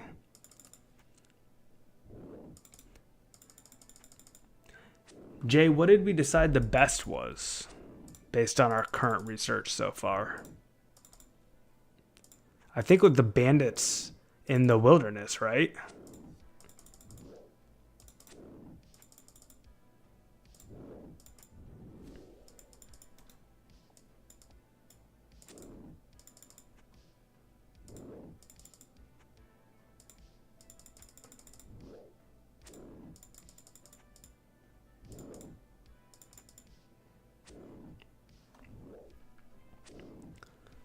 Yep, I agree with you.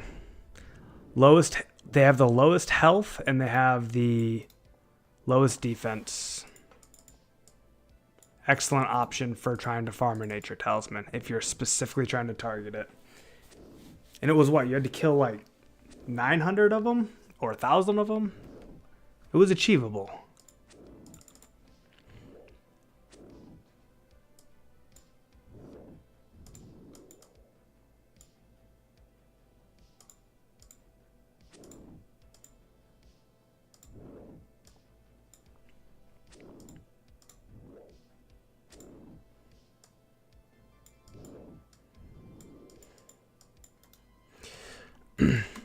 I'm just going to throw a teaser out, guys. The way that we learned about the drop table and learned how to search through the source code was by getting onto the Lost City Discord where the developers share knowledge. And we spoke with Bay. B-E-A is the way that he spells his name. And Bay basically taught us how to understand the code and how to look at the different drop tables. What's really exciting is he had a lot of fun doing it, and he's going to come on the stream. He and I have the same work schedule, so we're thinking tomorrow is going to be a good opportunity. And what we're going to do is we're going to kind of do a little bit of a conversation with each other, podcast style, about his experience contributing to the server code. He specifically works on the engine of the game. And I'm really curious to hear what he has to say. He's shared with us that he's really proud of the engine, that it does some things that are unique, making it stronger and better than what other private servers have tried to do with their engines.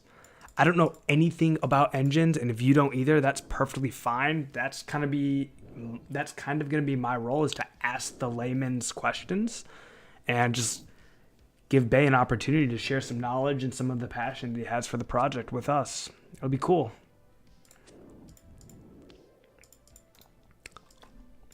I tend to do 2 streams on Mondays and Tuesdays. I haven't figured out the rest of my week's schedule, but Mondays and Tuesdays we've got pretty down pat. We try to get started at 5:30 p.m. Eastern. At the beginning of there's 2 streams basically. So the first stream is about 2 hours. And it goes from 5:30 to about 7:30. At the end of that first stream, we do a Scape and sweat. Right behind me, we pull out the workout mat, we get out the weights, we throw on some music, and we get a little bit of sweating while doing some AFK training. We've been using the Black Knights for the AFK training. We then take a pause, everyone goes, and I'm Eastern time, so it's have dinner, shower, spend time with the wife. Most important thing in my life is her. She's the love of my life, so she comes first. After a little bit of time with the wife, a bit of dinner, we come back fresh, showered, sometime between 10 p.m. and 11 p.m. Eastern for the second stream. And then we go till not quite till 2 a.m. So sometime in that window, we will have Bay on and we'll do the Q&A.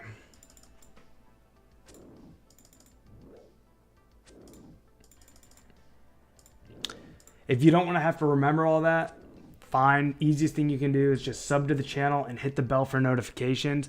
You'll get a notif for both streams each time I go live. Once at 5:30 and then again between 10 and 11 whenever it does happen. You'll be notified. You don't have to keep track of any kind of schedule.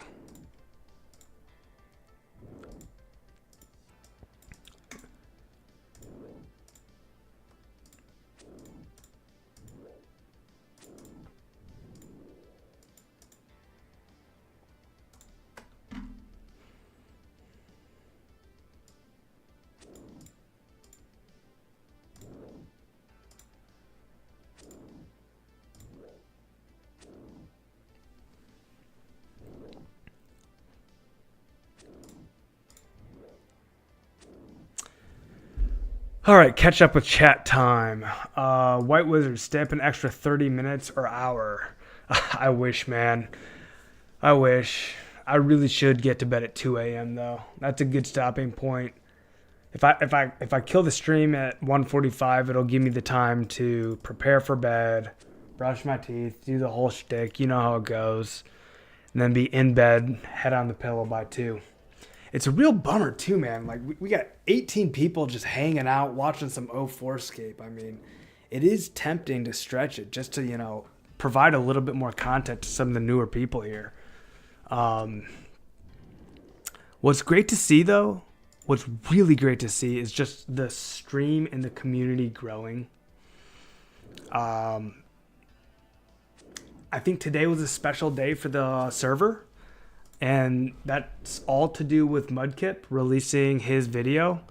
To have a OSRS streamer that's established and known with 128,000 subscribers give this server the love and recognition that it deserves is a massive win for the entire community.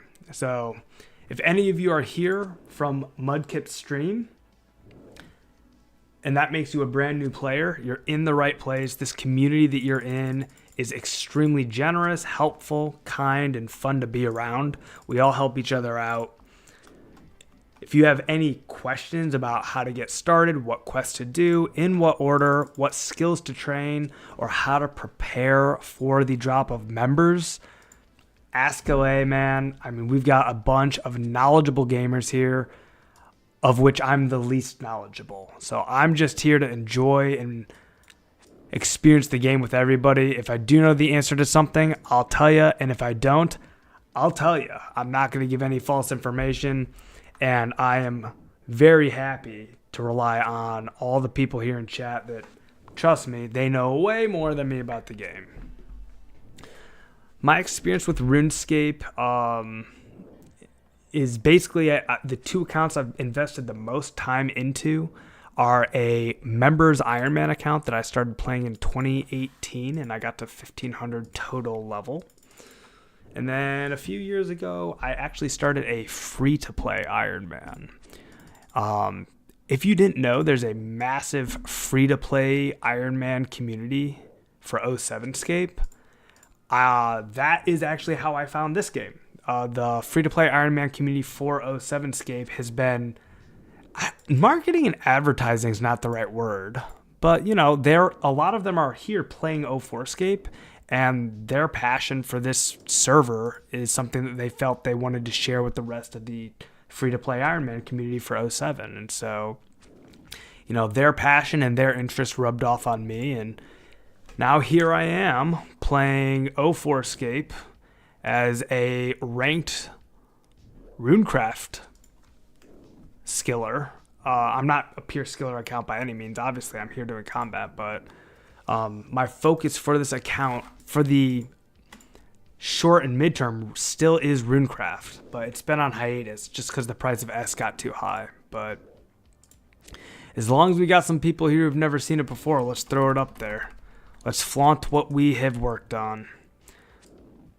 791 rank against the entire player base, and for Runecraft, we are rank 18.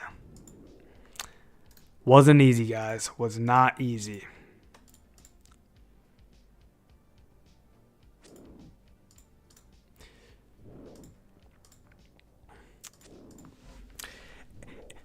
The current state of the game, though, leaves me as a runecrafter with a real conundrum, which is, why do I continue to train any amount of runecraft between now and the release of members? Because every single S that I craft now into some semblance of mind runes or air runes, that's one S that could have been a nature rune. I mean, let's look at the current prices of nats.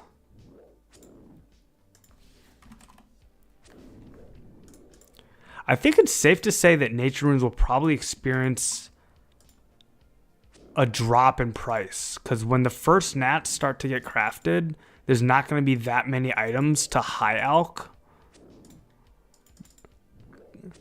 Well, a lot of people are going to get to 70 fletching really quickly. The biggest high alch target is going to be the U longbows, and people have logs banked already to hit 70 fletching within the first few days. I don't know how many people though. But if you equate the market with that type of thinking, you go, okay, this many people have the logs banked to hit 70 fletching. They're all going to be fletching U longs. Frankly, the bottleneck is not even going to be the number of players that have 70 fletching. The true bottleneck is going to be flax. Because flax in members, when it comes out, each plant can only be picked once. It's not like old school where you pick one flax plant multiple times until it disappears. And then not only do they disappear after one pick, but they're just going to be flooded. I mean, people are going to be flooding flax. There's going to be a flax mafia the same way that there's an S mafia today. And if you consider all that, that all is going to lead into the demand of nature runes, because there's going to be other high alch targets, but U longbows are going to be a key sink for a key item sink for nature runes. But they're not going to be in the game right away. And I would imagine that before there are a huge surplus of U longs getting high alched in the game, there is going to be some nature talismans in the game, and people are running nature runes and selling those nature runes. So my guess, if I had to take a guess, I think nature runes are going to go down before they go up. We'll see if I'm correct on that.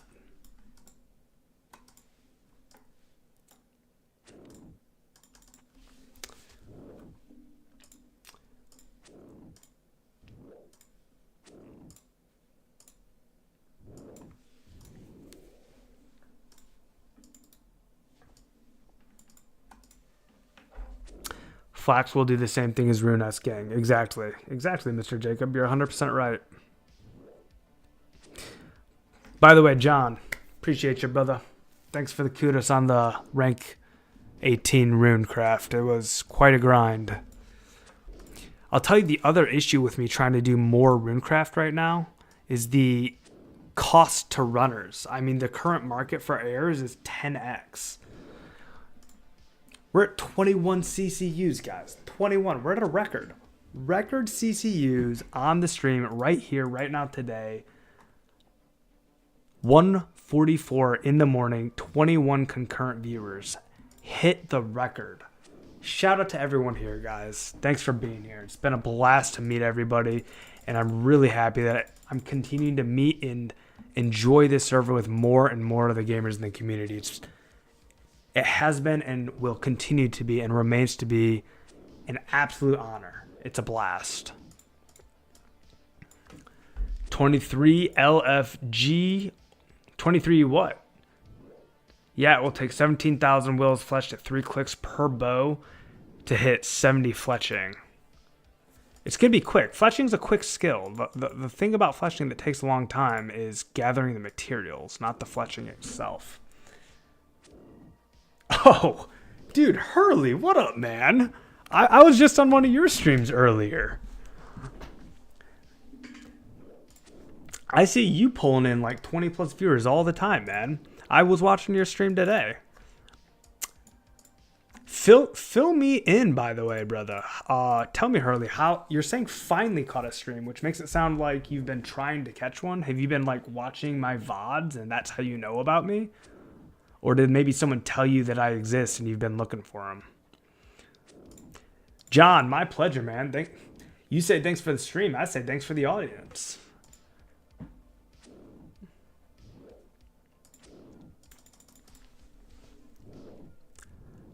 "5:45 a.m. here, couldn't sleep." Are you saying you went to sleep and then woke up at 5:45 and couldn't fall back asleep? Or 5:45, you haven't slept and your eyes are red? Both valid. We're gamers here. I mean, that's not a loaded question. We all do that kind of crazy shit because we're RuneScape players and we grind. We grind.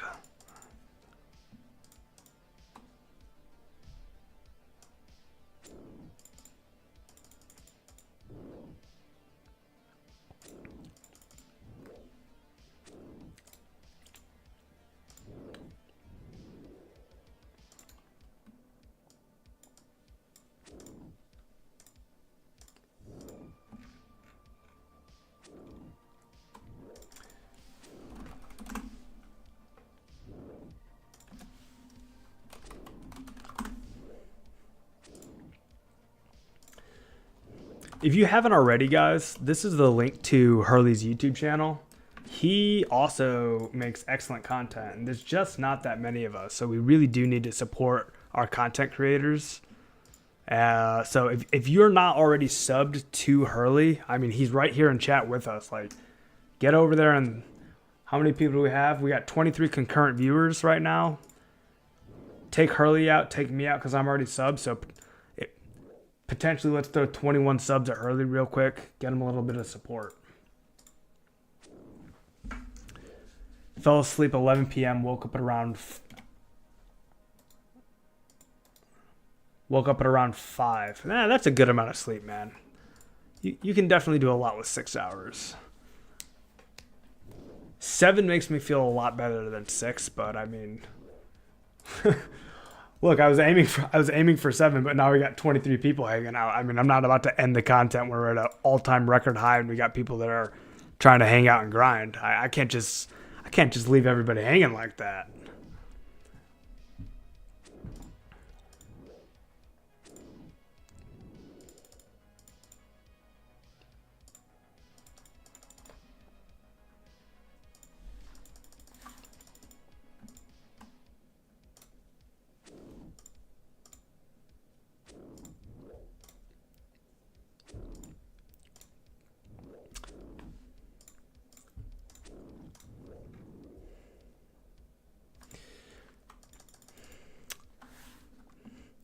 Let's continue the...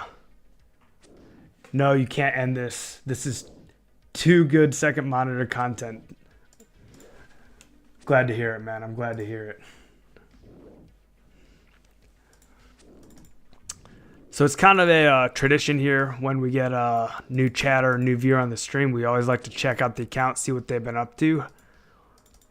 Let's give Hurley a good old gander here, why don't we, huh?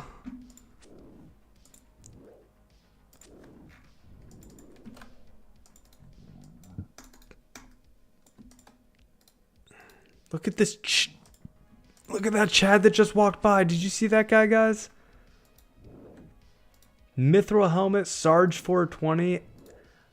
That looks like an iron kite or a steel kite, probably.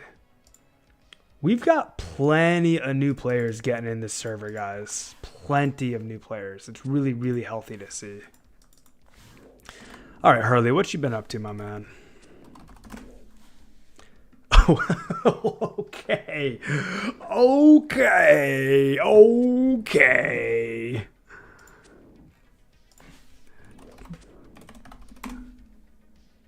Okay. Okay. Top 15 player on the entire bloody servers in the chat, guys. Massive, massive hype. Let's go. There's nothing like getting like the true scapers to come and hang in here, man. Look at this, guys. 7.6 million XP, ranked 15 on the server. Nearly 1,000 total level. Looks like Runecraft is the lowest skill, which is understandable. Slowest skill to train, and this is clearly a man competing for total levels.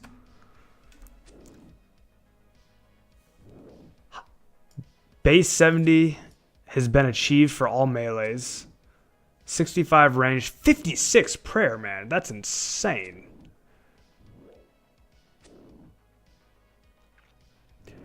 Dude, you could do some work on the leaderboards if you went right into like cooking and fire making. I'm not saying you should, because those are like, you know, fire making is a useless skill, so it's not going to help you progress into members. If it were my account, if I were playing your account early, I would not be looking for a short-term boost in total level. I'd be prepping for members right now, which I'm sure that's what you're doing. Oh, no. Avi, I'm so sorry you died in the maze. I told you to bring a full inventory of food. No, Avi. No.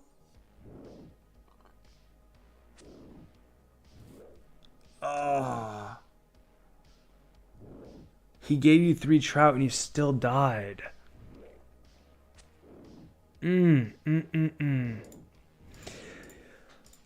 You're gonna want to get better food than trout. What food were you using, Avi? If I'm assuming you went with a full inventory, because I know I told you to. What was the inventory of?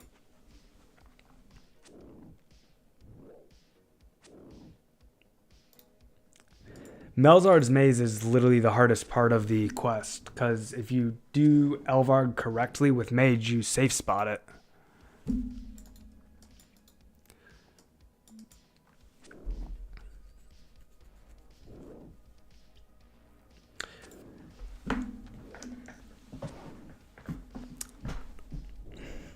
The other map pieces are pretty quick, though. I mean, the Goblin map piece, you literally just kill the Goblin and get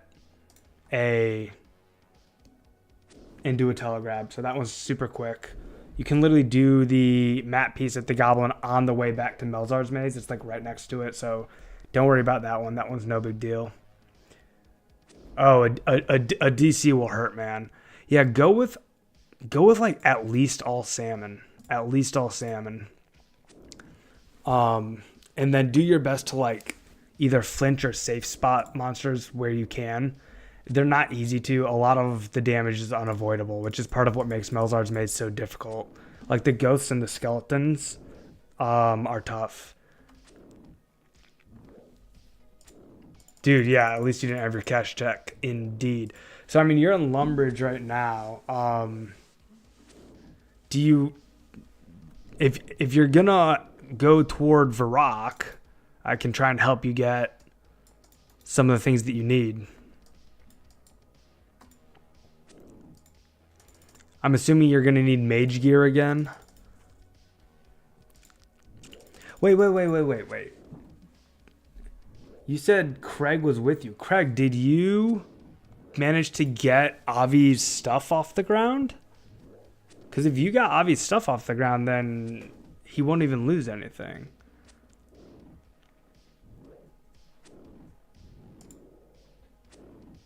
And if not, that's okay. I mean...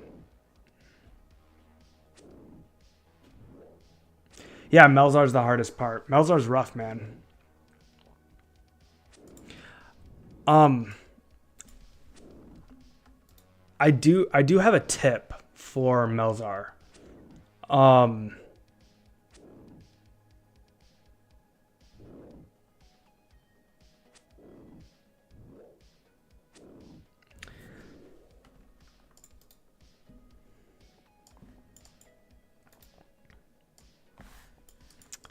Fair enough. So when you're 57 attack, boys, hype, let's go. Really, really close to that 60 goal. When you're killing Melzar, you kind of want to like flinch him as much as possible, right? And there's a spell that Melzar casts where he summons a cabbage. And while he's casting the cabbage spell, he becomes untargetable and you cannot deal any damage to him. So whenever you see Melzar start to cast his cabbage spell, you'll notice the animation. You can run to a flinch spot corner where he can't attack you and make him come back to you. And that way you're trading 1-for-1 blows with him versus him casting the cabbage spell, becoming untargetable, and then he slams you with a spell while you can't even do any damage to him.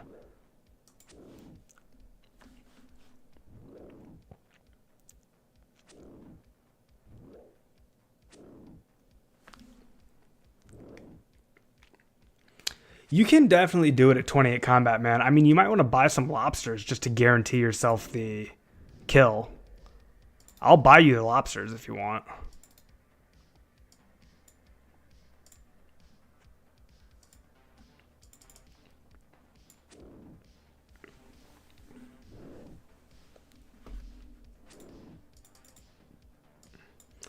We are not on the same world, though.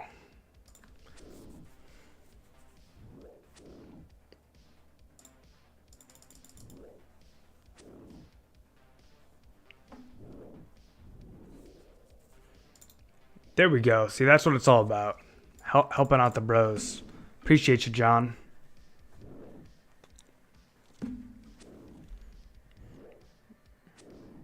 Oh, if you're coming my world, I'll meet you. I'll meet you at Varrock West. I'm pretty close to full.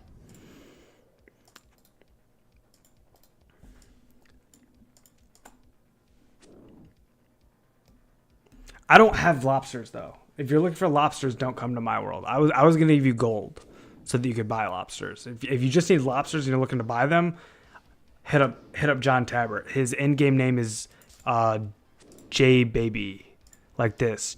JB Baby, all one word. I'll type it. JB Baby. Hit up JB Baby if you're looking to buy lobsters, Avi.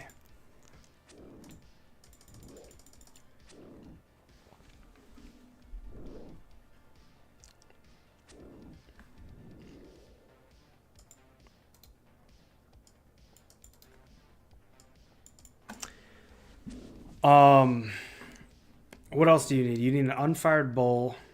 You need a wizard's mind bomb, and you can pick up the wizard's mind bomb on your way to Melzar's Maze, or you can pick up the wizard's mind bomb in Falador, which is on the way to the map piece in the mine.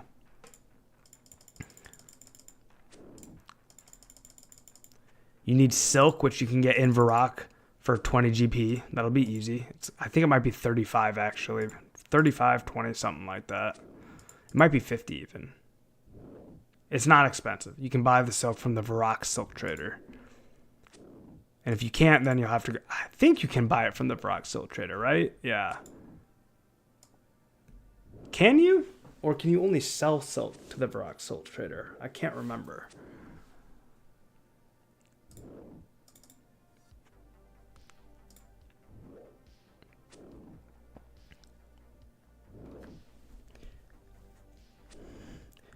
So Unfired Bull, Wizard's Mind Bomb, Silk from the trader. Check the Varrock trader while you're there. See if he'll get you the silk.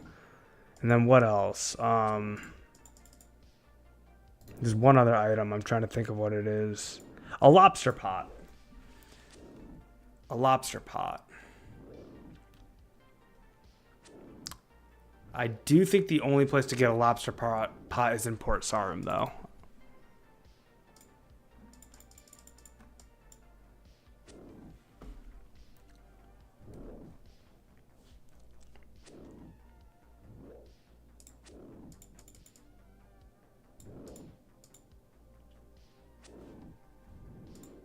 Yo, is Medieval still on? I just had a memory that he tried to offer me some Rune S, and I got distracted and never finished calculating.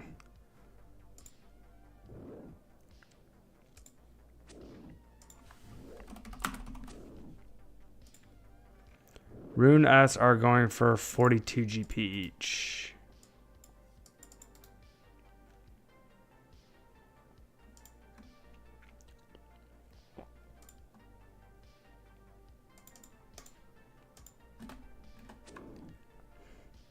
Really, it's closer to 40.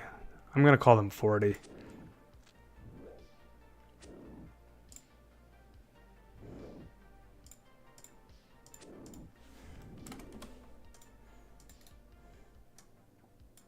I'm guessing he already sold his 1000S, but I'll hit him up just to let him know that I can or cannot accept the deal.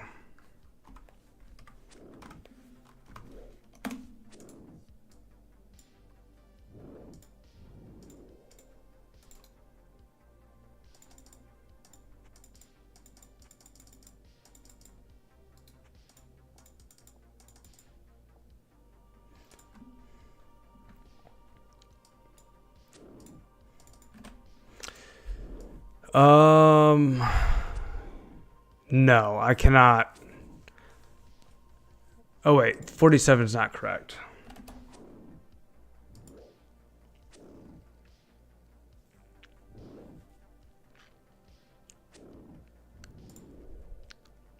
What's up, man? How's the grind going? Thanks for coming back by, Chris. The grind's going excellently. We just hit 57 attack.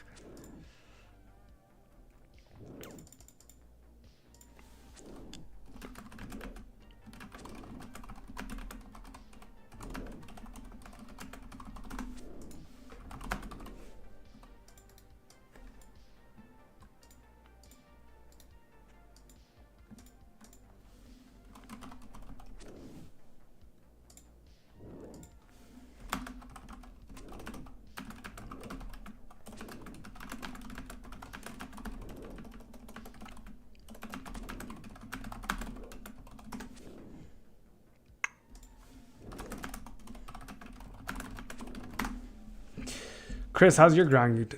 Blah, blah, blah, blah. Chris, how's your grind going, man? It's getting late. It's hard to talk. I say it's getting late. It's been late. It's after 2 a.m. I'm just a crazy RuneScaper. Can't help myself. And the stream is popping. And the hillies are popping. What can a man do? The music's popping too.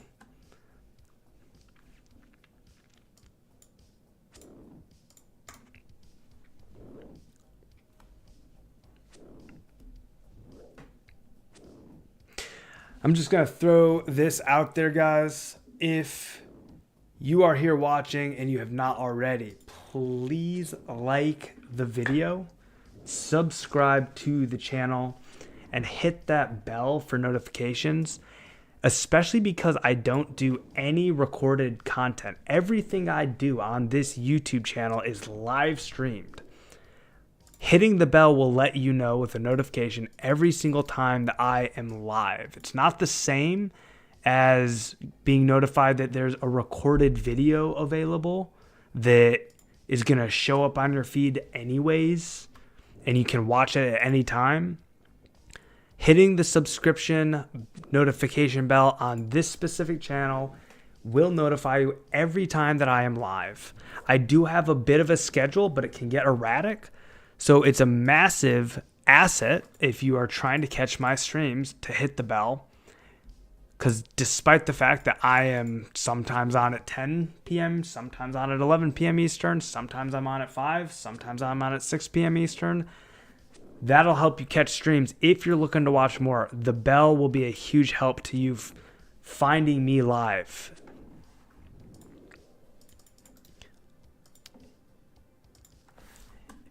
And I'll go ahead and say it.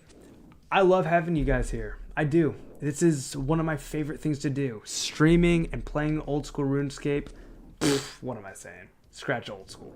2004Scape, Lost City. Playing the OG Scape with this community is one of my absolute favorite things to do. Huge shout out to all of you. Thanks for being here. Got myself a rune kite shield. Damn, Solomon, what'd you pay, dude? Swinging big monies around with that kind of spending.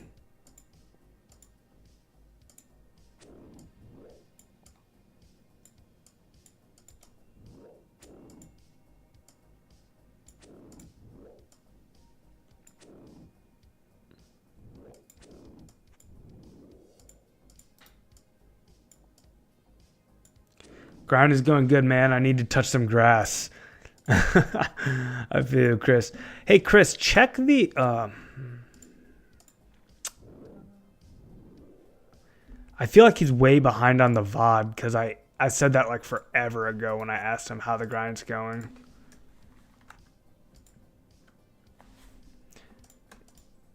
If I chat to him now, will he see it? I don't even know. I think he's behind on the VOD. He'll notice. He'll figure it out. When he gets to this part of the VOD, he'll realize that he's not live, that he's looking at an earlier part of the recording.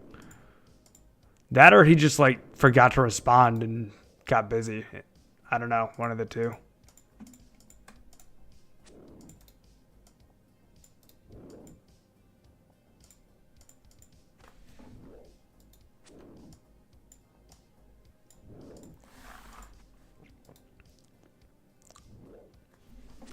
$123,000 cash and an assortment of items. Total was between 190 and 200K. I mean, that's about what they're going for. It's cool that you were able to not pay purely in cash, though. I mean, probably saved you some liquidity by doing that.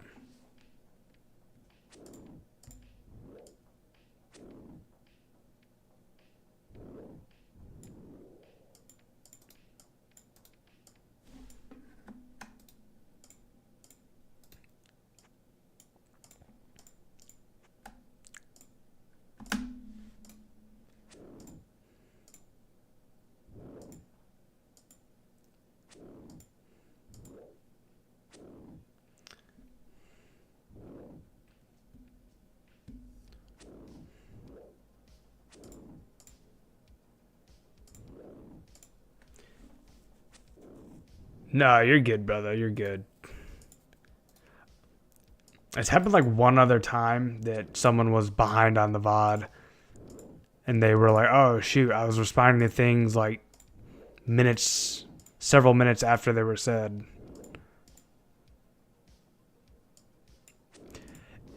It's a thing that can only happen on YouTube. Twitch does not have the ability to watch earlier parts of the VOD.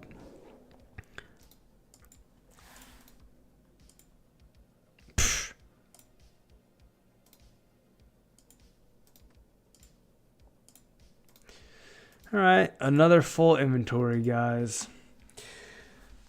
Ladies and gentlemen, I hate to say it, but I'm going to return this to the bank, and I'm going to call it a night after that. It is 2:20 in the morning here. I'm going to target a 2:30 head hit the pillow. And I'm going to need a little bit of time to get ready, brush my teeth, relax a bit. Finished watching a little bit of Mudkip's new video. By the way, guys, Garlic04 has a new video out. I'm going to shout out his channel because he is, again, in my opinion, the best content creator. This is Garlic04. If you haven't watched his videos yet and you're looking for something to pay attention to after this stream gets killed, very high quality content right there.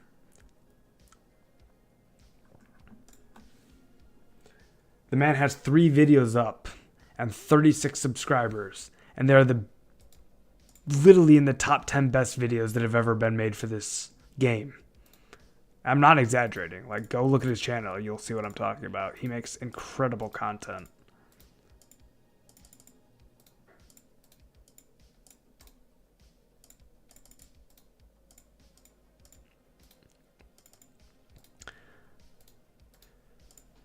All right. Man, someone said limpworts are going for insane prices, like 600, 500. I've got a ton of those now just from farming these. If that's the case, man, straight up just killing hill giants is like a good money-making method now. That's a joke. No one's selling these for 1,000. So people are trying to buy for 350 and they're trying to sell for 500. I would guess you could probably get 400 per limp root safely. So 230 times 400. That's not crazy. somewhere around 100K, somewhere in the realm of 100K of Limpwort. It's not like having 15,000 pure essence.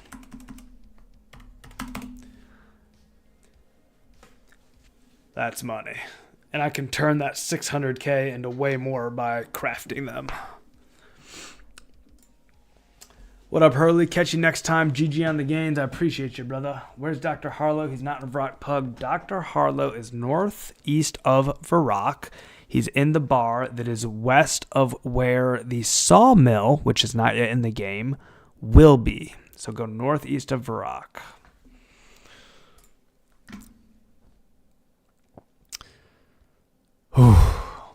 Boy, guys, what a hell of a stream.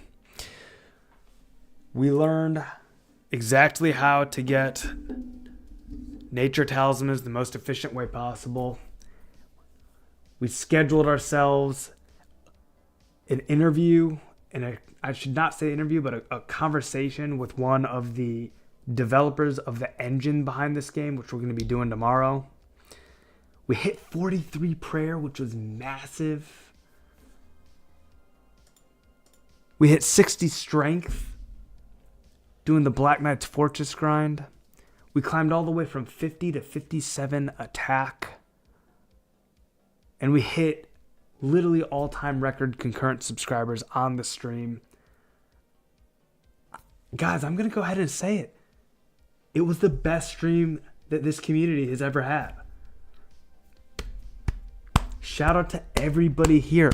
Shout out to each and every one of you for making all of this happen and making it all possible. It is my honor and pleasure to be able to be a part of this journey with you guys, and I appreciate every second of it. It's been a blast, and it's going to continue to be. Anyways, guys, 2:15 a.m. here. It's been a hell of a grind. I'm going to kill the music, give a final sign-off, and bid you all well. Until tomorrow, fellow gamers, game on, grind on, and good night.